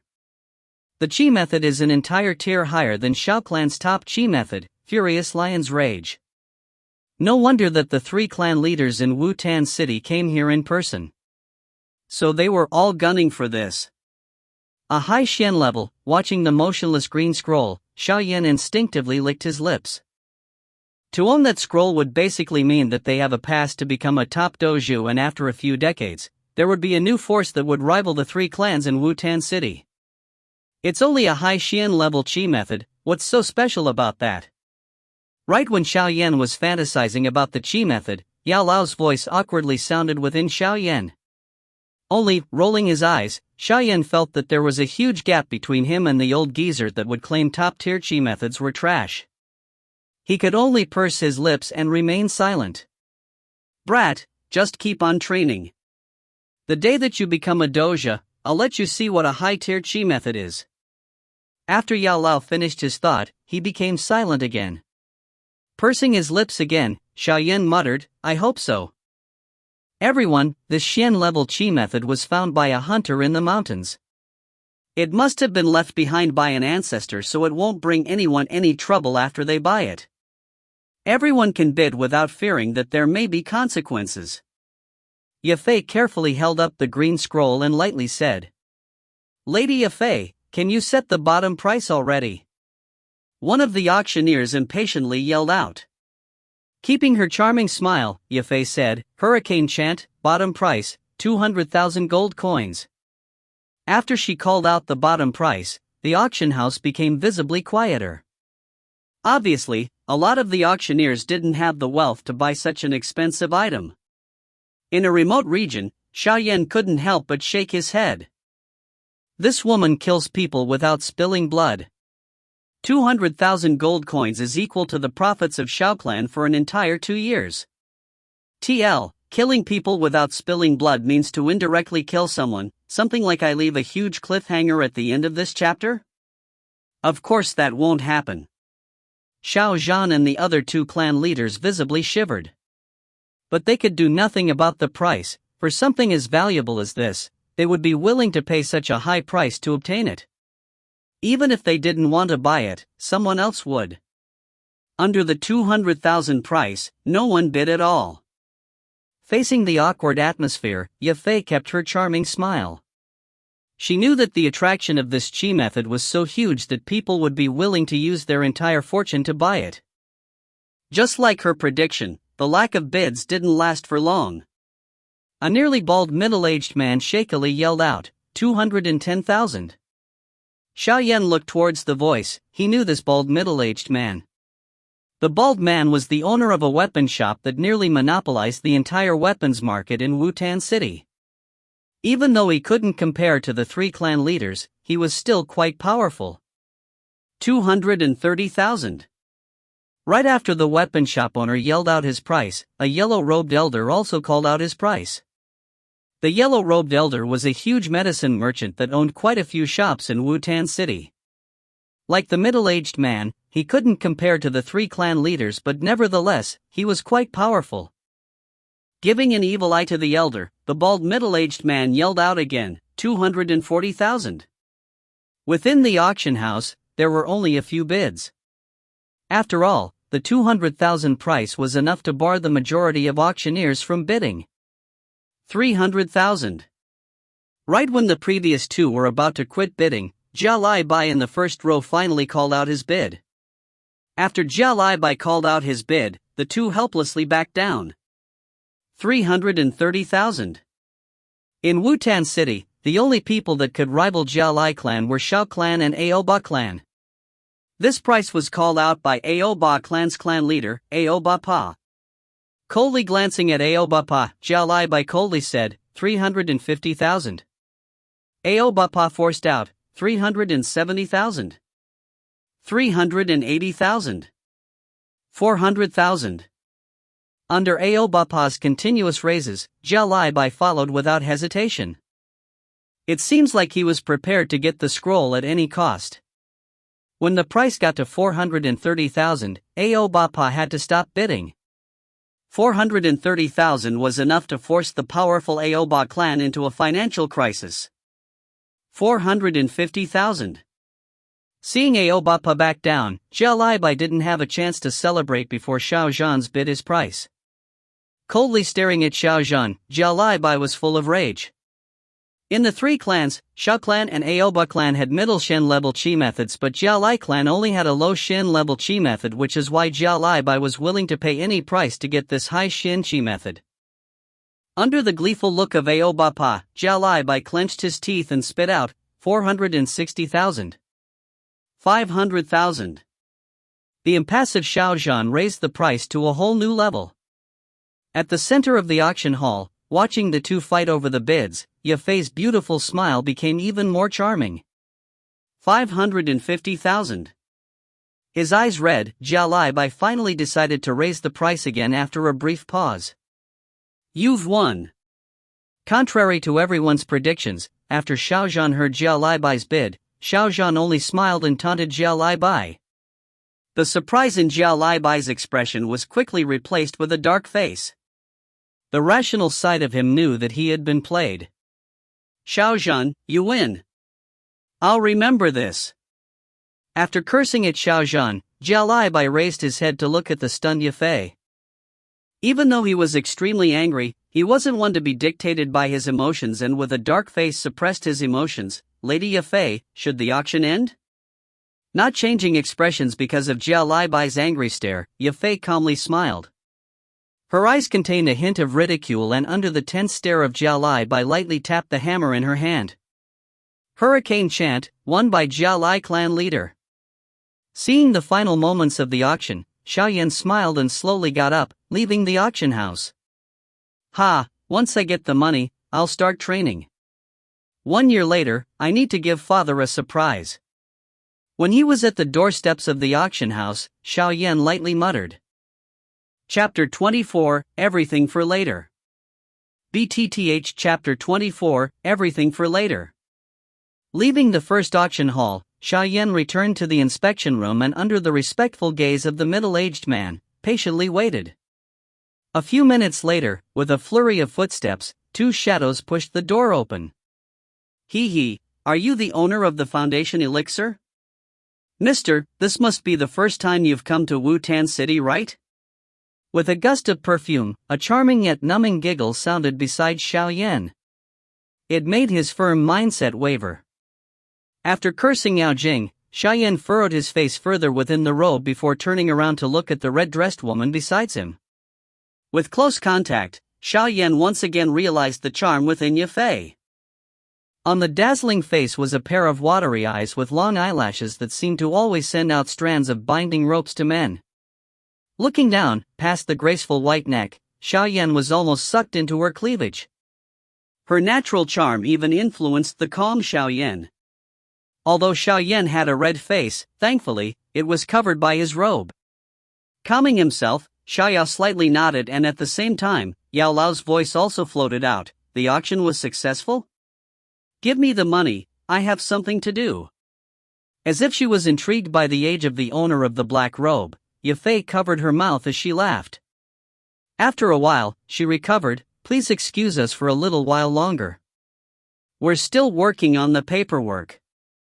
Slightly nodding, Xiaoyan didn't open his mouth again and moved his sight from Ye Fei while keeping silent. Looking at the mysterious person covered in the black robe, Ye Fei's brows furrowed. Looks like her prideful beauty had no effect. Pursing her lips, her gaze swept over the mysterious person, trying to discern every single detail in order to find out who she was dealing with. After sweeping through Xiaoyan and not getting any information, Ye Fei disappointedly looked at Gu and I. After their eyes met, she bit her lips and asked, Mister, Ye Fei has rarely seen an alchemist that doesn't have the alchemist badge. Could I ask for your name? Girl, coming to this place means that I need to say who I am? Under the black robe, Yao Lao's voice coldly spoke up. Ye Fei was only curious. If Mister doesn't want to say it, Ye Fei wouldn't force you. Ye Fei lightly laughed. Through the black robe, Xiaoyan watched the white legs wrapped in a red dress besides. Even though he couldn't help but admire her beauty, he silently reminded himself that for Ye Fei to become the top auctioneer, she wasn't some flower pot. Everyone said that beauty was trouble. After all, in the entire Wu-Tan city, there were countless suitors, but even to this day, none of them achieved their goal. Even though many of them blamed the primer auction house behind her, none of them would claim that she was a pretty flower pot. With such a clever woman besides him, Xiaoyan was as careful as if he was walking on top of ice. He was afraid that Ye Fei would discover something from him, but thankfully, with Yao Lao talking, the mysterious geezer wouldn't be charmed by the Yao Jing besides him. From Yao Lao's impassive words, Yafei wasn't able to find any information. In the end, she gave up on trying to find new information and instead smiled while taking out a crystal card. On the card was the Primer family logo. Mr. This is the Primer Auction House's VIP card. With this card, you can receive VIP treatment at any Primer family auction house. At the same time, the taxes that the auctions take would go from 5% to 2%. Hearing that, Xiaoyan's brows jumped. Compared to the blabber before, he liked this kind of solid benefits, so after pausing for a while, he took the crystal card. Seeing the long and pale hand out of the back robe, a glint of confusion flashed across Yafei's eyes. The voice from the person under the black robe was obviously the voice of an old man, but he has a hand that looks like a young man. This person, who is he? At this time, a waitress ran in and courteously handed a green card to Yafei. Mr. The Foundation elixir sold for 40,000 gold coins and taking out 2% as auction fees, the rest is in here. Yafei smiled while handing the green card over. Taking the green card, Xiaoyan's tense heart fell. The funds for his training were inside that tiny green card. 40,000 gold coins, that would be enough to train to a dojo. Since he already got the money, Xiaoyan didn't have any more reason to stay, and after carelessly pushing his hands together, a wizened voice calmly said, I can leave now, right? Hee, of course. If you would like to auction off any more pills, please keep the Primer auction house in mind. Yafei smiled. Carelessly responding, Xiaoyan stood up and left the tense room. Watching the disappearing shadow of Xiaoyan, the smile on Yafei's face slowly disappeared and she plopped down into a nearby chair. Guanai Shushu, is he really an alchemist? After an awkward silence, Yafei broke the stillness. Yeah, and his alchemy skills are better than mine. That second-tier foundation elixir, I can't refine it. Guanai answered while sighing. Even with the formula? Slightly wincing, Yafei's red mouth carelessly let out a dangerous sentence. Hearing Yafei's words, Guni's face changed and he hurriedly said, a formula is an alchemist's life. Please don't think that again. To carelessly anger a mysterious alchemist, even for the Primer family, is a huge deal. A couple dozen years ago, the famous Czech family of Jama Empire enraged Pil King Gui and was annihilated by 4 do wangs that Gui sent. Even the Jama Empire's royalty wouldn't control the matter. Even though our family is much stronger than the Czech family, it's best not to offend some mysterious alchemist. Alchemists are like a hornet's nest. Once you poke it, he'll find countless friends, and many experts would love to have an alchemist owe them a favor. Watching the panicking Guanai, Yafei bitterly smiled while massaging her forehead. Guanai Shushu, what are you saying? I wasn't thinking any of that. Do you think that Yafei has wasted these few years? I was reminding you. Hearing Yafei's words, Guanai let out a breath. He was really afraid that she would do something stupid. Pursing her lips, Yafei propped up her cheek while sighing. Alchemists, they really are some dangerous people, but why don't I have such a talent? Chapter 25, I'll pay for it. VTTH Chapter 25, I'll pay for it. After he sneaked back into his room, Xiaoyan quickly closed the door and went to the corner of the room, before finally taking out a bunch of medical herbs and magic crystals. He carefully placed them in the cabinet and deeply sniffed the smell of herbs as he smiled with relief. To practice uninterrupted, Xiaoyan had purchased the amount of herbs needed for 8 months of usage, allowing him to practice nonstop for the rest of the year. As he affectionately patted the cabinet, his lips cracked open and he lazily goes on the side of his bed, putting his head down. Today's activities had made him really tired. Yen Air, are you there? A mumbled voice and a knock passed through his door. Opening his blurry eyes, Xiaoyan hurriedly jumped out of his bed, then opened his room's door, looking at Xiao Zhao outside of the door and asked, Father, do you need something? Can't I see for you even if I don't need anything from you? You kid, you hid from me for 2 months. Xiao Zhan reprimanded as he rubbed Xiaoyan's head affectionately. Looking at Xiao Zhan's warm smiling face, Xiaoyan's was moved as he pumped his sore nose, not knowing what to say. Are you still feeling responsible for that? Ha, if she can't take a liking to my son, it is her loss. You don't have to be sad. Why should a great man act like a little kid? I know that this son of Xiao Zhan is not a cripple. Xiao Zhan boldly said. Ha, father, after 3 years, Yan Er will go to the faction of Misty Clouds personally. Xiao Yan said in a soft voice with a smile. Xiao Zhao's smiling face became more serious as he stared at Xiao Yan. After a while, he said with some hesitation, Father feels fine, but, are you really going to? Father isn't saying that you can't reach Nalan Yanran, but the strength of the faction of Misty Clouds. Xiao Yan smiled as he nodded, his thin lips forcing a somewhat stubborn line, Father, that there are some things, that as a man, I have to bear. Ah, this temper of your resembles mine much. If your 2 big brothers knew that you thought like this, they would probably be very happy. Towards Xiao Yan's dedication, Xiao Zhan smiled pleased before sighing and nodded heavily. Good, father waits for his son to give him some face. I want the old bastard Nalan Shu to beg me to remake that marriage promise. Xiao Yan nodded and couldn't help but laugh. Hey, I'll give you this, consider it as your father's support. He handed to Xiao Yan a very familiar white bottle. Looking at this elixir that went back to his own hands, Xian Yan didn't know whether to laugh or to cry. But on his face, he maintained a puzzled expression. Father, this is? Foundation elixir, it'll accelerate your doqi cultivation, I just bought it today. Xiao Zhan's mouth smiled. You must have spent a lot of money for this, right? As he received the white jade bottle, Xiao Yan's heart felt warm.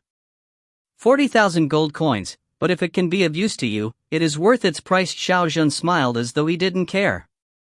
You spent 40,000 gold coins for buying me this foundation spirit elixir? Won't the elders perhaps cause trouble to you using this excuse? Xiao Yan smiled bitterly. TSSK, I am the clan leader, they can at most utter some words, Xiao Zhan said coldly. Father, thank you, during the adult ceremony in 1 year, I will make them shut their mouth completely. Xiao Yan calmly laughed as he said that. Good, I am waiting for my son to transform once more. Although he didn't know from where Xiao Yan's confidence came from, Xiao Zhan was very happy seeing his son's confident appearance. Alright, I won't disturb your rest. If there are any problems, come and see your father. As a family member, I cannot let you be disgraced. Waving his hand, Xiao Zhan turned around, as he took big strides leaving the front yard. Shit, I also have to face these old fools now. I only spent 40,000 gold coins, but they will act like I had spent the money that was supposed to be used for buying their coffins. From the night, Xiao Zhan's mutters floated to Xiao Yan. Looking at his father vanish into the darkness, Xiao Yan touched his nose and smiled while saying in a low voice, Relax, father, I will use reality to make these people quiet. 3 years before, I could make them look up at me. 3 years after, I will still be able to. After standing at his door for a while, Xiao Yan put away the white jade bottle. Then, he shot a look at the corner of the room, teasing, Girl. Is it fun to eavesdrop on people? Xiao Yan gege, that was keen from you. From the corner, a pretty young girl wearing a purple skirt came out elegantly.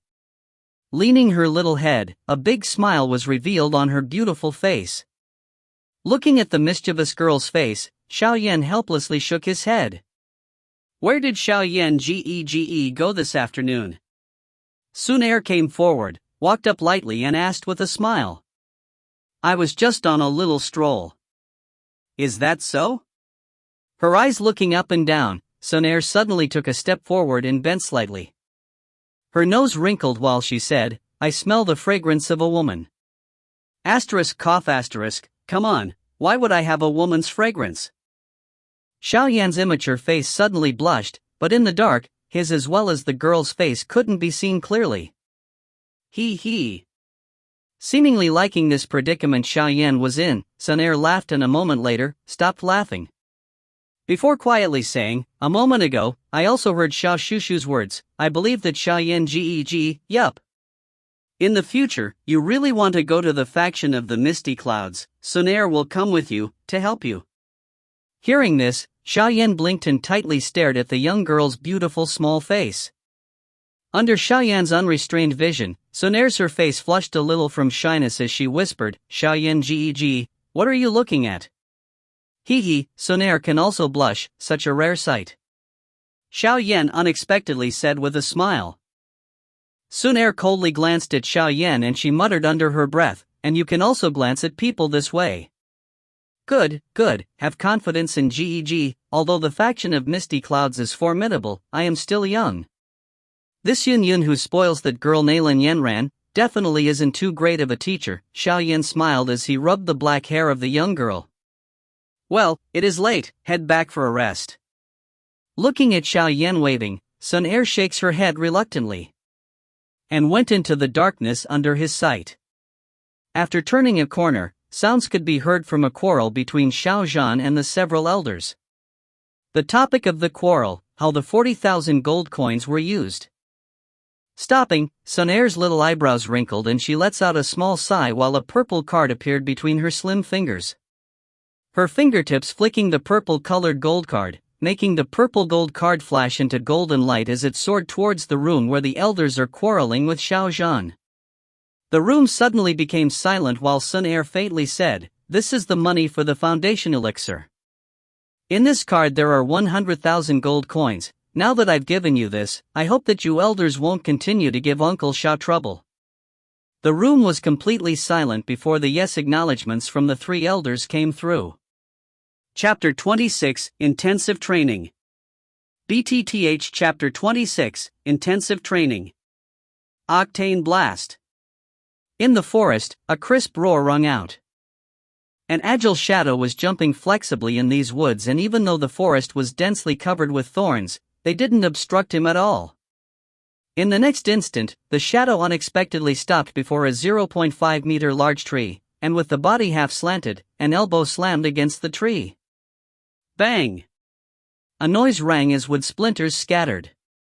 Spidery cracks appeared on the point of impact and spread throughout the whole tree. Crunch asterisk, the tree had a huge gaping hole with the elbow hit and emitted a crunching sound before loudly falling to the ground a moment later. The moment the big tree fell, the agile shadow quickly took a few steps back vigorously like a monkey and lightly floated to a green-colored stone. Looking at the results of his efforts, Xiaoyan's delicate small face showed a smile. In the past 3 months, this was the first time he had succeeded in using the Octane Blast, a high Shen level skill. This Octane Blast that could rival a Dido technique didn't let Xiaoyan down. With Xiaoyan's 6 Duan Qi, he could rival the destruction of a person at 8 Duan Qi. The more one's Duan Qi level rises, the harder it is for one to raise their Duan Qi. But since the auction, Xiaoyan went into intensive training for 3 months and only a few days before did his Duan Qi jump from 5 Duan Qi to 6 Duan Qi. To gain 1 Duan Qi in 3 months, although this speed is slower compared to the 2 months needed for reaching 5 Duan Qi, Xiaoyan was still very satisfied. When he was training before, it took him an entire half year to go from 5 Duan Qi to 6 Duan Qi. The current speed is terrifying. After having used Octane Blast, Xiaoyan's whole body was like a sponge which was suddenly squeezed of its water. A noticeable pain was constantly corroding his nerves while the veins on his arms were visibly pulsing. These were the signs of extreme exhaustion. Licking his lips, Xiaoyan struggled to turn his head to look at his right elbow. What entered his vision was a crimson elbow. TSS. A corner of his mouth cracked open while Xiaoyan inhaled a deep breath and said with a bitter smile, "No wonder I had to bear such harsh beatings. Or else what this strike would have broken wouldn't have been the tree, but my arm." This Octane Blast skill is pretty much a comparison of who has the harder body. His whole body lying on the ice-cold stone, Xiaoyan's rapid breathing slowly calmed down. However, the aching sensations of Xiaoyan's body made him not want to move even his finger yet. With Xiaoyan's 6 Duan Qi, he could at most use the Octane Blast once, and after using it, he would be completely depleted of his strength until much later. Xiaoyan threw back his head, narrowed his eyes and lazily looked at the floating clouds in the blue sky.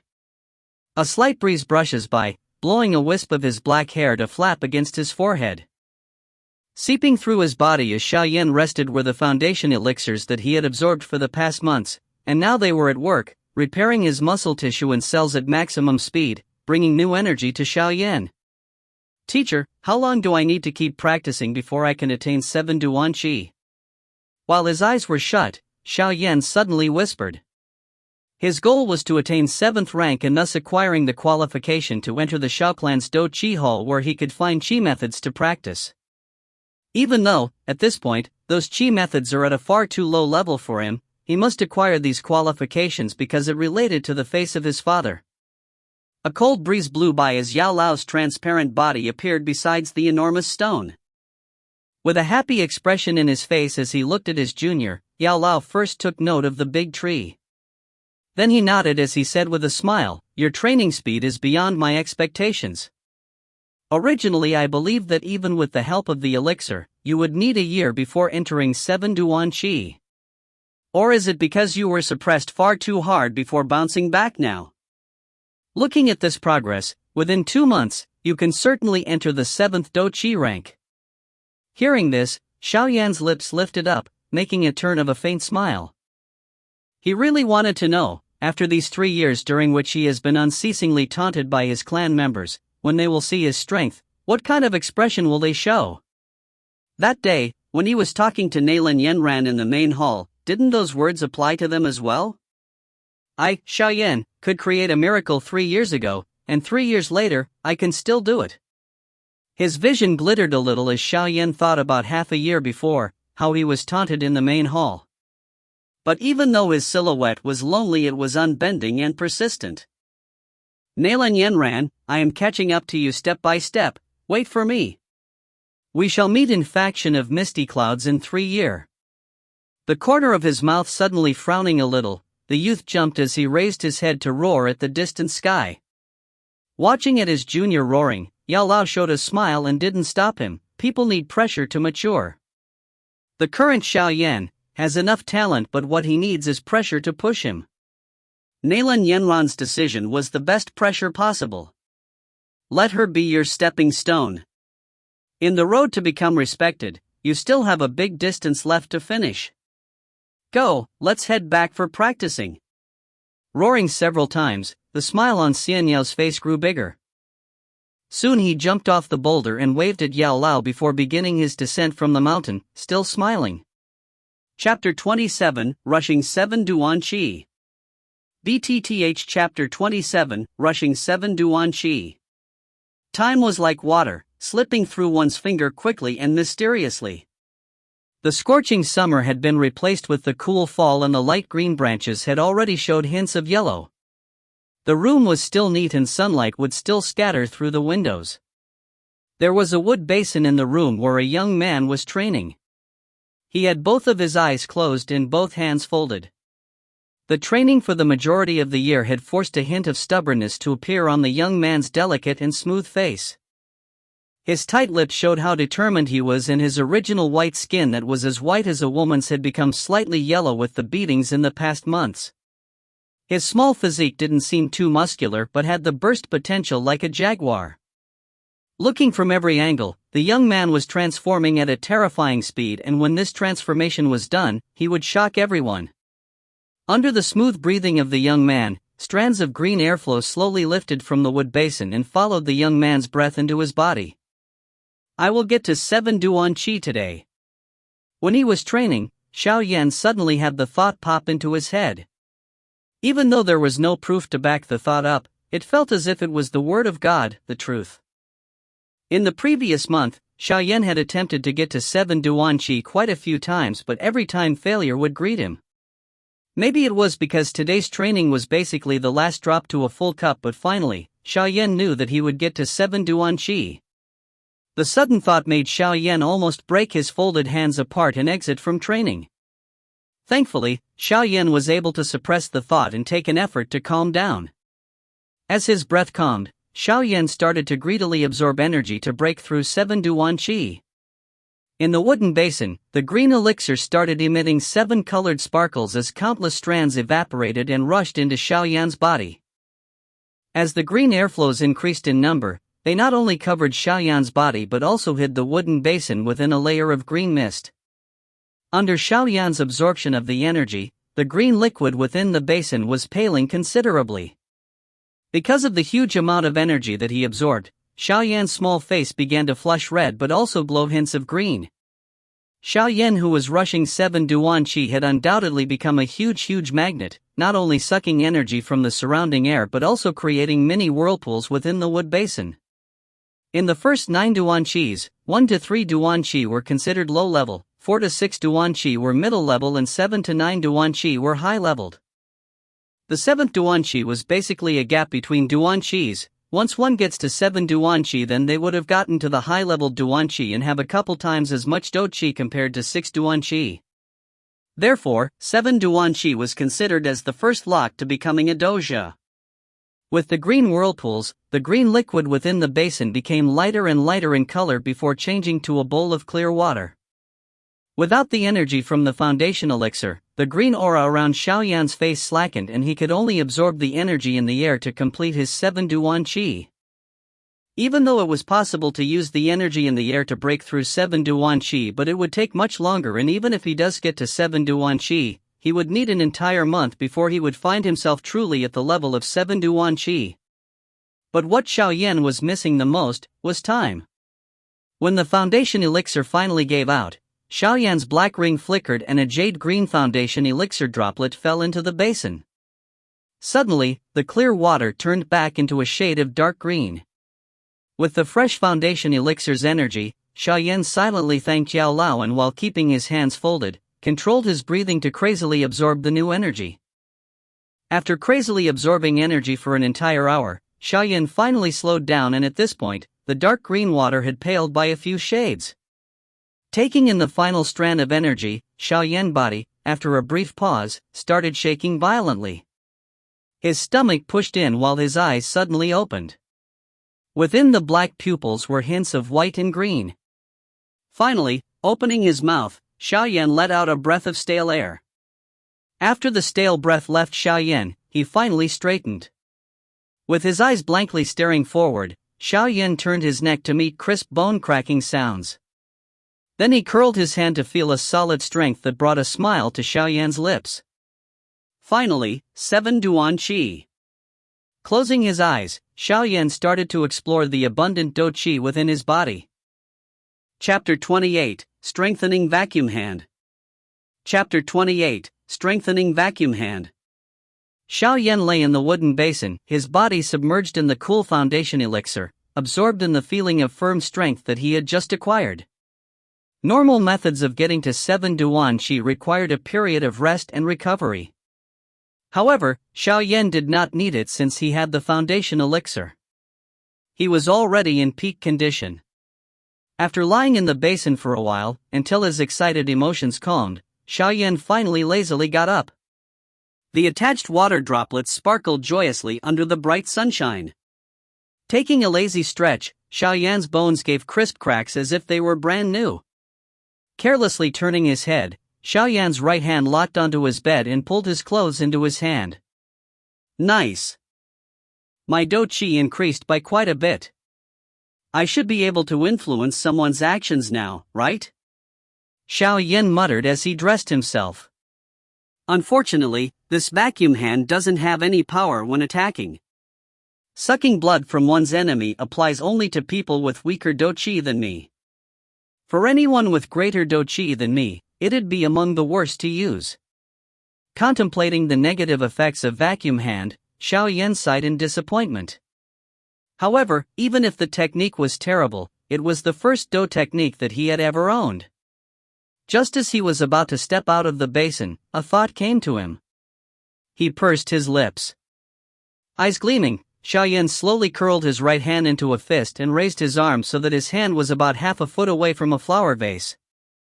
He stared intently at his hand, and deliberately avoided looking at his target. Xiaoyan's Do Qi burst from his palm without the guidance of Qi. Licking his lips, Xiaoyan's Do Qi burst out of his palm without any planned Qi paths or pressure points. To be able to externalize Do Qi without the use of Qi paths was something the Dosher could barely do. Xiaoyan's attempt resulted in nothing more than a moderate gust of wind. The air flowed from his palm and connected with the vase, almost knocking it off the table. Even though he failed to externalize the dou qi, Xiaoyan's face bore an expression of elation. He excitedly rubbed his hands together and quickly took a few steps back before raising his hand at the vase again. Vacuum hand. A small roar and a huge pulling force forced the flower vase to spiral towards Xiaoyan. Right when the vase was about 3 feet away from Xiaoyan, the pulling force on Xiaoyan's hand disappeared and was replaced by dou qi rapidly trying to externalize on his palm.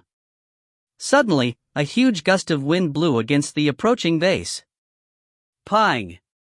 The two counteracting forces met in mid-air and the vase that was in the middle of the clash suddenly broke into countless ceramic pieces. Man, Xiaoyan hates faces. Seeing the results of his experimentation, Xiaoyan's small face was full of happy surprise. The combination of the pulling and pushing force caused a destruction far greater than he had imagined. Even though Xiaoyan's plentiful dou qi had almost been exhausted by that experiment, Xiaoyan was still extremely excited. The pushing force was caused through a low-level method which had a great consumption of dou qi with barely mediocre results. If he had a dou technique that was the opposite of vacuum hand, then the two combined, he was sure, would have a great effect. Brat, pretty good, to have thought up this method to strengthen vacuum hand. The black ring sparkling, Yao Lao ghostly floated out and praised Xiaoyan while inspecting the ceramic fragments. Xiaoyan smiled and his eyes quickly circled around Yao Lao. On Xiaoyan's face was an expression of sadness and fawning. If there was a dou technique that would create a pushing effect and if you could train the dou technique to a high level, then this low Xin level vacuum hand could have the power of a middle to high Xin technique. As if he didn't see Xiaoyan's fawning face, Yao Lao muttered to himself. Teacher, you know that non-attack oriented dou techniques are super rare. Getting the vacuum hand was pure luck, and now, where do you expect me to find a dou technique to complement vacuum hand? Xiaoyan tilted his head and said dejectedly. Stop making that innocent face. I know that you're trying to get it from me. Giving Xiaoyan an evil eye, Yao Lao angrily said. It's not like someone else didn't think of what you just thought up, but these two non-attack oriented dou techniques are extremely rare and therefore, no one has been able to actually combine their effects. Even teacher doesn't have something? Hearing that, Xiaoyan's small face darkened. He knew that without a set technique to produce a pushing force, he would have to rely on his dou qi externalizing, which was not a smart move. Seeing Xiaoyan's dispirited face, Yao Lao smiled while massaging his forehead. After a while, he said, there was someone before that begged me for a pill. I think that I took a dou technique like vacuum hand as payment. If I didn't have an already finished pill at that time, I would not have traded with that person. This was pretty long ago. If you didn't remind me today, then I probably would have really forgotten about it. Alright, I found it.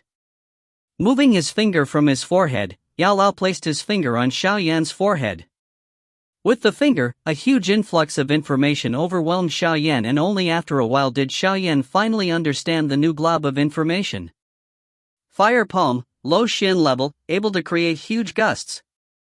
The simple explanation along with the uncreative name made this low Xin level technique seem extremely shabby. The founder of this was a blacksmith who had been a blacksmith for his entire life. Because of the fire of the furnace, after a couple decades, he invented this technique. Watching the tight-faced Xiaoyan, Yao Lao taunted. Rolling his eyes, Xiaoyan was quite impressed with the blacksmith. Creating a dou technique was no mean feat and definitely not something that an ordinary hammer-wielding blacksmith could create. Fire palm wasn't hard to learn, and under Yao Lao's help, Xiaoyan only took 2 hours before having an introductory grasp on the basics of it. Standing in his room, Xiaoyan stared at the final flower vase in his room. Taking a deep breath and curling his hand, he said, vacuum hand. With the strong pull, the flower vase quickly flew towards Xiaoyan.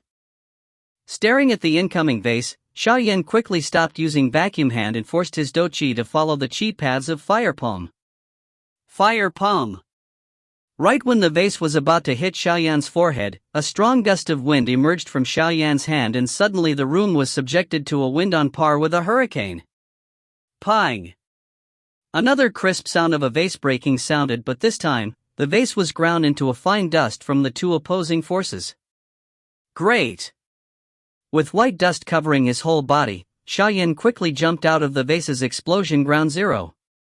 Watching the outcome of the vase, light shone in Xiaoyan's eyes.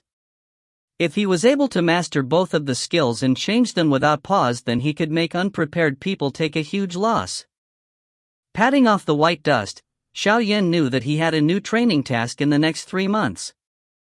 3 months later will be his coming-of-age ceremony.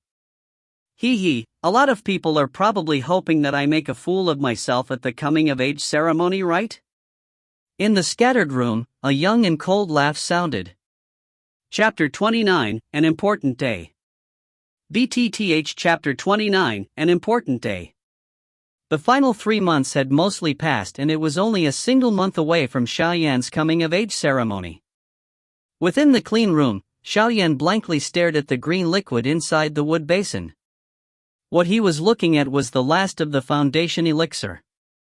At the final few stages of Duan Qi, it was becoming incredibly difficult to raise his Duan Qi. Xiaoyan's 7 Duan Qi hadn't been rising by much for the past 3 months and the feeling of breaking through to 8 Duan Qi never came to Xiaoyan. Staring at the basin like a fool for a while, Xiaoyan finally pulled back his gaze while shaking his head. Can I use this last foundation elixir to get to 8 Duan Qi? Slowly straightening his numb body, Xiaoyan, surprisingly, didn't start training. Instead, he took out black clothes from his closet. The month before the coming-of-age ceremony, all of the participants in the ceremony had to attend a test. The test was to eliminate those whose Do Qi wasn't high enough. Those that had more than 7 Duan Qi were allowed a chance to go into the Do Qi hall to find a Qi method after completing their coming-of-age ceremony. On the other hand, those that were below 7 Duan Qi would lose the chance and be exiled to the clan's property after the ceremony. Unless they show exceptional talent or bravery, they would never get a chance to become part of the inner circle of the Xiao clan. Right after he put on his clothes, a light knock came from the door. Xiaoyan Gege, are you there? Hearing a high girly voice, Xiaoyan's brows jumped while he quickly buttoned his clothes before hiding the wood basin in an overlooked corner. After checking that all was fine, he slowly waltzed to the door and opened the door. When the door opened, warm sunshine flew onto him and Xiaoyan with the black clothing seemed especially spirited. Outside of the door, a young girl wearing a light and refreshing green robe with a purple cloth belt was patiently waiting for Xiaoyan. Watching the girl outside of his door, Xiaoyan was shocked for quite a while before recovering and said, "This early, I thought it was a goddess that came down, but taking a closer look, it was Sun Er." Hearing Xiaoyan taunting praise, Sun Er's agile eyes blinked and her small mouth curved into a smile. However, from her brows that were almost in the shape of a crescent moon, one could tell the happiness she felt. With a hint of happiness in her eyes, Sun Er raised her delicate chin and started examining the young man in front of her. After a year's worth of training, Xiaoyan had grown out of his naivety and instead, on his delicate and well-figured face were a few hints of manly charm. After a long period of beat-receiving training, his overall body tone was full of muscles and even though he was covered by a black shirt, his figure seemed rippling with energy. Walking out of the room and closing the door, Xiaoyan finally saw the dumbstruck Sun Er that wasn't even blinking as she stared at him. Confused, Xiaoyan took a look of himself and asked, "Is there anything wrong with me?" Her beautiful face blushing, Sun Er quickly moved her sight away and smiled, "Let's go Xiaoyan Gege. Today's the pretest for the coming-of-age ceremony, are you ready?" Narrowing his eyes, Xiaoyan shrugged his shoulders while his lips went up with a stubborn pride. His hands slowly curled into fists as he said, "The title of cripple, I'll return it to those that gave it to me today." Watching the confident Xiaoyan, Sun Er also nodded her head, "I believe in Xiaoyan Gege. Of course you believe in me, you've probably determined what Duan Qi I'm at already." Xiaoyan gave her a wide eye and helplessly said. Watching the depressed Xiaoyan, Sun Er slightly nodded her head but quickly responded, "Getting to 7 Duan Qi from 3 Duan Qi in less than a year." Xiaoyan Gege's talent, even Sun Er's talent is far inferior to yours. Alright, let's go. Xiaoyan touched his nose and affectionately tapped Sun Er's head. Then he quickly started taking huge strides to the clan's training field. Watching the completely different backline of Xiaoyan, without the sadness and loneliness from the past, Sun Er smiled and muttered, "Xiaoyan Ji, Sun Er knew that you would take back your respect and honor." On the green-rocked training field, at least 100 boys and girls were waiting there. Their chatter was like a low roar that spread quite far. At the middle of the training field was a huge black monument, which was a testing monument that only clans with quite a bit of power could own because of its high price. Next to the black monument was the same impassive tester from 1 year ago. On an elevated platform to the left of the training field were the clan's more prominent members. At the middle of the platform was the clan leader, Xiao Zhan, surrounded by the 3 elders. Inside the field, the about-to-be-tested examinees were all standing. Those that performed quite highly before didn't show much stress on their faces, while those that didn't have much talent had tense and scared faces. Xiao Zhan examined the people in the training field with a dark face and sighed inwardly. "Yan Er, can you pass this test?" "Clan leader, it's almost time." "Why isn't Xiaoyan here yet?" The second elder furrowed his brows and asked. Xiao Zhan gave him a sideways glance and said, "It's not time yet, why be in such a hurry?" "The second elder I know isn't such a hasty person." With the rebuttal from Xiao Zhan, the second elder's face was somewhat ugly when he coldly retorted, "Even if you gave him that foundation elixir, he can't possibly get to 7 Duan Qi in 1 month. You should stop hoping for some miracle." Hearing that, Xiao Zhan's face flashed with anger. He was also worrying about that, and the second elder hit his soft spot. But right when he was about to respond to the second elder's barebone words, a slight disturbance occurred in examinees in the training field. Looking towards the disturbance, Xiao Zhan saw 2 shadows slowly coming over from the end of the path leading to the training field. Their steps weren't hurried, as if they were unaffected by today's test. Narrowing his eyes to get a better sight of the black-clothed young man's light smile, Xiao Zhan didn't know why, but he felt much better all of a sudden. Chapter 30, The One Who Humiliates Gets Humiliated in the End. DTTH Chapter 30, The One Who Humiliates Gets Humiliated in the End. Watching the Xiaoyan who was coming with Sun Er, the young men in the training field showed a face full of envy and disdain. In the entire Xiao clan, the only one who was close to Sun Er was the famous cripple. At the edge of the field and surrounded by a huge number of peers, Xiao Ning stared at Xiaoyan with anger emanating from his eyes. "Little bastard, after today, let's see if you have enough face to be with Sun Er." With a low curse, Xiao Ning smiled, thinking about the misfortune about to befall Xiaoyan. Ignoring the gazes of envy and anger, Xiaoyan brought Sun Er to the back of the line and started chatting. Watching the relaxed Xiaoyan, the people on the platform were all surprising, thinking that maybe Xiaoyan didn't know how this test would change his future. He knows he's going to fail. The second elder teased. The second elder was expecting Xiao Zhan to rage against him, but after waiting for quite a while, Xiao Zhan didn't say anything. In shock, the second elder tilted his head to look at Xiao Zhan. "Second elder, instead of predictions, you should look at the results. Or else, when the time comes, you'd be throwing away face." Xiao Zhan gave a deep glance at Xiaoyan, who was relaxing under the sun. His mouth twitching, the second elder retorted, "Hope so. I'm also hoping that he can bring me some surprises." "Alright, it's time. Let's start." The first elder cut both of them off and started the test. Xiao Zhan nodded while standing up, taking a look at the silent training field. He roared, "You are all new blood of the Xiao clan and should know the importance of this test. From the test, if you're above 7 Duan Qi, then you've made it. However, if you didn't make it, you can challenge someone that's about 7 Duan Qi according to the rules. If you win, you will also make it. Alright, now that everyone knows the rules, let's start the test." With Xiao Zhan's low roar, the trainees all began to tense up. Besides the black monument, the impassive operator stepped up and took out a heavy pamphlet that had all of the names. His cold voice made him seem like the devil to people called out by him. Cross-legged, sitting on the clean and smooth ground, Xiaoyan calmly watched those whose doqi didn't make the requirement and were crying. Coldly pursing his lips, he didn't feel any pity for them. he knew from first-hand experience that they loved to pick on those that had lower dochi than them, in particular, the cripple that was once a genius. When they were insulting clansmen that were of lower dochi than themselves, they probably never thought that this day would come. The one who humiliates gets humiliated in the end. Sun-Er sitting next to Xiaoyan also was impassive.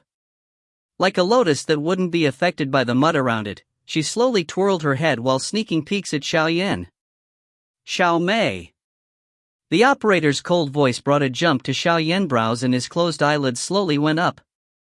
Sun-Er, who was intently watching Xiaoyan from the side, curled her nose as she saw Xiaoyan's actions. She used to be quite close to Xiaoyan Gege. While narrowing her eyes, Sun-Er stared at the red-clothed girl walking up. Soon, Sun-Er blinked and tilted her head to look at Xiaoyan's curved smile, saying, "I'm quite curious about what kind of attitude she'll have towards Xiaoyan Gege after today."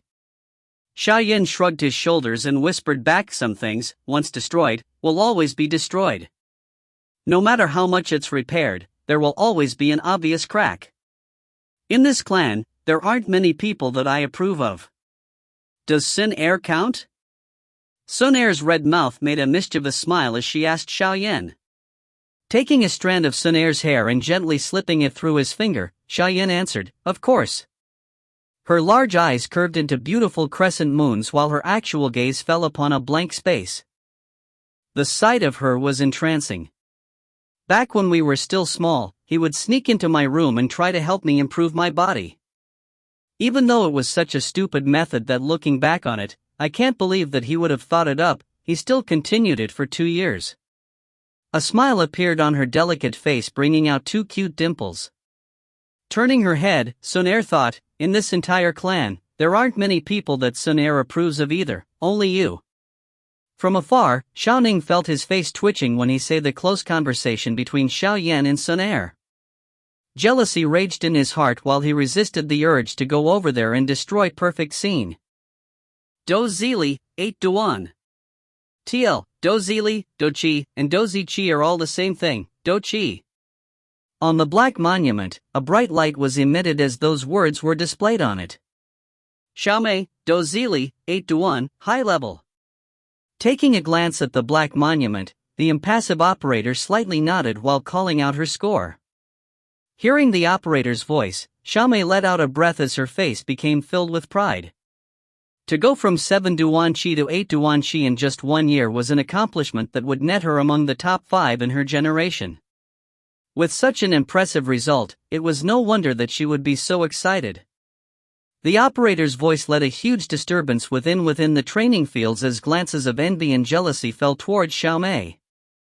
To raise 1 Duan Qi in 1 year, barely decent, touching his nose, Xiaoyan calmly evaluated. Yup. Sun-Er played with her hair as she carelessly glanced over Xiaomei, who was surrounded by her friends like a princess. But after Xiaomei, out of the dozen or so people, only 1 person got to 7 Duan Qi. The rest were all eliminated. Xiao Sun-Er. The impassive operator, surprisingly, had a bit of emotion when he called this name. Everyone's gaze fell upon Sun-Er, who was sitting next to Xiaoyan as they heard that name. Xiaoyan Gege, don't be too surprised later. Standing up, Sun-Er bent down to mischievously smile at Xiaoyan. His brows twitching, Xiaoyan watched the beautiful backline of Sun-Er as he muttered, "Did she become a doja?" Chapter 31, 1-star doja. BTTH Chapter 31, 1-star doja.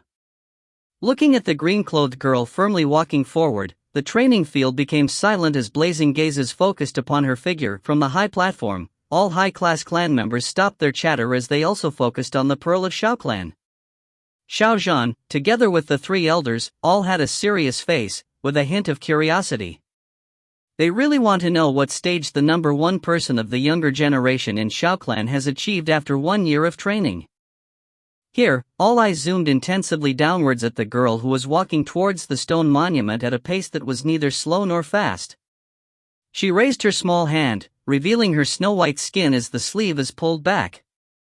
As her precious hands softly touched the stone monument, Sun-Er gradually closes her eyes as her inner do-chi quickly strengthened. Accepting the incoming do-chi, the ever-silent monument shined out bright rays of light. 1-star doja.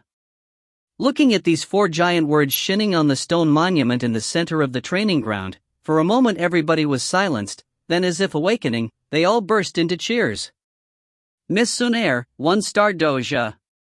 Being surprised by the 4 shining yellow letters, the operator couldn't help but shake his head. Ha ha. 15 years old doja, she truly is. Listening to the announcement of the examiner, Xiaojun took a light breath, but his last words became mumbled. The 3 elders lightly nodded as their faces showed their surprise. Although there was still a slight difference with Xiaoyan's achievement of becoming a doja when he was 12 years old, this training speed of hers can be considered monstrous. In the middle of the training ground, Xiaomei, who had just been admired by everyone, was also dizzied by the 4 shining words on the stone pillar. Staring at the monument, she felt a sense of helplessness. Only 15 years old to become a 1-star doja, that achievement blinded her who didn't expected that prowess from Sunair. At the end of the crowd, Xiao Yan nervously pursed his lips. He didn't expect Sunair to enter the doja zone and also reach 1 star, a whole tier above someone who just compressed his or her chi cyclone. This speed of training can even be compared to him who's using foundation elixir to boost his training speed. Sunair ignored the other people and furrowed her brow disapprovingly as if she didn't like the attention. Then she walked back into the crowd and noticing Xiaoyan's surprise, she smiled playfully. Don't be so proud. With your talent, this achievement is within my expectation. If you didn't reach doja level, then I would be quite surprised. Xiaoyan shrugged and joked. Hearing that, Sunair's little face became sorrowful for a moment, glancing at him. Pulling Sunair to sit down on the mat, Xiaoyan looked bored as he observed other clan members continuing the examinations. Honestly speaking, to train one's do chi to 7 duan chi before the age of 15 required decent talent to succeed. However, those with decent talent aren't as plentiful as one may think, and even within the entire Xiao clan, only 2 to 3/10 people make it. As time passed, more and more people were deemed unqualified, dulling the atmosphere of the training field.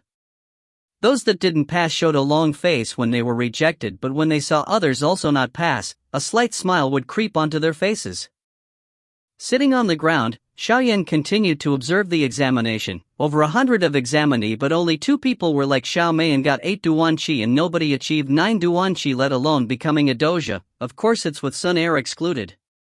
On the field, the number of examinees slowly dwindled and finally there were only Xiaoyan and several people left. Soon, a bleak young examinee stood up and went up even though he knew that he had no chance of qualifying. For the last dozen or so examinees, everybody knew that these people were at the bottom of the clan, and if not for fair examinations, it was probably that these people would have been disqualified without ever testing. Xiaoyan. Standing next to the stone pillar below, the operator announced the name with difficulty. Xiaoyan Geg, it's your turn, Sunair said gently, her soft small hands lightly holding Xiaoyan's hand.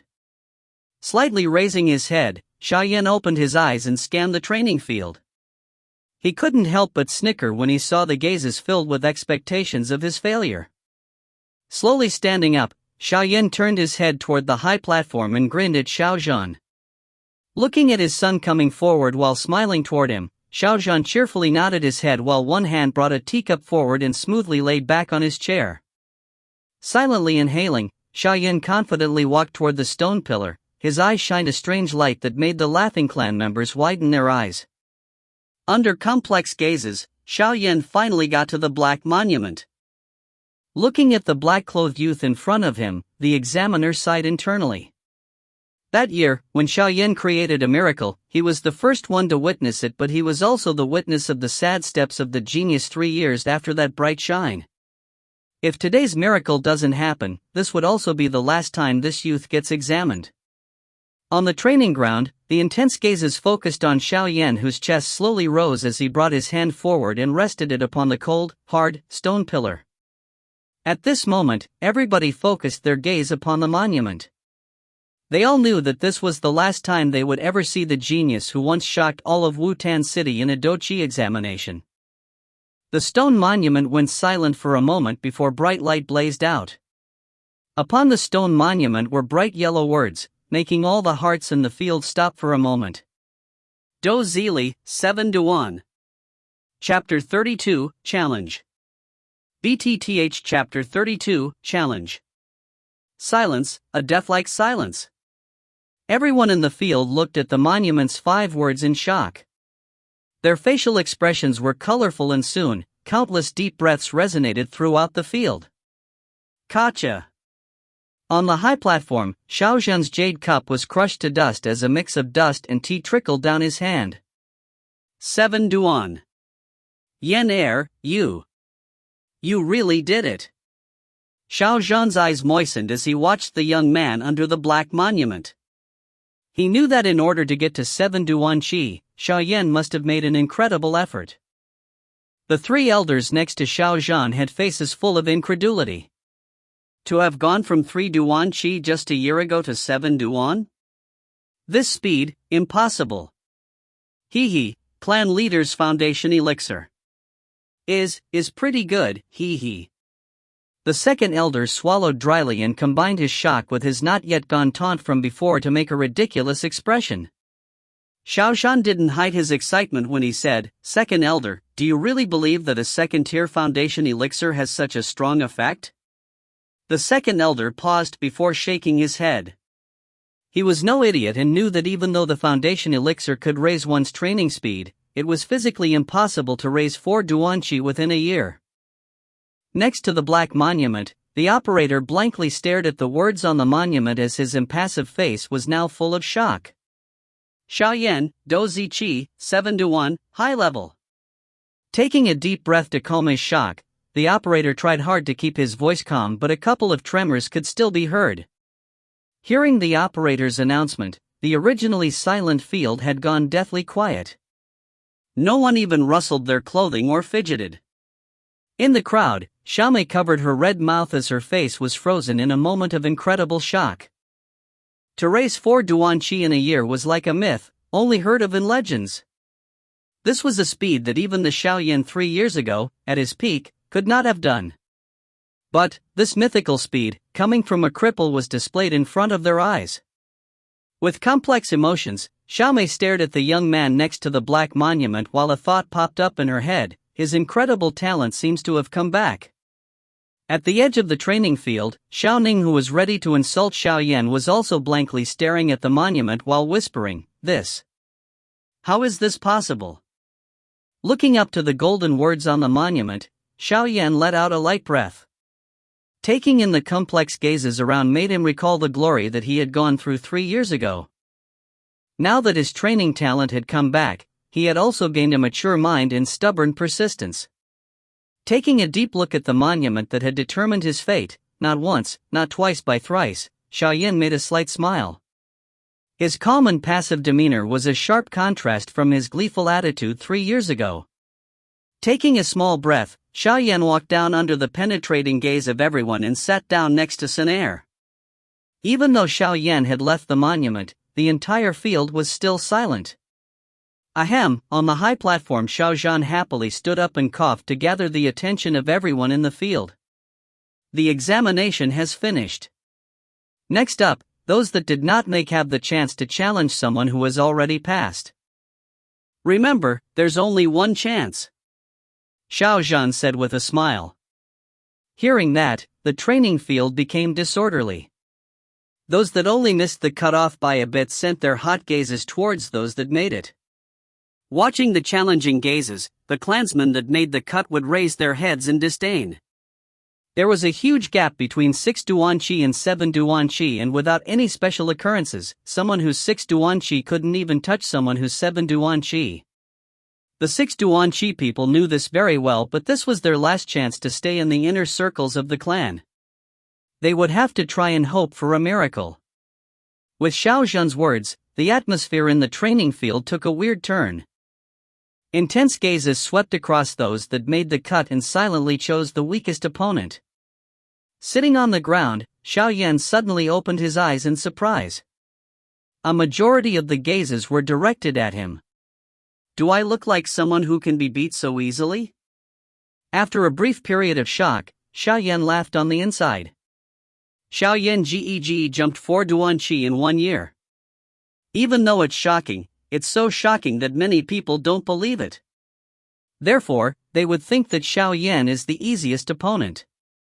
Beside him, Sun Er explained. Carelessly shrugging his shoulders, Xiaoyan patted the dust off of his robe while saying, "They can choose to not believe it, but they will know." Sun Er gave a smile and nodded. Finally, after a brief period of calm, someone couldn't stand it and stood up. A well-built young man, under everyone's gaze, quickly walked in front of Xiaoyan and loudly said, "Xiaoyan Daodi, please." Even though the young man was respectful, Xiaoyan, who was across from him, could see hints of disbelief flash through his eyes. In addition, his face showed an arrogant disdain. Looks like he hasn't recovered from Xiaoyan's former name of being a cripple. Chapter 33, Proof. BTTH Chapter 33, Proof. Watching the quick challenger, the other unqualified clansmen let out a sigh of regret. It seemed like they were all envious of the well-built young man in front of Xiaoyan. Xiaoyan narrowed his eyes as he examined the young man. Even though he didn't know all of the clansmen in the clan, he had quite an impression of the young man in front of him. If his memory served him, the young man was called Xiao Ko and was a supporter of the first elder. Normally, he'd follow behind Xiaoning like a small henchman, and when Xiaoyan fell from genius, Xiao Ko never showed him any kindness and instead trampled over Xiaoyan's dignity. Recalling old memories, Xiaoyan's mouth curved to a dangerous angle. Turning to look at the smiling Sun Er, Xiaoyan smiled while nodding, saying, "All right, I accept." Seeing how easily Xiaoyan answered, Xiao Ko's eyebrows twitched and a sense of fear snuck into his heart. Drily swallowing, Xiao Ko started to regret his recklessness. Even though he was somewhat regretful, Xiao Ko couldn't back down and had to continue through. No way, to raise 4 Duan Qi in 1 year is impossible. This guy must have used some method to fool everyone. I can definitely beat him. After wordlessly encouraging himself, Xiao Ko smiled, "Then I'll see how strong Xiaoyan Daodi is." Xiaoyan smiled and didn't say anything. Standing up, he walked to the center of the training field and motioned for Xiao Ko to follow him. Watching the calm Xiaoyan, Xiao Ko's heart skipped a beat and he no longer felt so sure. Forcefully smiling, he walked with stiff strides into the field. With the two people in the field, even the calculating gazes from the people who did not pass quickly moved on to the two in the field. On the high platform, Xiaozhen took a handkerchief that was brought up to him and cleaned his hand of residue tea while intently staring at the training field with a sense of tension in his eyes. To be honest, not only did the younger generation have doubt about Xiaoyan's achievements, Xiaozhen himself couldn't completely believe it either. This wasn't because of his lack of trust in Xiaoyan but rather because of how impossible of a feat it was to raise 4 Duan Qi in just 1 year. It was inhuman. Even the Xiaoyan 4 years ago couldn't hope to achieve it. Because of how incredible the achievement was, nobody could believe what they were saying. But no matter if it was fake or real, no matter if the others believed it or not, once Xiaoyan fought, his real strength would be exposed. At that time, everyone would have their thoughts confirmed or disproved. Besides Xiaozhen, the three elders' breathing intensified as their hands gripped deep hand marks on their respective chairs and their muddled eyes stared at the training field. In the green-rocked training field, everyone's vision was glued to the two within the training field. Once Xiaoyan fought with Xiao Ko, everything would be clear. It's definitely fake. At the edge of the training field, Xiaoning licked his dry lips and angrily whispered. It should be fake, right? Within the crowd, Xiaomei bit her lip. She couldn't believe that the young man that had been crippled 3 years would have such a monstrous achievement. Under stare after stare, Xiaoyan and Xiao Ku in the training field had already finished their perfunctory ritual gestures and were about to fight. Both of Xiao Ku's hands were tilted upwards as light dou qi started swirling around his hands. Taking a deep breath, Xiao Ku stomped heavily on the ground and started to ram towards Xiaoyan. Low-level fights didn't have any complex gestures and were composed of the simplest attacks. Splitting mountain hand. Quickly nearing Xiaoyan, Xiao Ku's right hand quickly gathered dou qi as it swept over to Xiaoyan's chest. Splitting Mountain Hand, a middle Huangdo technique that was only available to clan members 5 Duanqi and higher. With the gust incoming, the lagging hair on Xiao Yan's face blew away as a pair of dark eyes were revealed. Blinking, Xiao Yan narrowed his eyes watching the ever-nearer hand. When the hand finally reached Xiao Yan's shoulder, Xiao Yan smoothly took a step to the left. With a year's worth of body training, Xiao Yan's reactions were incredibly quick. With only one step, Xiao Yan avoided Xiao Ke's attack. At the same time, Xiao Yan lightly twisted his body as his hand reached through Xiao Ke's arm and went to Xiao Ke's shoulder as if he was picking a leaf from a tree. Shatter Rock Hand. Shatter Rock Hand, a low Huang level Do technique that only required 3 Duanqi to learn. Pang! A dull sound occurred as Xiao Yan's hand landed firmly on Xiao Ke's shoulder, causing Xiao Ke's flush-red face to pale. With a low grunt, he slowly stepped backwards before finally losing strength in his legs and fell to the ground like a turtle. The whole field was silent. Xiao Ke's defeat proved many things. Defeating his opponent in one attack, Xiao Yan shaked his headboard. This kind of opponent wasn't even a challenge for Xiao Yan. Not mentioning Octane Blast, Xiao Yan hadn't even used half of his strength yet. Of course, contrary to Xiao Yan's bored feeling, everyone within the field was shocked. Many of them slowly closed their eyes because Xiao Yan had to be at least 7 Duanqi to have easily beat Xiao Ke, who was a 6 Duanqi. Thinking about that, Xiao Yan's previous monstrous performance was proved to be true. To raise 4 Duanqi in just 1 year, his result was a miracle within a miracle. On the high platform, Xiao Zhan let out a deep breath as a weight was lifted from his heart. It's true, 7 Duanqi. Watching the defeated Xiao Ke, Xiao Mei's small hand covered her red lips as she couldn't help but gasp. Chapter 34, Turning Around. BTTH Chapter 34, Turning Around. Watching the black-clothed young man with his hands behind his back, the whole field was quiet again. On the high platform, Xiao Zhan's smile slowly widened before finally, he couldn't help but laugh out loud.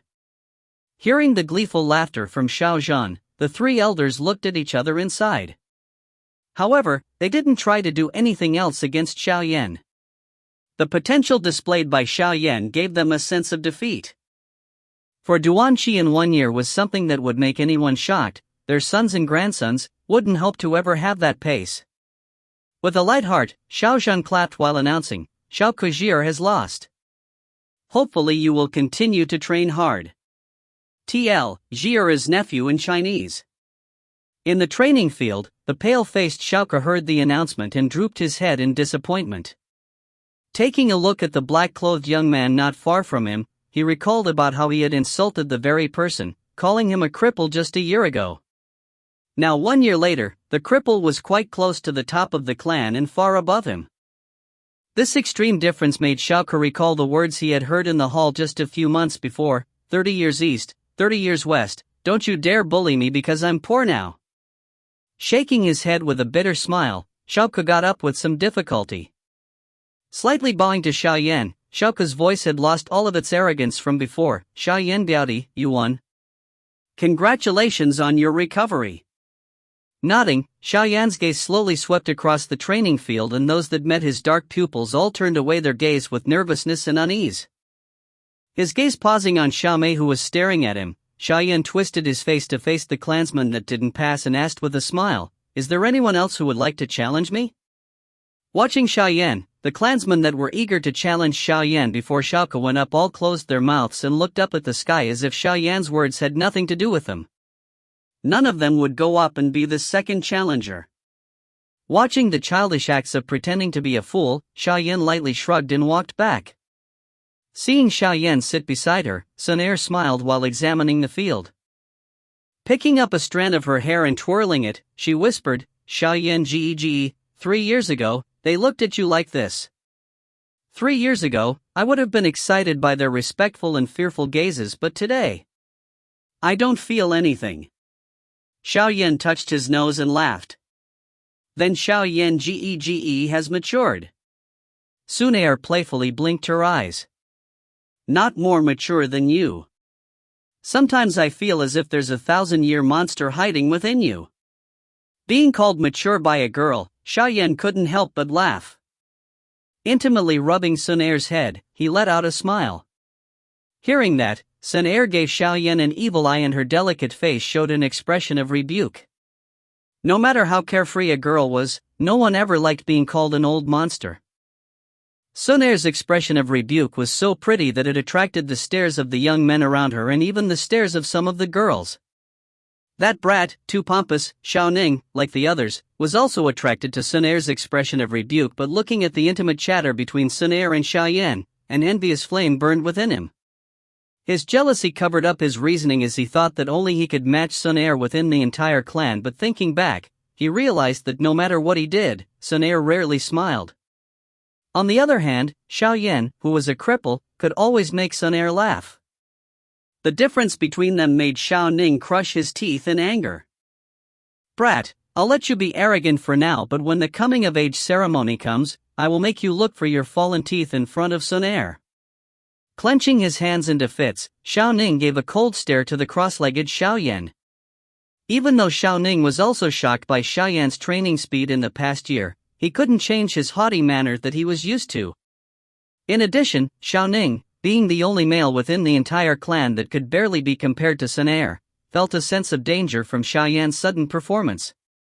Before he grows strong, I'll give him a merciless beating. The best-case scenario is that the beating would leave a scar and break him from his training. While thinking his evil thoughts, the corners of Xiao Ning's mouth curved into a smile. Even though Xiaoyan was at 7 Duan Qi, Xiao Ning was still confident in his 8 Duan Qi. After all, each Duan of Qi after 7 Duan Qi had a huge difference between them. Chatting in a low voice with Sun Er, Xiaoyan's aimlessly sight-gazed around the sides of the training field and caught the smile on Xiao Ning's face. Thinking for a moment, Xiaoyan realized what the smile was about and smiled himself, thinking, someone who can't even cover up his or her emotions can't pose to be a risk at all. After Shaka lost to Xiaoyan, no one else dared to challenge Xiaoyan, who was sitting down, and those clansmen that didn't qualify set their sights on others. But after a couple rounds of challenges, only 2 people, relying on luck and familiar do techniques, were able to beat their opponent and qualify for the coming-of-age ceremony. Watching the slowly calming training field, the smiling Xiaozhan stood up and announced the results along with a couple of notices about next month's coming-of-age ceremony. Slowly standing up, Xiaoyan smiled towards the happy Xiaozhan on the stage, while Xiaozhan wasn't stingy about giving his qualified son a thumbs up. Right after dusting off his clothes, Xiaoyan detected a perfume scent. Curling his brows slightly, Xiaoyan lifted his head to see Xiaomei standing in front of him and asked, "Do you need anything?" Seeing the impassiveness and coldness on Xiaoyan's face, Xiaomei's courage faltered as she forced out a smile and said, "Xiaoyan Biaodi, congratulations." "Thanks." Slightly nodding, Xiaoyan glanced at Sun Er besides him. "Xiaoyan Biaodi, my father will be personally teaching a high Huang level Do technique at the Do Technique Hall tomorrow. Do you want to come with me?" Xiaomei smiled, and her combination of a female's charm and a youth's delicacy created an irresistible question. Hearing that, Xiaoyan's brows slightly jumped. Right when Xiaoyan was about to find an excuse to reject Xiaomei, a pale white arm slipped through and locked with his arm. Shocked, Xiaoyan turned around to find a smiling Sun Er. "Really sorry, Xiaomei Biaojie, Sun Er has already invited Xiaoyan Ji to accompany me tomorrow to visit Wutan City, and so he can't be going with Xiaomei Biaojie to the Do Technique Hall." Under stunned stares, Sun Er held on to Xiaoyan's arm while a hint of apology lingered on her delicate face. Chapter 35, Guilt. Chapter 35, Guilt. Hearing Sun Er's words, Xiaomei paused and weighed her thoughts carefully. If it was any other girl within the clan, Xiaomei was confident that she could come out on top based on her beauty and talent, but towards Sun Er, Xiaomei could only admit defeat. Seeing that Xiaoyan's face was impassive, Xiaomei gave a self-deprecating smile and could only leave in defeat. The crowd within the training field stared at Xiaoyan, who was being leaned on by Sun Er, and they all felt twinges of jealousy. When had Sun Er, being the brightest pearl of the entire clan, been so close with another male? Watching Xiaomei awkwardly walking away, Xiaoyan was stunned, and turning his head to see the smiling Sun Er, he taunted, "Girl, what are you doing?" Sun Air still hung onto Xiaoyan's arm as she glanced over at the staring crowd and innocently said, "Wasn't Xiaoyan Gge about to reject her anyways?" Hearing that, Xiaoyan rolled his eyes. The excuse he had in mind was completely different from what Sun Air implied with her excuse. Remembering the awkward expression on Xiaomei's face, Xiaoyan helplessly shook his head while thinking, did Sun Air do that on purpose? It's just that Sun Air doesn't like how fast she changed. Going to Do Technique Hall to learn a Do technique together. She never invited you in the past 3 years. Sun Air dragged Xiaoyan out of the training field slowly as she ignored the gazes around her. At the same time, she muttered words that only Xiaoyan could hear. Looks like she really didn't like how quickly Xiaomei changed.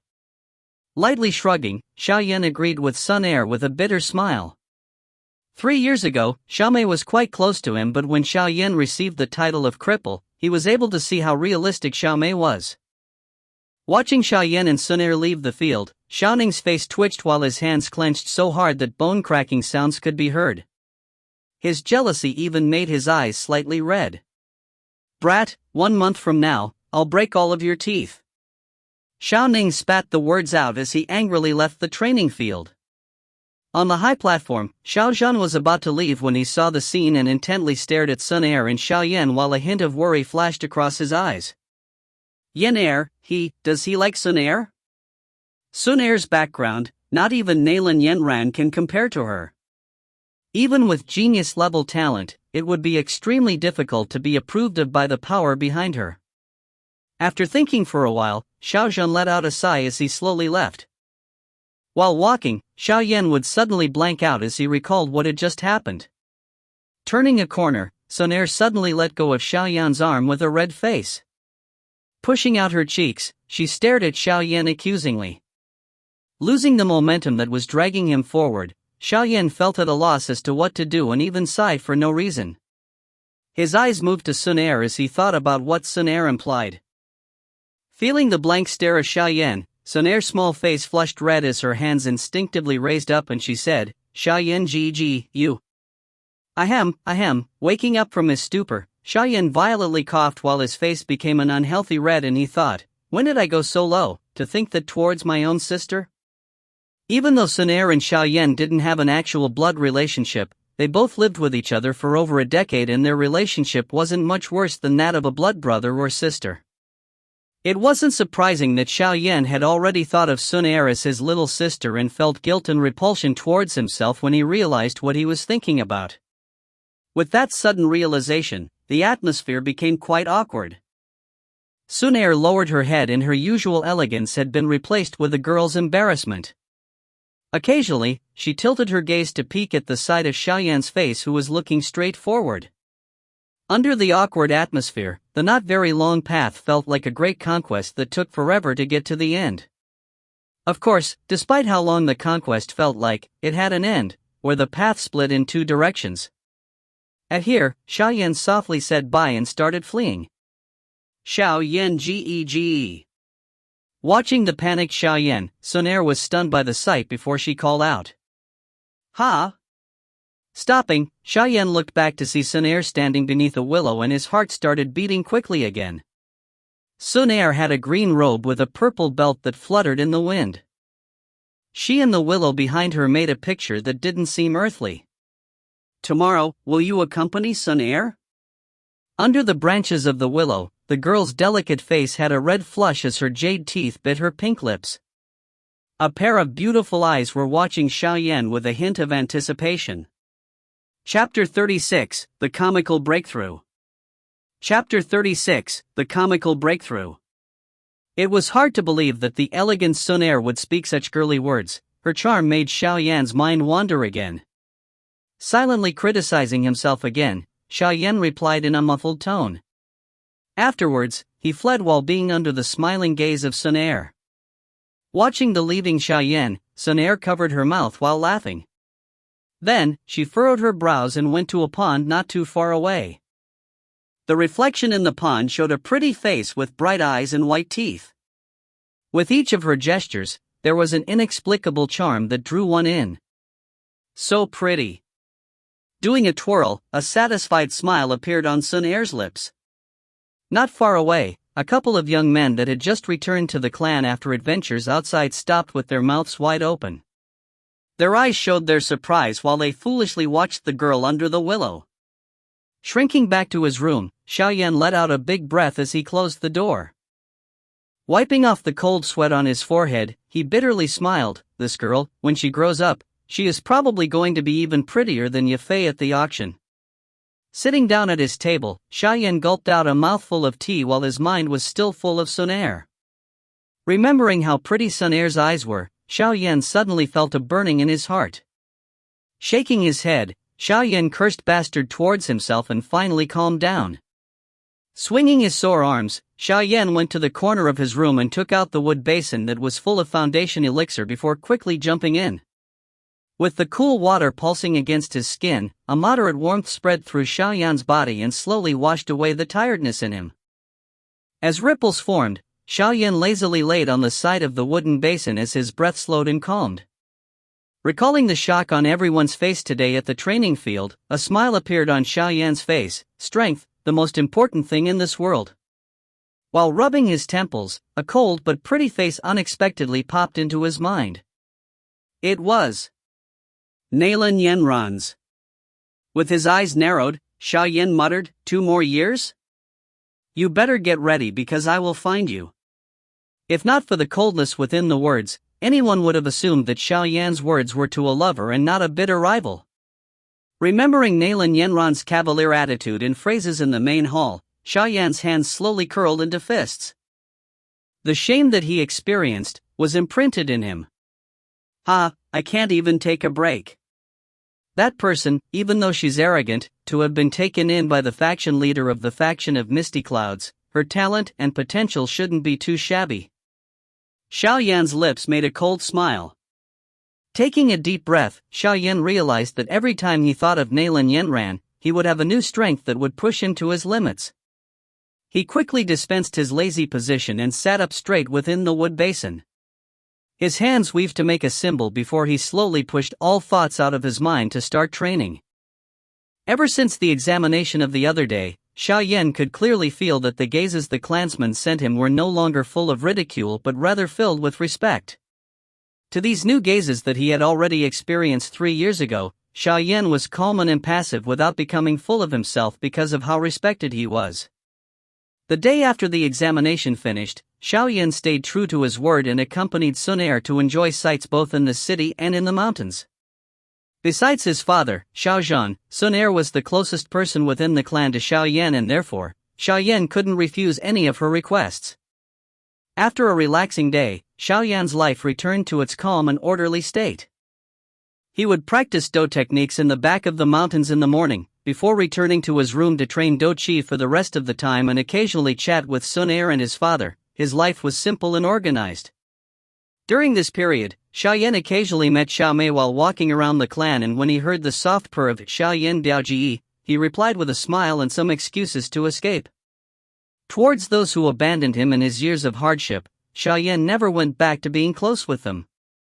He knew that those that suddenly became respectful and friendly to him because of his reborn talent would act like a cold stranger the moment he loses his talent. This kind of backstab, experiencing it once was enough. A month's time slowly passed and there were only 7 days left before Xiaoclan's coming-of-age ceremony. Even though a huge amount of time had passed, from the examination to 7 days before the coming-of-age ceremony, Xiaoyan's wish to get to 8 Duanqi had still not been answered, which let him down. After striving for 8 Duanqi for 2 more days, Xiaoyan still didn't experience breakthrough, and amidst disappointment, he relaxed his training so that he could be in top-notch condition for the coming-of-age ceremony. But, right when he thought that he didn't have any hope of making a breakthrough and jumping into 8 Duanqi, an interesting surprise came. During the night that was 2 days before the coming-of-age ceremony, Xiaoyan, who was in a deep slumber, suddenly jumped up like he was dreamwalking, and before he even took off his clothes, he jumped into the wood basin that barely had any foundation elixir left. After struggling for half a night, Xiaoyan finally opened his eyes, still sleepy, and then he realized that the illustrious 8 Duan that he had been fighting to reach for 2 to 3 months had finally, while he was still half asleep, been achieved. Towards this baffling yet comical breakthrough, Xiaoyan, while happy and surprised, could only exclaim, "Really?" Chapter 37, Xiaoyu. BTTH Chapter 37, Xiaoyu. If a clan wants to be able to prosper over the years, the most important factor is the clan's vitality. And the vitality of the clan is the clan's younger generation, the new blood of the clan. Only with a continuous supply of new blood can a clan, a huge machine, run smoothly. Therefore, the coming-of-age ceremony is a huge day for every clan, including the Xiao clan. As one of the top 3 clans in Wutan City, Xiao clan's coming-of-age ceremony attracted the attention of most forces in the city, and those that had a good relationship with Xiao clan even came to watch the ceremony. Accompanying Sun Er under the shade of a large tree, Xiaoyan relaxingly sat. Xiaoyan narrowed his eyes while looking at the huge platform in the middle of the training field. The platform was made of huge blocks of lumber and was specially made for the coming-of-age ceremony that was about to happen. Xiaoyan's gaze left the empty wooden platform and went to the people that were not part of Xiao clan but still there to witness the coming-of-age ceremony. With reluctance, he said, "There are quite a few people." Watching Xiaoyan's unhappy face, Sun Er, who knew that Xiaoyan liked serenity, gloated with laughter. Just as her laugh sounded, Sun Er felt Xiaoyan's accusing gaze and quickly closed her mouth. Taking a look at Xiaoyan, her eyes had a hint of light gold flash across before she said, "Xiaoyan Ji got to 8 Duan Qi?" Hearing that, Xiaoyan tilted his head to look at her and realized that while being around Sun Er, he couldn't keep any secrets. With a depressed heart, he feebly nodded. "Whoa, not even a month had passed and you already got to 8 Duan Qi. This speed is quite scary." Seeing Xiaoyan nod, even with Sun Er's calm nature, she showed a face of surprise. Giving her a wide eye to Sun Er, Xiaoyan's face suddenly turned. Near the wooden platform, there was a woman that was wrapped in a red dress and was chatting with the people besides her. A circle of people surrounded her, making the spot where she was at the most popular circle around the platform. This red-dressed woman that was attracting everyone was someone that Xiaoyan had seen before. She was the top auctioneer of the primer auction house, Yafei. With his gaze lingering the water snake-like waist of Yafei, Xiaoyan gave his opinion silently, "Really pretty." After Xiaoyan's gaze had stayed on Yafei for a while, Sun Er's unhappy hump came from beside him. Ahem, with his eyes blinking, Xiaoyan slowly retracted his gaze to act as if he wasn't staring at Yafei and smiled to the unhappy Sun Er. "Did you know that the primer auction house came to our clan's coming-of-age ceremony?" Giving an evil stare to Xiaoyan, who was acting as if nothing had happened, Sun Er emotionlessly said, "Xiao clan and the primer auction house have always had a good relation, so why is Yafei coming such a big deal?" In addition, this woman's communication skills are confirmed incredible by all of Wutan City. A couple of young masters that befriended her for her beauty have spent an incredible amount of money on her, but in the end, they got nothing. If Xiaoyao Gege wants to try to charm her, then I can only say be careful. And Sun Er won't lend you any money for those things. Hearing that, Xiaoyan bitterly smiled. "Even if I'm thinking about those things, it requires that she, at the very least, acknowledges me. You do realize that she's at least 7 to 8 years older than me, right? Don't some women like that?" Sun Er seemingly smiled while saying that. Dryly coughing, Xiaoyan could only admit defeat and not look at that circle of people again. Why is she back? Seeing that Xiaoyan wasn't looking over there anymore, Sun Er stopped pursuing the point, and after a brief moment of silence, she exclaimed out loud, "Who?" After following Sun Er's gaze, Xiaoyan's brows slowly furrowed. The gaze of the two pointed to a girl that was wearing a school uniform and was currently leaning on a tree. She had a sword equipped at her waist, was quite tall, and the most striking feature were her long legs that were so sexy that even Yafei's legs paled in comparison to hers. "Xiao Yi?" While staring at the tall girl, Xiaoyan asked, "Didn't she go to Jianan Academy to train? Why did she come back?" Sun Er cutely shrugged her shoulder while teasing, "Xiaoyan Gege, this time, you might have some trouble." Cracking open his mouth, Xiaoyan rubbed his burning forehead while saying, "This unruly woman is so annoying." Damn it, all I did was accidentally stumble into her bathing spot in the back mountains and accidentally touch her legs. She tried killing me for the majority of a year after that. TL, killing is used in joking manner, it means like severe beating in this context. Hee hee, a girl's body isn't meant to be touched carelessly. Hearing Xiaoyan's story, Sonair covered her mouth as she giggled. Suddenly, she remembered how Xiaoyan had helped her during the night and during that time, had contact with her body, causing a red blush to appear on her face. Xiaoyan pursed his lips while coldly smiling, that woman is Xiaoning's sister and they both aren't good people. That bastard's enmity towards me is partly due to her.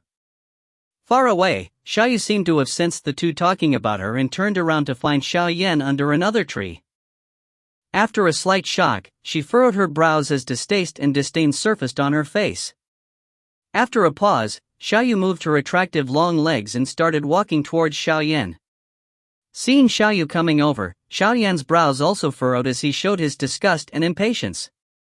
Ha, Xiaoyan, I never thought that I would see the day that you turn your situation around. It's really surprising. Coming closer, Xiaoyu saw Xiaoyan undisguised dislike towards her and sneered. None of your business. Obviously, Xiaoyan wasn't too pleased with Xiaoyu and his normal calm had been abandoned with his vulgar words. Your words are still sharp and annoying as ever. Looks like the 3 years of abjection didn't smooth out your sharp vigor. Xiaoyu looked down upon Xiaoyan and said in a teaching tone.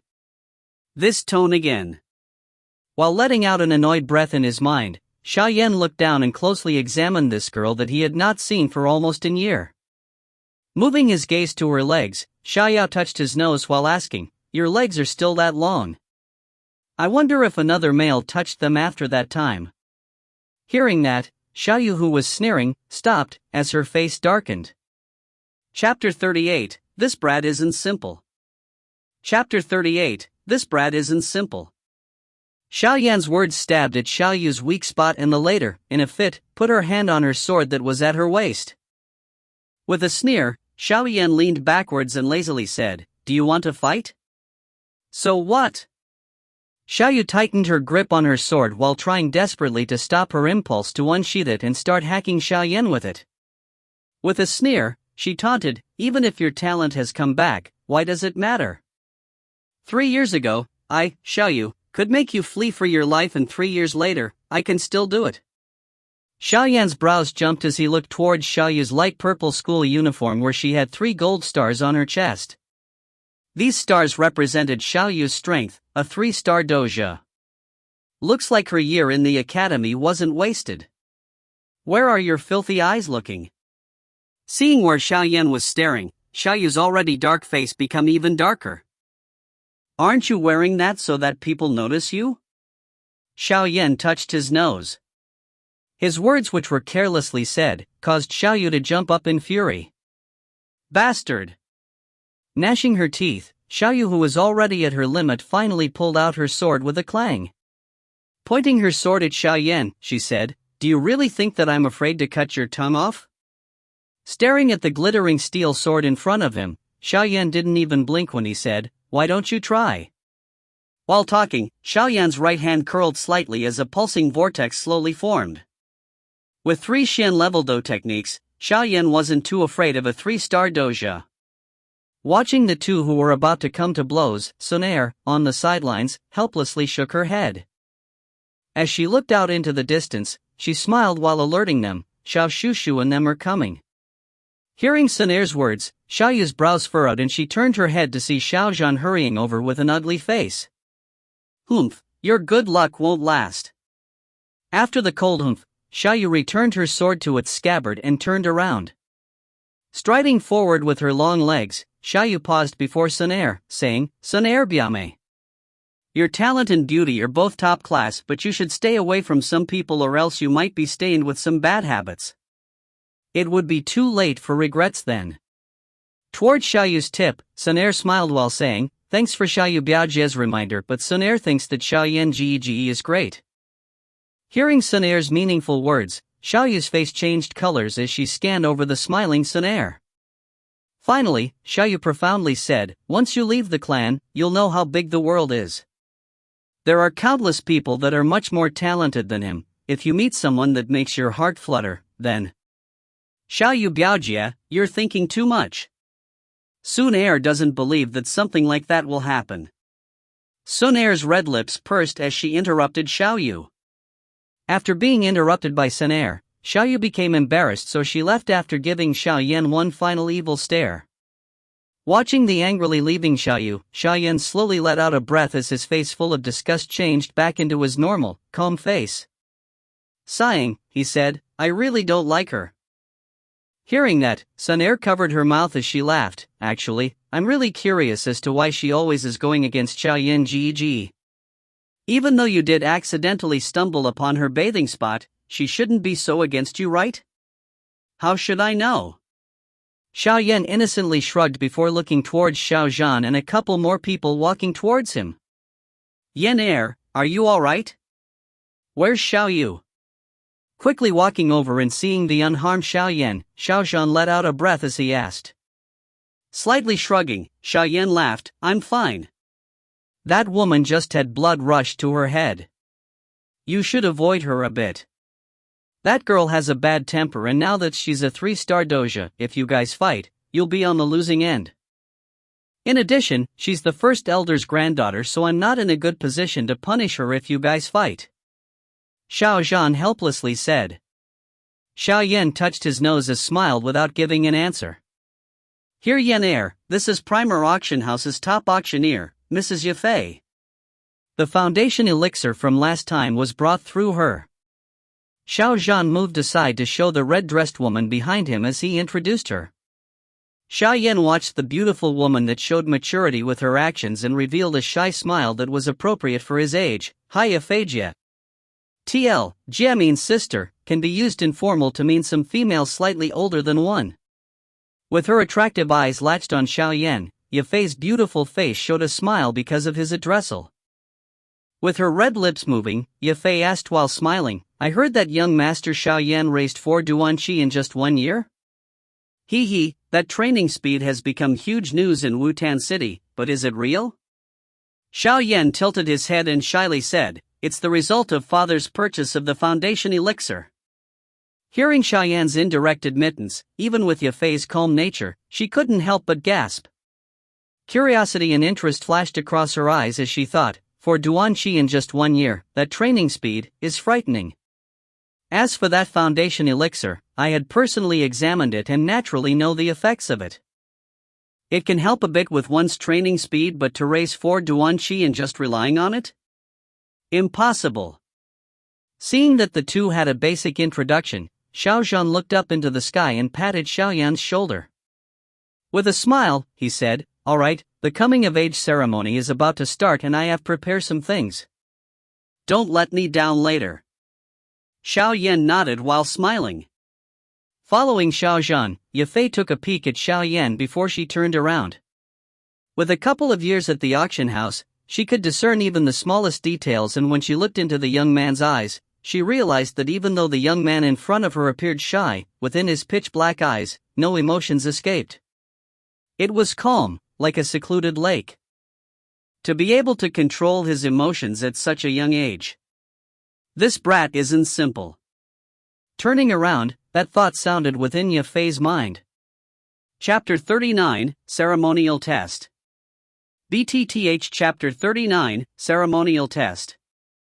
The coming-of-age ceremony had so many separate steps and was so complicated that it could make one's head start hurting. Sitting below the platform, Xiao Yan watched the young man on the platform that was being led around like a doll. He couldn't help but rub his forehead as he said to Sun Er besides him, this coming-of-age ceremony. It's definitely a torture. Watching Xiao Yan's sad face, Sun Er smiled while saying, Can't help it, these are rules that were passed down since ancient times and even Xiao Shushu wouldn't dare change them. Xiao Yan sighed as he weakly nodded his head. Right when he was about to fall asleep, his brows jumped as he sensed that someone was looking at him. Narrowing his eyes, he looked at the left of the platform. There stood Xiao Ning, full of envy while watching Sun Er and Xiao Yan. When he saw the latter look over, he quickly raised his fist, aggressively. Idiot. Lightly saying this word, Xiaoyan's sight moved slightly to the left, to Xiaoyu, who was standing beside Xiaoning. His eyes swept boldly across her long and sexy legs until her face turned green, before he finally looked away with a cold smile. From the side, Sonaire was smiling to herself while watching Xiaoyan's antics, feeling a little helpless. When it came to Xiaoyu, Xiaoyan seemed to lose his usual calmness and always provoked her until she became completely mad. Reclining on the cool wooden chair, Xiaoyan enjoyed the sweet scent of the maiden beside him, while waiting with his eyes closed. When the coming-of-age ceremony had progressed to about halfway, it was at last Xiaoyan's turn. Upon hearing a shout from the stage, everyone on the guest platform looked at Xiaoyan with either curious or suspicious eyes. For most of them, a large part of the reason as to why they were here at the Xiao clan's coming-of-age ceremony was to have a look at the youth who had caused such an uproar in Wutan City and to see if he was as described in the rumors. Xiaoyan slowly opened his eyes, and the stares from all around made him feel like he was a monkey in the zoo, causing him to shake his head in resignation. With a light sigh and a passive face, Xiaoyan stepped slowly onto the platform under the gazes of everyone. The coming-of-age ceremony was held by the second elder Xiaoying. Although the second elder never gave Xiaoyan any of his sympathy, he rarely went out of his way to harass Xiaoyan. In addition, ever since the day of the preliminary exam, he had mellowed quite a bit. At least, the scorn that was previously clearly presented on his face was no longer visible on the old wrinkled face. With a complicated expression in his eyes, Xiaoying heaved a sigh in his heart as he looked upon this youth who had overturned the tables in his life. His face shook a little as he took the materials that were needed for the ceremony before walking towards Xiaoyan. Looking at the second elder walking towards him, Xiaoyan remembered the previous fussy and boring ceremony and had a migraine. With a bitter smile, he closed his eyes and awaited his fate. Under the eyes of everyone, Xiaoyan stood like an idiot for half an hour before the complex bureaucratic scene finally ended. With a sigh of relief in his heart, Xiaoyan opened his eyes. Looking at the various spices surrounding his body, he rolled his eyes in gloom. After all the complicated steps were over, the second elder wiped sweat off his brow and turned towards the black stone monument shouting, "Ceremonial test." The ceremonial test was same as the previous month's test, which was just an preliminary test. The motive of the previous test was to let the clan's elites be picked out, so they could take the actual coming-of-age ceremony on the main stage, while the rest of the 7 Duan and below clan members would only have a simpler ceremony that was somewhat shabby. The ceremonial test was much more accurate compared to the preliminary test, since this time, the test was personally checked by the 2-star Do Grandmaster, second elder of Xiao clan. It showed how serious the coming-of-age ceremony was taken. TL, Doja-Do Master-Do Grandmaster. With the second elder's shout, those who had been bored out of their minds suddenly focused as they sent their attention to the platform. On the guests' platform, nearly all of those sitting there also stared at the black-clothed young man. The purpose for their visit today was to confirm if the young man that had stirred the entire Wutan City 4 years ago will stir Wutan City again. Ignoring the burning gazes around him, Xiaoyan was calm as he walked up to the black monument.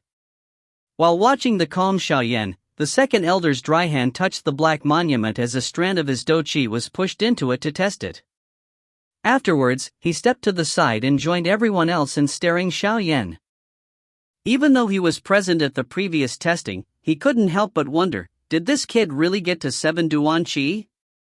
The shock of Xiaoyan's performance particularly impacted this second elder, and he had especially asked to be in charge of the coming-of-age ceremony so that he could make sure that he personally test Xiaoyan. Disregarding the second elder's questioning gaze, Xiaoyan's hand slowly touched the black monument. Watching Xiaoyan touch the monument, Xiaoyu couldn't help but furrow her brows while turning her head to whisper to Xiaoning, did he really get to 7 Duan Qi? Because Xiaoyu had just gotten home 2 days ago after asking for a break from the academy, she wasn't there to witness Xiaoyan's preliminary testing and thus was still suspicious about his achievements. Being asked by his sister, Xiaoning bitterly nodded while saying, "Yeah. That guy must have ate something that helped him jump 4 Duan Qi in just 1 year."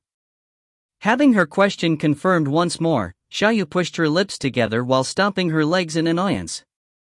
While angrily staring at the young man on the platform, her beautiful face showed her stubborn attitude as she thought, without me actually seeing it, I won't believe that cripple has turned his situation around. Taking a deep breath, Xiaoyu sneered while saying, that kid must have done something last time, but with second elder examining it this time, I'll be. Before she could finish her thought, Xiaoyu's face tightened as the rest of the words became stuck in her throat.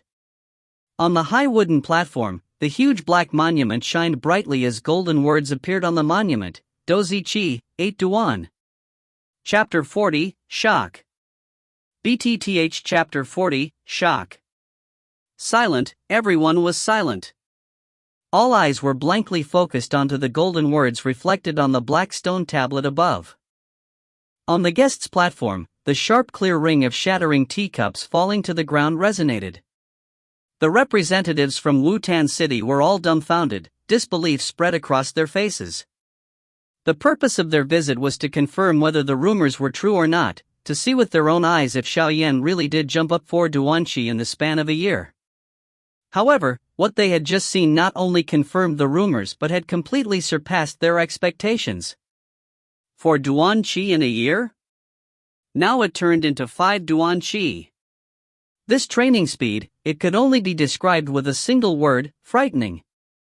The Xiao clan has succeeded once more, everyone on the guests' platform couldn't help but mutter under their breath. To have a clan member that jumped 5 Duanqi in a year, the Xiao clan's future was looking bright.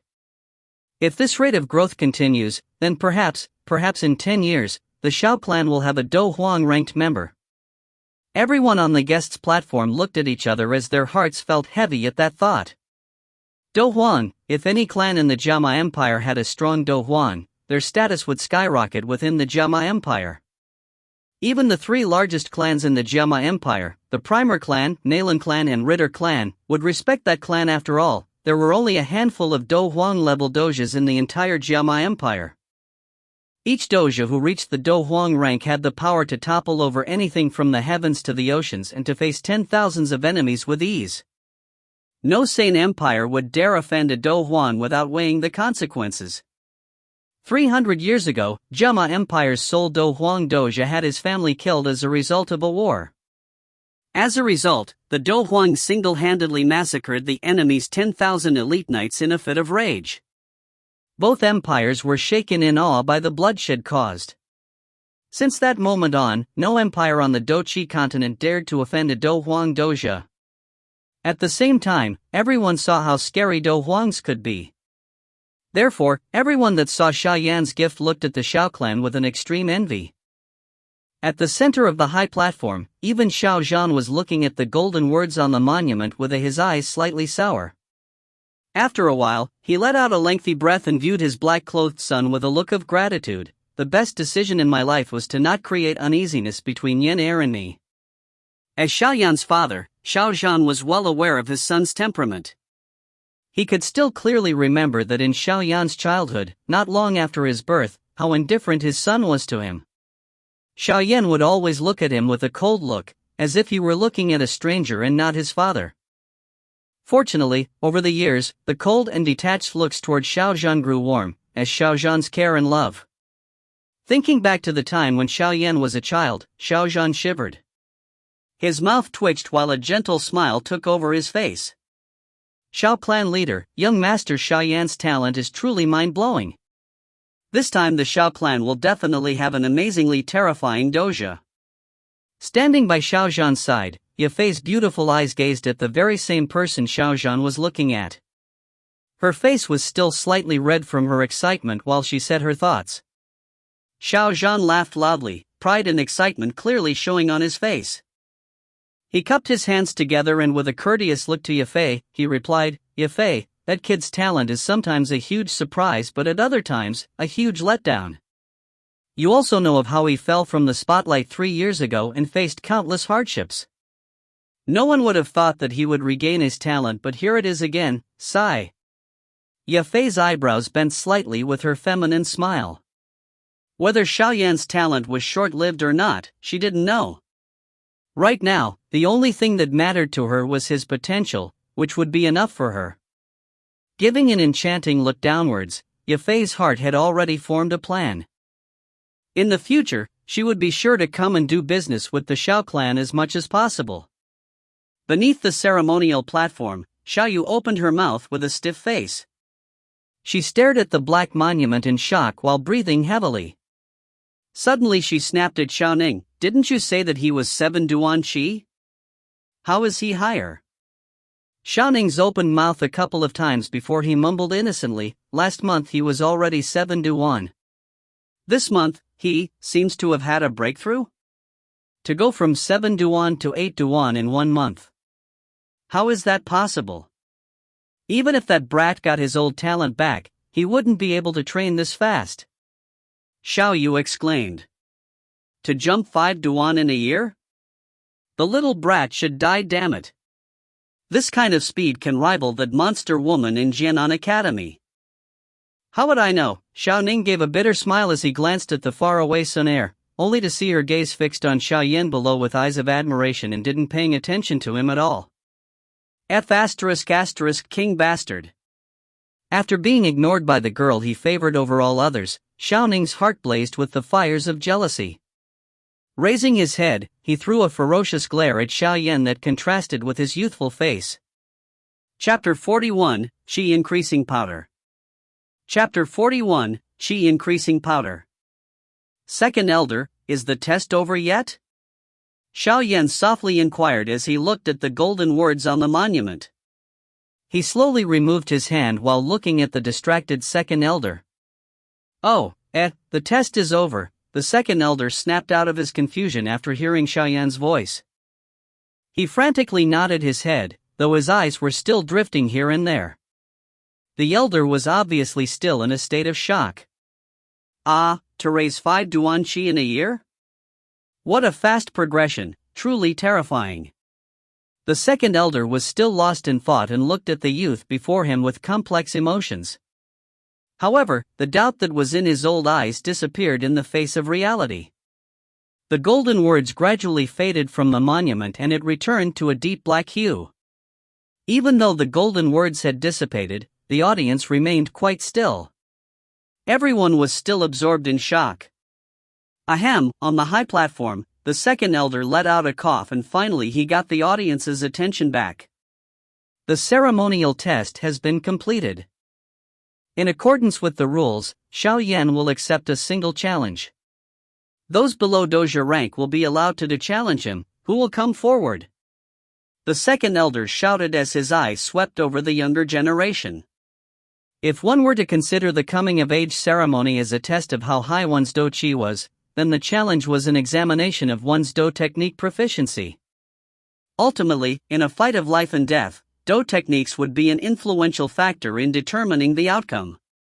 Each clan's attention to the proficiency of do techniques was no less than their attention to the do qi of a doja. Upon hearing the Second Elder's declaration, a mild clamor broke out in the audience. The younger Xiao generation looked at each other while cowardice tightened their lips. The golden words on the black monument, 8 Duan Qi, had torn any thought dwelling in their heart of easy victory to pieces. At the moment, they had not the qualification to boast of their strength in combat with Xiao Yan. Xiao Yan was silently standing on the platform and calmly swept his gaze down over his peers. Each time his eyes rested on a youth, he or she would quickly step back. "Humph, a bunch of cowards." Looking at the surrounding clan members, cowering in fear, Xiao Ning scolded in derision. He lifted his head and looked challengingly at the black-clad youth on stage and was about to step on stage when a slender hand pulled him back. With a furrow of his brow, Xiao Ning looked at his sister and said unhappily, "What?" Xiao Yu sighed and replied, "He's at 8 Duan Qi, you might not be able to beat him." Xiao Ning's mouth twitched slightly, he hesitated as well. But when his eyes drifted towards the nearby Sun backslasher, what greeted him was the sight of her gazing warmly at Xiao Yan with a delicate pleasant expression that had never been directed at him. Gritting his teeth savagely, Xiao Ning shrugged off Xiao Yu's hand with jealousy and anger surfacing on his still somewhat childish face. "So what? It has already been more than 1 year since I've reached 8 Duan Qi, do you think I can't beat him, who just reached 8 Duan Qi?" Looking at Xiao Ning, whose face was filled with stubbornness and jealousy, Xiao Yu knew she had no choice. After pausing a while, she took out a green pill and stroked it gently with a hint of reluctance, before shoving it into Xiaoning's hands. She whispered, "This is a tier 2 pill, Qi increasing powder, which grants the power of a doja for a short period of time. However, the consequence is that if consumed, one will be bedridden for the next month. Do not use it unless absolutely necessary." Upon hearing that, Xiaoning grasped the pill joyously, saying, "With this, I will definitely teach that guy a lesson." Xiaoning frowned and warned him, "Don't be too reckless. Let him suffer just a little. You must not injure him heavily, or else even grandfather will not be able to protect you. The current him is no longer the useless cripple of the past." Yes, I already know," Xiaoning said indifferently, nodding slightly. With a wry smile he looked at Sun Backslasher, proudly saying in his heart, "I will let you know, that guy is only a pillow with an embroidered case." TL, Chinese proverb, an outwardly attractive but worthless person. With a cold smile, Xiaoning brushed off Xiaoyu's hand and jumped onto the stage, shouting, "I'll challenge you." Upon hearing that, everyone's gaze turned towards Xiaoning, and the feeling of being the center of attention made the proud look on his face increase further. Looking at Xiaoning, who was walking over, the second elder's brows furrowed. Looking up at the guest seats, he saw as expected the first elder with a troubled look on his face. Sighing lightly, he rebuked in his heart, "Ignorant fool! Do you still think that Xiao Yan is still the useless cripple he was in the past?" Xiaoning did not notice the frown on the second elder's face, and taking a big step forward he arrogantly grinned, "Xiao Yan, let me test your fighting prowess." Looking up lazily to see Xiaoning in front of him, Xiao Yan did not even bother replying. Seeing that Xiaoning had already reached the center of the stage, the second elder had no choice but to loudly proclaim, "Xiao Yan has been challenged by Xiaoning. Xiao Yan, do you accept the challenge? You won't run from my challenge, will you? Sonaire is watching, you had better not disappoint her." Caressing the pill hidden in his sleeve, Xiaoning's confidence swelled, and with a look at the beautiful, calm maiden below, he said to Xiao Yan with a cold smile, "Idiot." Xiao Yan muttered in his heart, brushing his nose. In front of everyone, he nodded and calmly said, "I accept." Seeing Xiao Yan nod, the second elder sighed once more and waved his hand.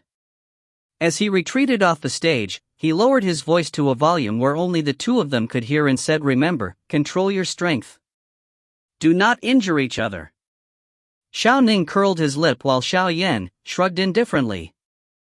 As the second elder left the stage, the air atop it grew strained. A fight was soon to arise. Chapter 42, You Lost. BTTH Chapter 42, You Lost. With the announcement, everyone's gaze turned to the two youths on the platform in interest. Everyone was curious about this youth who had created yet another miracle after 3 years. Did he have in Do techniques the same talent he had in Do Qi cultivation? Did he have that same terrifying speed of learning? On the guest platform, Xiaozhan furrowed his brows as he looked at Xiao Yan on stage with a slightly uneasy expression on his face. Although Xiao Yan's Do Qi had progressed beyond Xiaozhan's expectations, he had never seen Xiao Yan go to the Do Technique Hall and look for a Do Technique, nor did he ever see him train in Do Techniques at all. One should note that Do Technique training differed from Do Qi training. If one were to learn a low Huang level Do Technique, all that was required was one's own hard work, grasped simply through trial and error. A mid or even high level technique, however, would require much more. It needed personal instruction from a clan technique instructor. Over the past years, Xiaozhan had never heard of Xiao Yan approaching any of the clan's instructors to learn Do techniques. On the other hand, Xiaoning regularly patronized them to learn the techniques. To Xiaozhan's understanding, the 8 Duan Xiaoning had already mastered 3 mid and 1 high Huang level Do technique. Any one of those techniques would place him one step ahead of any combatant in the same tier. It seemed to him that Xiao Yan would be at a disadvantage in this battle. Ha ha! Xiao Clan leader, what would you say? Is victory possible for the young master, Xiao Yan? Next to Xiaozhan, Yafei, whose eyes were firmly fixed on the stands, asked with a soft smile. Xiaozhan calmed his anger towards Xiaoning and calmly said, "Yener isn't very proficient with Do techniques at the moment. Furthermore, he has just reached 8 to 1, while Xiaoning has reached that stage for over a year. It is unfortunate, but I am afraid that the likelihood of my son winning will not be very high. Oh, really? Yafei slowly batted her long eyelashes, her alluring eyes sweeping about as she gazed lazily at the calm, black-clothed youth on the stage. Her lips curved up in a small smile, giving her countenance a mature beauty, as she said, I don't know why, but I'm very confident in young Master Xiaoyan. I think he can claim victory in this fight. Xiao Zhan was taken aback, rather, surprised at her confidence. He paused for a moment before smiling and shaking his head. Let's hope Miss Yafei's words come true. Facing the still standing Xiaoyan, Xiaoning sneered and clenched his two fists as he took an aggressive stance. His faint dou qi coursed through him as he dashed forward, giving him an even more menacing look. Not a word more was uttered. Xiaoning's foot burst off from the ground, bringing himself close to Xiaoyan. And, without a moment's hesitation, Xiaoning brought his two fists together, each of his fingernails gleamed like metal. Standing there, less than half a meter away from Xiaoyan, Xiaoning paused. His right hand took the shape of a claw and swerved towards Xiaoyan's neck. Middle Huang level Dou technique, rending claws. Xiaoyan looked at the nearing the claws with indifference. He slowly brought up a single palm curved inwards and suddenly straightened it, causing a huge pushing force. Feeling the tremendous pressure of dou qi, Xiaoning's face dropped as if he had been physically beaten. He then staggered back 10 steps before stopping himself. There, watching from the terrace above, Xiao Zhan gazed down with astonishment. By his side, Yafei smiled sweetly. She watched intently, her red lips were softly pressed against her white jade teacup, slowly sipping tea. This boy, he's really a hidden treasure. Yafei mused, her charming lips sipping from her cup once more. What dou technique is this?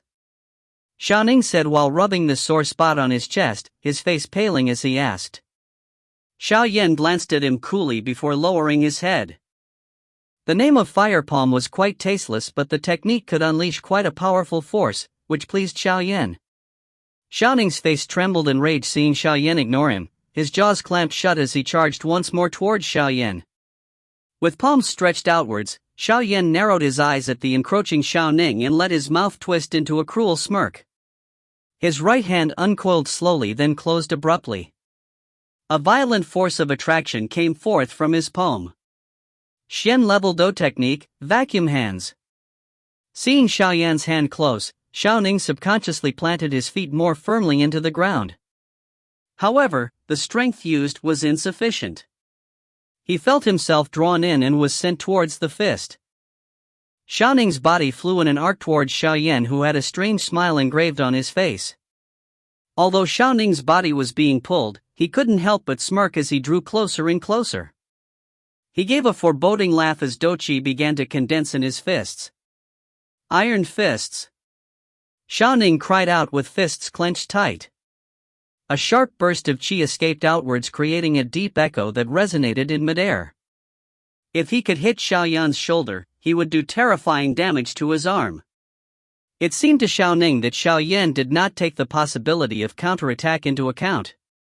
Iron fists, a high Huang level Dou technique with a decent amount of power. It required a dou qi of at least 7 to 1 to be able to learn and practice. Squinting slightly after feeling the sharp qi in the air, Xiaoyan let out a breath of air slowly. Channeling the dou qi throughout his body, he exclaimed inwardly, Sun level Dou technique, Fire Palm. Thinking loudly with conviction, Xiaoyan blasted out a wave of qi from his palm. Bang! The atmosphere grew heavy as an unseen force ruthlessly pushed back the flying figure of Xiaoning. The attractive and repulsive force on Xiaoning immediately turned his face ashen white. Pu Qi. The two forces battled against each other, bringing about a brief stalemate. In the end, Xiaoning was ultimately sent flying back, falling onto the ground 10 meters away. His body shook on the ground as he slowly spat out blood from his mouth, with a pitiful groan from him following. Looking at Xiaoning, who had become completely paralyzed, and then calmly glancing around, Xiaoyan slowly put his hand down and quietly spoke, You lost. Chapter 43, The Powerful Xiaoyan. BTTH Chapter 43, The Powerful Xiao Yan. Looking at Xiao Ning directly without saying anything, Xiao Yan quietly walked off the stage. Quickly, a loud chatter arose from the audience, who was still not completely over the previous shock. Their hearts slowly began to churn quickly once more. The younger Xiaoclan generation were all dumbstruck as they looked to Xiao Ning, who was vomiting blood. As peers, they were naturally aware of Xiao Ning's fighting capabilities. In the youngest generation of the Xiao clan, aside of Sun Er, very few could rival Xiao Ning. However, at this moment, he was utterly defeated by Xiao Yan. This unforeseen result had happened so suddenly, catching everyone unprepared.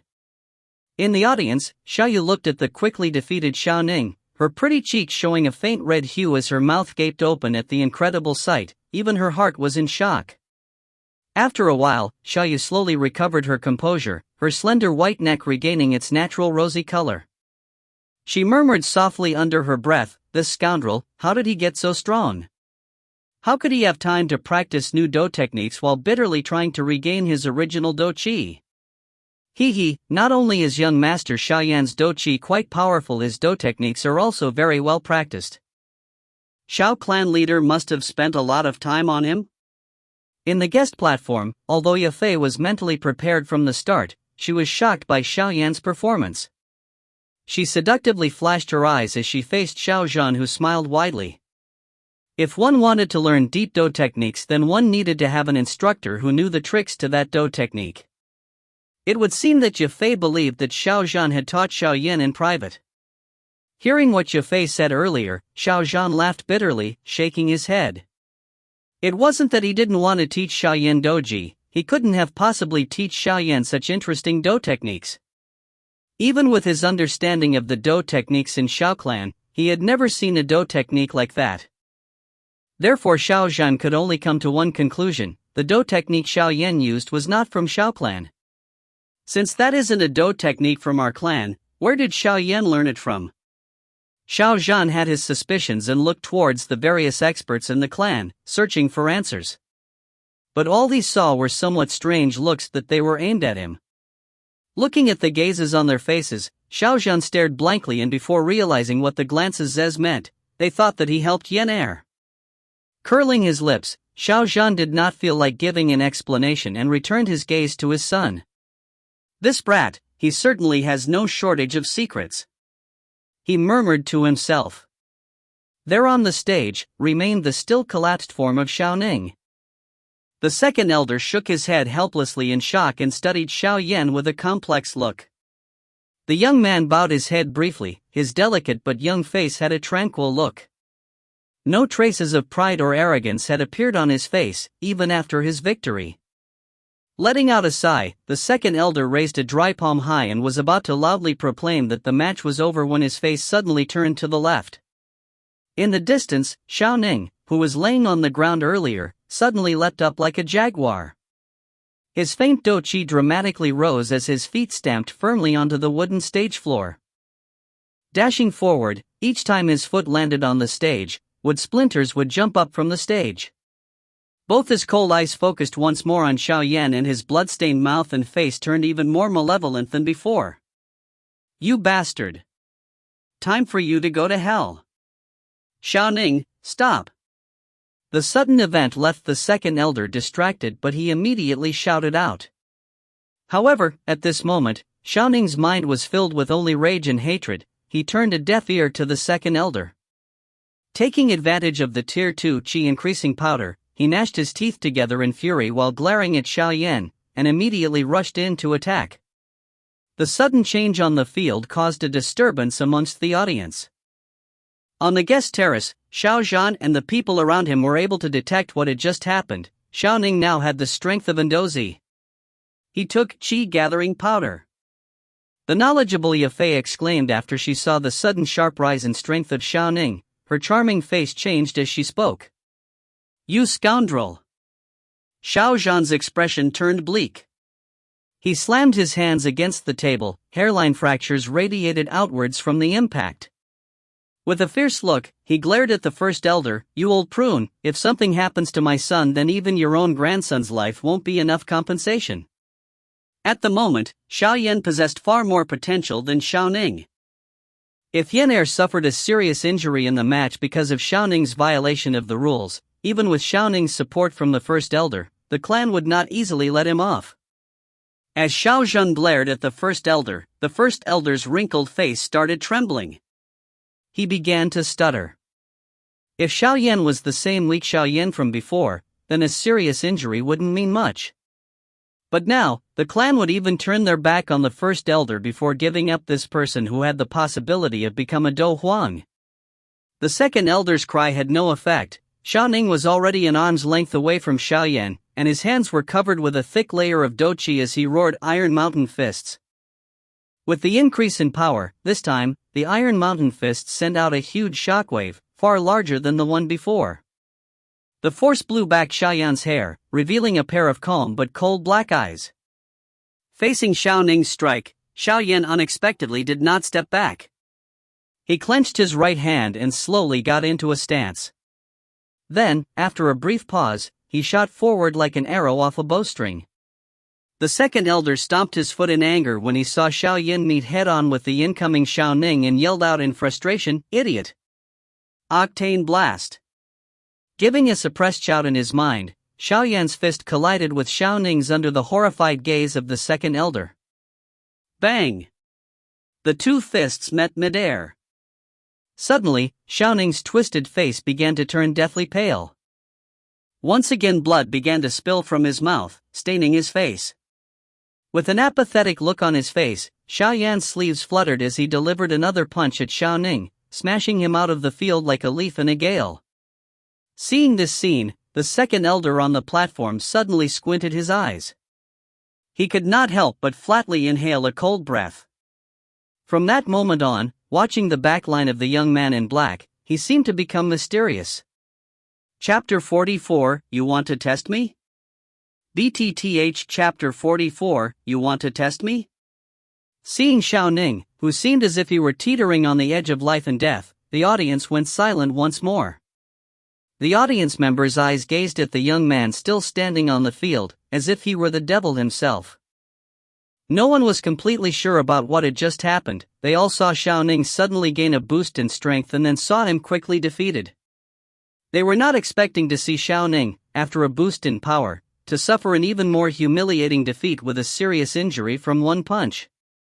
Looking at the field from the guest platform, Yafei's pearly white hands covered her red lips, her ample breasts moved as her whole body shook in excitement. What a strong Do technique! What level could it be? Xian level? How is that possible? Yafei gasped, her heart fluttered as she gave the possibility some thought. Xian level Do techniques were not only rare but also difficult to learn. After a while, Yafei was slowly brought back to reality.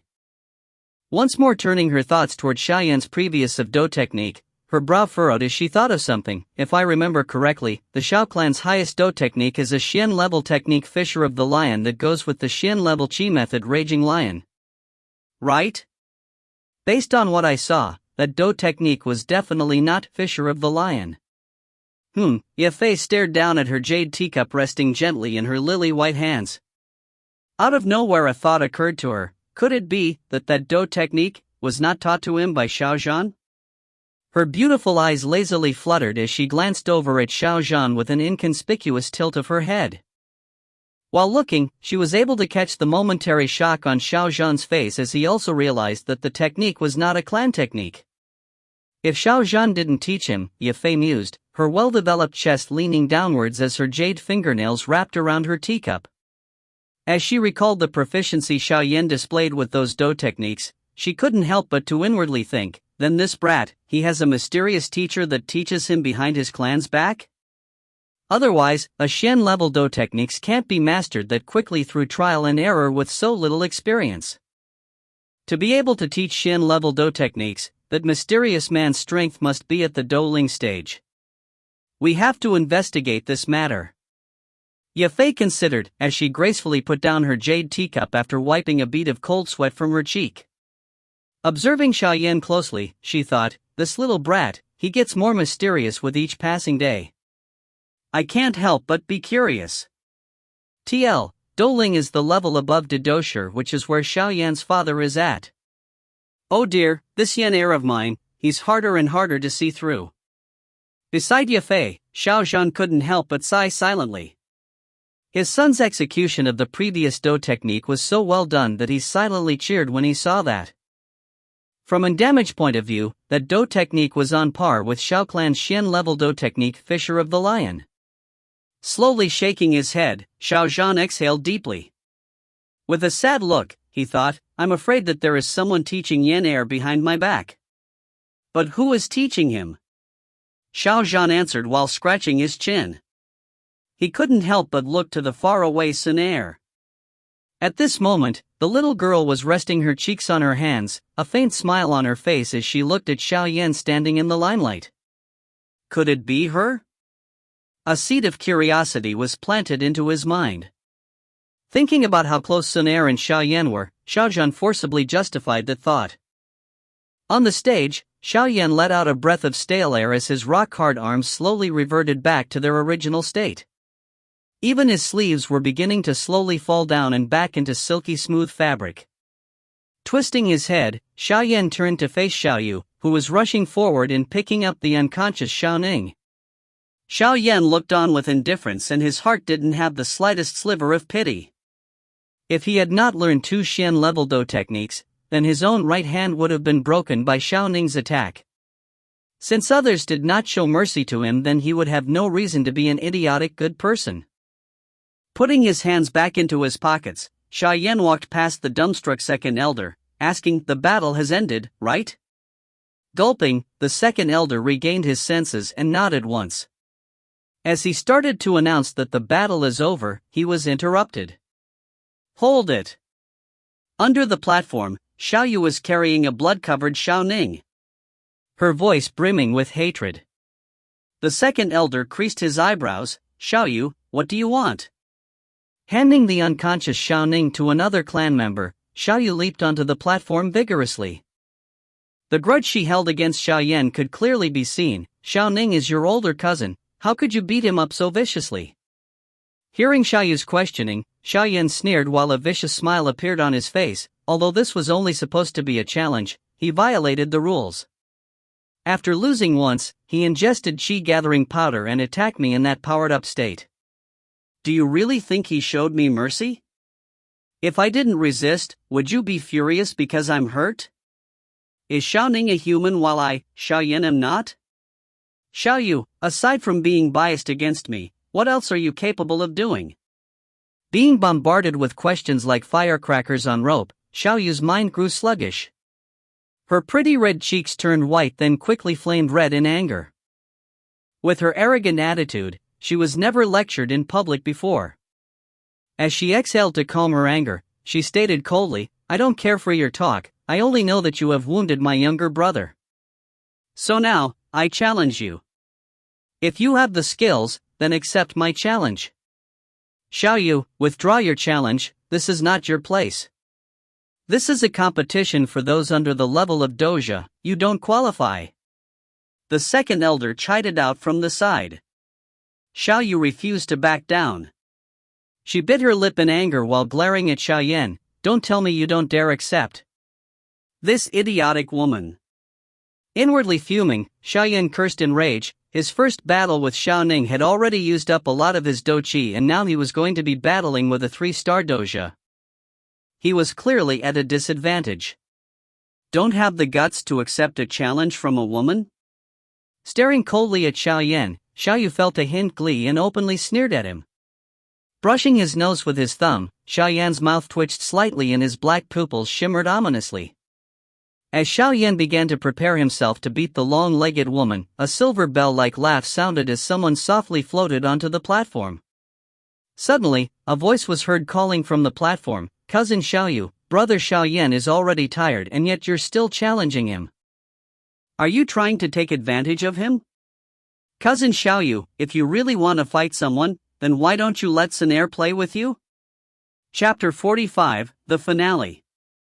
Chapter 45, The Finale. With everyone's gaze on her, the young girl jumped onto the high platform landing beside Xiao Yan. Her beautiful eyes moved gently while her pretty red lips stretched into an elegant smile. Seeing Sun Er jump up, Xiaoyan rolled his eyes helplessly and asked, "Why did you have to run over here?" Sun Er formed a slight smile. Not answering, her eyes glanced over to Xiaoyu, whose face now had a complex look. With a smile, Sun Er said, "Xiaoyu Biaojie, in comparison to Xiaoyan, your age is a bit older and you even went to Jianan Academy to train. Under these conditions, the challenge is a bit unreasonable. If Xiaoyu Biaojie needs someone to relieve stress, then Sun Er will happily help you." Hearing this, Xiaoyu's charming face became heavy while her eyebrows wrinkled. Looking at Xiaoyan with cutting eyes, she sneered and said, "Don't tell me, you only know how to hide behind a woman?" Xiaoyan's eyebrows twitched. In his eyes an ominous glint appeared. At that moment, he just wanted to hold this woman to the ground and humiliate her. Enough! While the three were arguing, the second elder let out an angry shout, making the three of them swallow all the words they wanted to say. With a gloomy expression, the angered second elder walked towards them. Turning to Xiaoyu, he shouted angrily, "On this stage, you do not have the right to challenge anyone. Return immediately. If you obstruct the ongoing ceremony anymore, you will be forced to stay within your house for a month." After venting his anger on Xiaoyu, the second elder let out a sigh of relief. Turning his head, he helplessly watched Sun Er, who was twirling a strand of her fine black hair as he forced a smile. "Young Miss Sun Er, you should also go down. Your challenge is also against the rules." Sun Er shrugged indifferently. Nodding her delicate chin, she turned around to leave the stage. Then, she turned back to Xiaoyan and quietly pulled a weird face, leaving him unsure of whether to laugh or cry. To be angrily rebuked by the second elder, biting her red lips, the charming Xiaoyu felt wronged. After a short while, she stamped her feet a few times, then gave a sneer before leaving. "Little scoundrel, just you wait." Looking at the comical ending, the second elder released a long sigh. Turning his head around, he looked at the perpetrator, who wore an innocent face. Forcing a small smile, the second elder stood on the stage and with a voice as cold as ice, he shouted, "Xiaoning illegally took a pill, therefore from today on he will be locked indoors for 3 months. After the elder finished speaking, whispers erupted. He shouted once more, "The challenge has ended, Xiaoyan has won." Regarding the unneeded explanation of what occurred, Xiaoyan actually did not express an opinion. After hearing the declaration of the end of the coming-of-age ceremony, he walked down from the platform.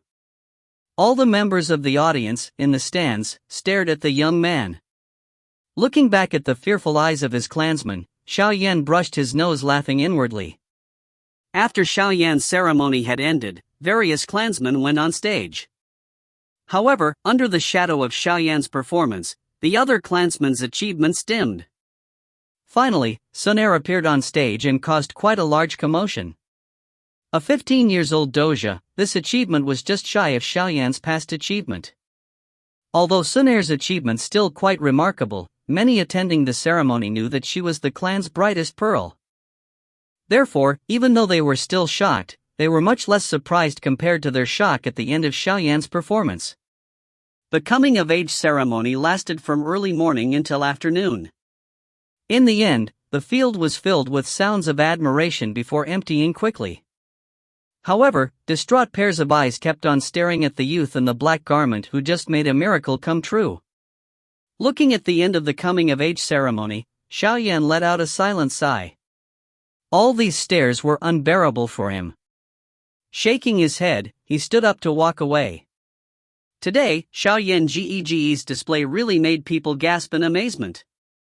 A fragrant smell arrived nearby and Sun Er's gentle laughter, silver bell-like laughter, washed over Xiaoyan. Touching his nose, Xiaoyan began to laugh. Originally, I also believed that Xiaoyan Gege didn't know any do techniques, but who would have thought that you hid them so well? Carrying her delicate hands behind her back, Sun Er followed behind Xiaoyan while tilting her head slightly to the side. Her smile was full of emotions. "Ha, I'm nowhere near as secretive as you, Sun Er. Last time at the Do Technique Hall, the Do Technique wasn't too common either." The corners of Xiaoyan's mouth arched up as he turned around and spoke. Hearing that, Sun Er paused. Her beautiful eyes formed crescent moons as she laughed loudly and said, Xiaoyan Ge's knowledge is really balance. If you are really interested in those Do techniques, then Sun Er can teach you. Shrugging his shoulders, Xiaoyan shook his head and said, It's fine. To bite off more than I can chew will not help. This is something I understand clearly. How about Qi methods? Xiaoyan's refusal was unexpected for Sun Er, but her black and intelligent eyes rolled before she got an idea. Stopping, Xiaoyan squinted and said ambiguously, Won't we be able to go into the Qi method hall to look for Qi methods in 5 days? The Xiao clan's highest technique is just a Xian middle level, Raging Lion. Moreover, Xiaoyan isn't qualified to practice it. Sun Er used her small hand to push a strand of her fine black hair aside. She pursed her tiny mouth and she seemed like she was choosing her words carefully. A moment later, she spoke softly. Sun Er could try to get a high-level Xian Qi method for Xiaoyan Ge. How about it? This girl is really wealthy. High Xian level, at the very least it would cost a couple 100,000. Sighing inwardly, Xiaoyan forced a smile. If he hadn't coincidentally met with Yao Lao, perhaps it would have been quite difficult for him to bridge the gap between Sun Er and him. Even if his innate talent was not lacking, just Sun Er's mysterious background was something that he could not imagine. He secretly stroked the simple and unadorned ring. Calm filled his heart as he knew that the ring would be his secret to become strong again. Looking down at Sun Er, Xiaoyan laughed. Shaking his head slightly, his soft voice held a stubborn attachment. No need. This Qi will depend on his own strength to become strong. TL, Gu, brother. Sun Er stopped.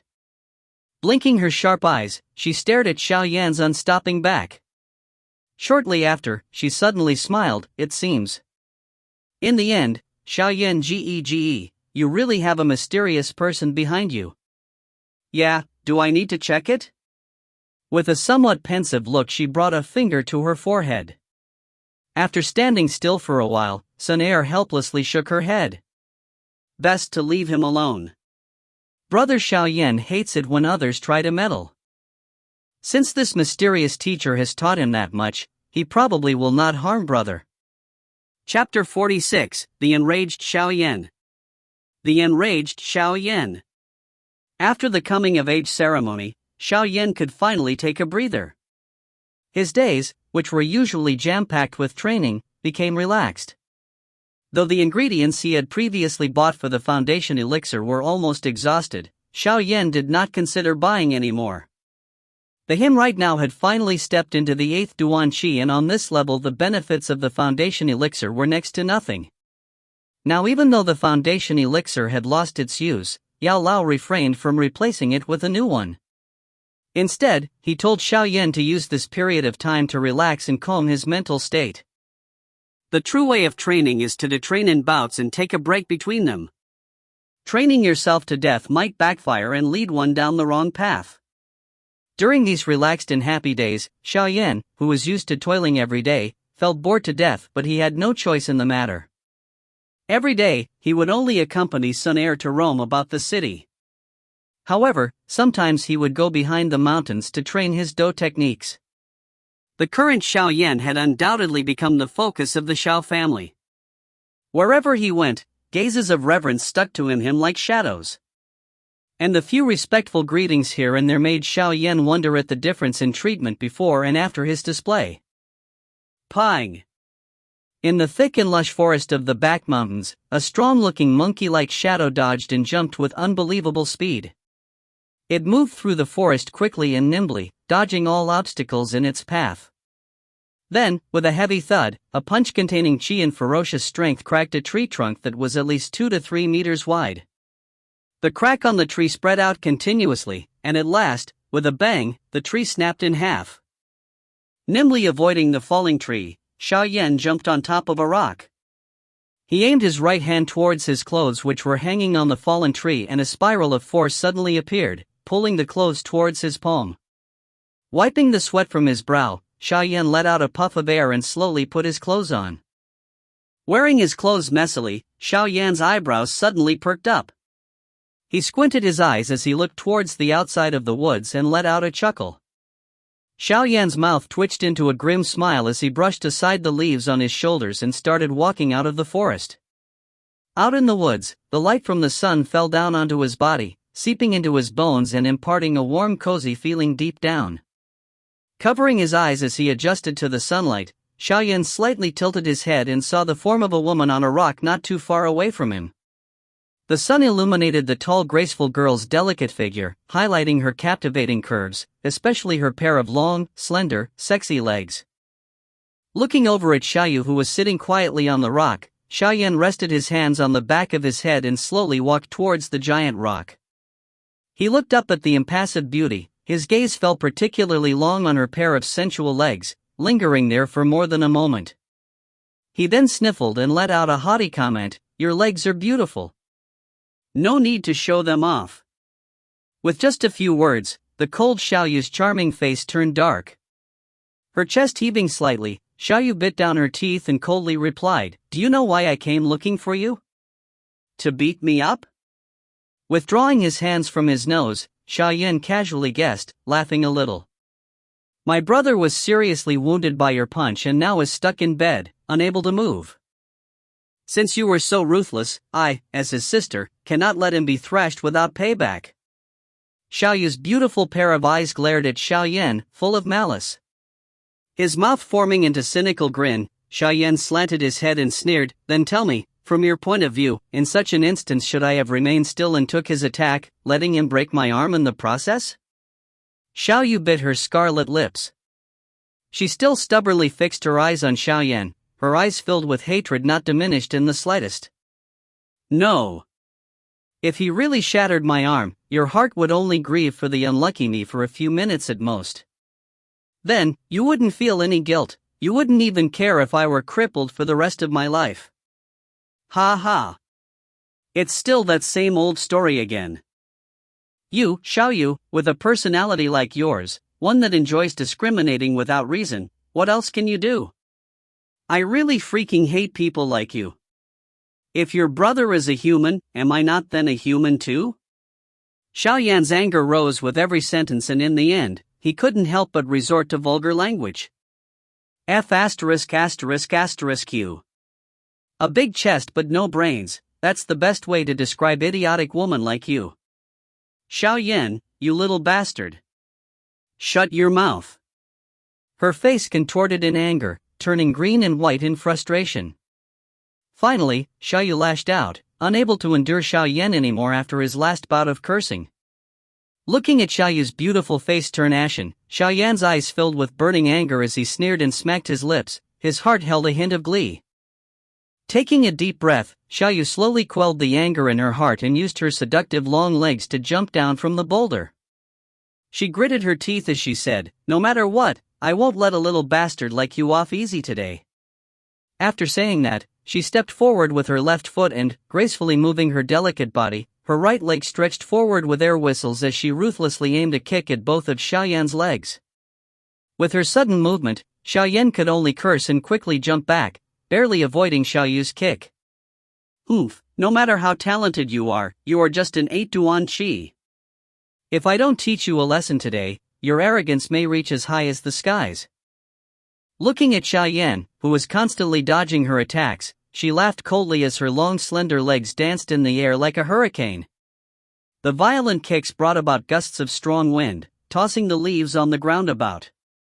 Xiaoyu, having the strength of a 3-star doja, was by far stronger than Xiao Ning. In such a quick onslaught of attacks, Xiao Yan couldn't even find a chance to counterattack, he could only dodge. In spite only being able to dodge Xiaoyu's relentless flurry of kicks, Xiao Yan's face retained its calm. He squinted slightly and with a sharp gaze he constantly searched his opponent for weaknesses to exploit. Xiao Yan blocked Xiaoyu's continuous barrage of kicks with his arms, but with each blow his arms grew a little more sore.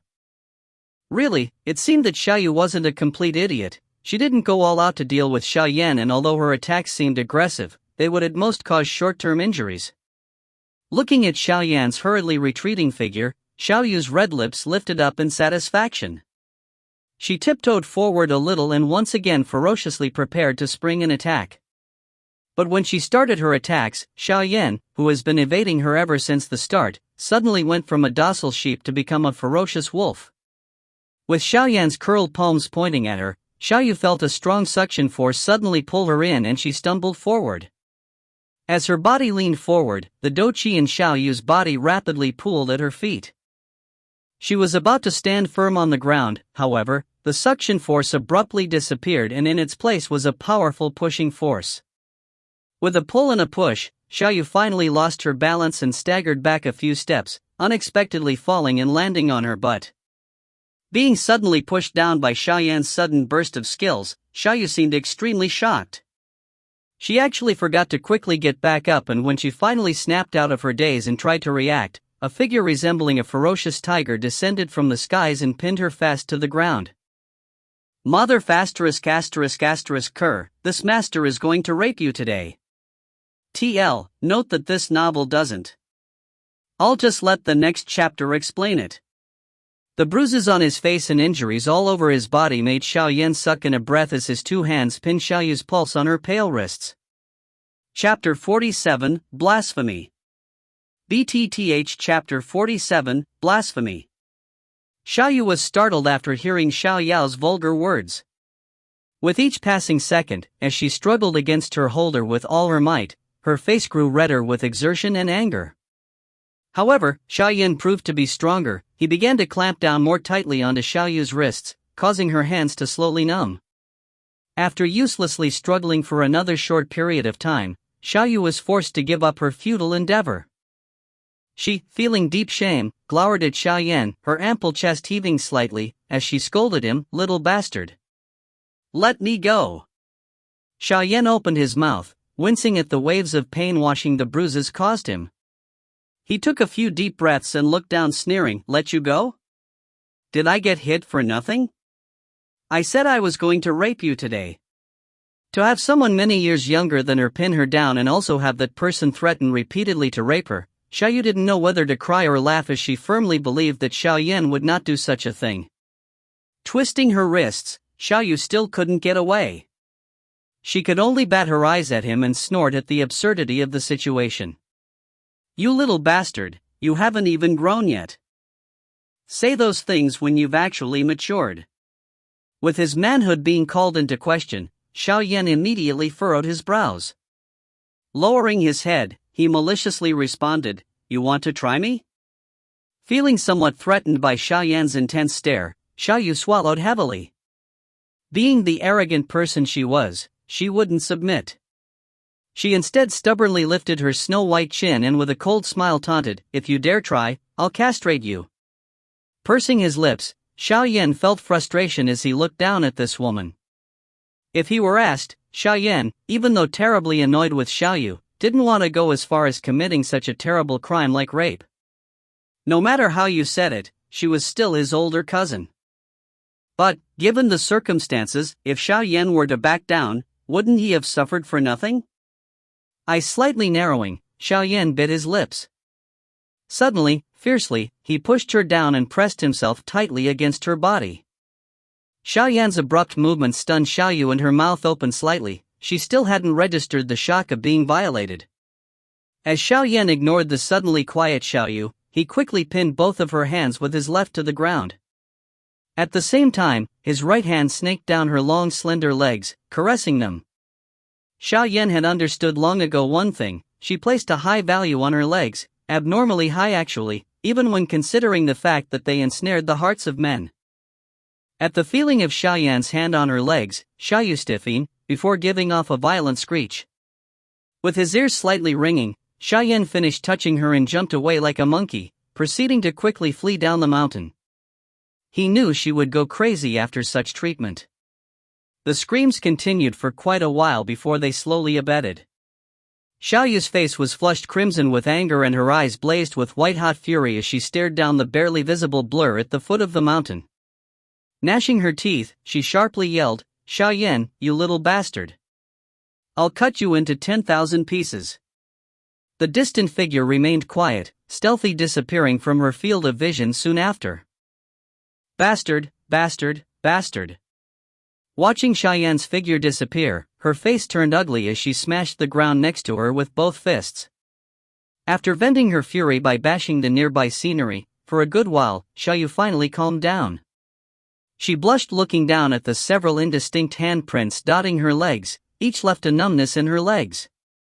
Xiaoyu clenched her teeth and propped herself up, fighting the weak feeling racking her body and wanted to cry upon seeing her messy clothes. Not only had she failed to teach the little brat a lesson, she was taken advantage of by him. The results of the encounter left a bitter taste in her mouth. Thinking back on Cheyenne's actions, Xiaoyu felt shame and anger well up. This time, however, she didn't draw her sword and chase him like she did years ago. She was an adult now and naturally couldn't act like before, letting everyone in the clan know that her thighs had been touched by that brat. Xiaoyu stood there thinking for a bit, before stomping her feet and cursing in a low voice, "Little bastard, you better not give me an opportunity, otherwise it won't be pretty." Xiaoyu wrinkled her nose, letting her fine black hair drift in the wind. She dusted off her messy clothes, straightening them up a bit, then somewhat dejectedly started slowly heading down the mountain.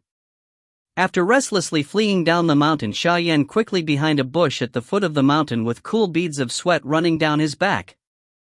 It wasn't until he saw Xiaoyu pass by that he could let out a sigh of relief. He rubbed his nose and unconsciously swung his right arm across his chest and grabbed his other arm. Looking off with a dreamy look on his face, he whispered, "Compared with a few years ago, touching her now feels much better. In front of this stupid woman I can never hold back my temper. It looks like my childhood grievances really do run deeper than normal." Xiaoyan bitterly laughed as he twisted his neck. Taking a deep breath, he pushed away the thought. After once again regaining his former tranquil state of mind, he slowly headed out. Walking away from his hiding spot, Xiaoyan suddenly stopped and somewhat embarrassed turned his head to look at the black-clothed maiden leaning against a tree in the distance. He awkwardly laughed. "Sun Air, what are you doing here?" The distant Sun Air was lazily leaning against the tree. The purple belt around her small waist flowed freely in the wind as her beautiful eyes swept over Xiaoyan. A fake smile was on her face as she said, "Xiaoyan Geg, I just saw Xiaoyu angrily walking by. Could it be that you provoked her again?" Embarrassedly touching his nose, Xiaoyan walked forward and dryly chucked, "Who knows why she's in a bad mood again?" Watching the laughing Xiaoyan, Sun Air couldn't help but shake her head. Whenever Xiaoyan Gege is around with Xiaoyu, he inevitably can't think clearly and does some shocking things. Hearing Sun Air's words, Xiaoyan felt a little guilty, but he innocently shrugged his shoulders and said, "You know, I was forced to." Lightly laughing, Sun Air pursed her small lips. Her hands held behind her back, her maiden's graceful beauty was rather moving. Tomorrow is a day for going to the Chi Method Pavilion to look for new techniques. Xiaoyan Gege should prepare, she said as she left, but the sound lingered on. Chapter 48, Chi Method Pavilion. Chapter 48, Chi Method Pavilion. Standing within the group, Xiaoyan lifted his head to look at the colossal pavilion in front of him and let out a sigh, marveling at the amazing view before him. On the sign in front of the building were 3 engraved words, Chi Method Pavilion, which exuded ancient grandeur. The signboard in front had a slight yellow hue, and coupled with the chips and dents that covered its body, it was obvious that this place had gone through the vicissitudes of time. This was the most important place in the entire Shao clan, the Chi Method Pavilion. Every single Chi method that the clan has gathered for the past hundreds of years were all stored here. These techniques were the foundation on which the Shao clan secured its status to this day. As the most important place of the clan, the security on the pavilion was extremely stringent. On every other day, it was essentially a forbidden place that even Shao clan members were prohibited from entering. It was only after the coming-of-age ceremony that this place would be temporarily open to the clan. Squinting his eyes, Xiaoyan briefly swept his gaze across the several hidden corners of the pavilion that were concealed by shadows. His keen soul perception informed him that every movement made in this place was being closely monitored by the guards that were concealing themselves. In several hidden places within the pavilion, Xiaoyan noticed that powerful auras were lurking unseen. It seemed that the clan really held this Chi method pavilion in great esteem. Slightly turning his head, Xiaoyan exchanged a quick glance with Sun Air. Both of them noticed a hint of a smile in the other's eyes. Clearly, the guards that were hidden in the surrounding area had been detected by the two of them. I have already announced the rules regarding entry into the Chi method pavilion many times in the past, so I shall not repeat them in detail again. In short, after entering the Chi method pavilion, all of you are to return within 2 hours. In addition, each person is permitted to only one Chi method which is to be compatible with their attribute. You may not take more than that. If anyone tries to sneak away with more, that person will forfeit his or her right to obtain a Chi method. Therefore, all of you best take heed. Standing at the top of the stairs, Xiao Zhan's commanding gaze swept across the youths below him as he said this in a solemn tone. Yes.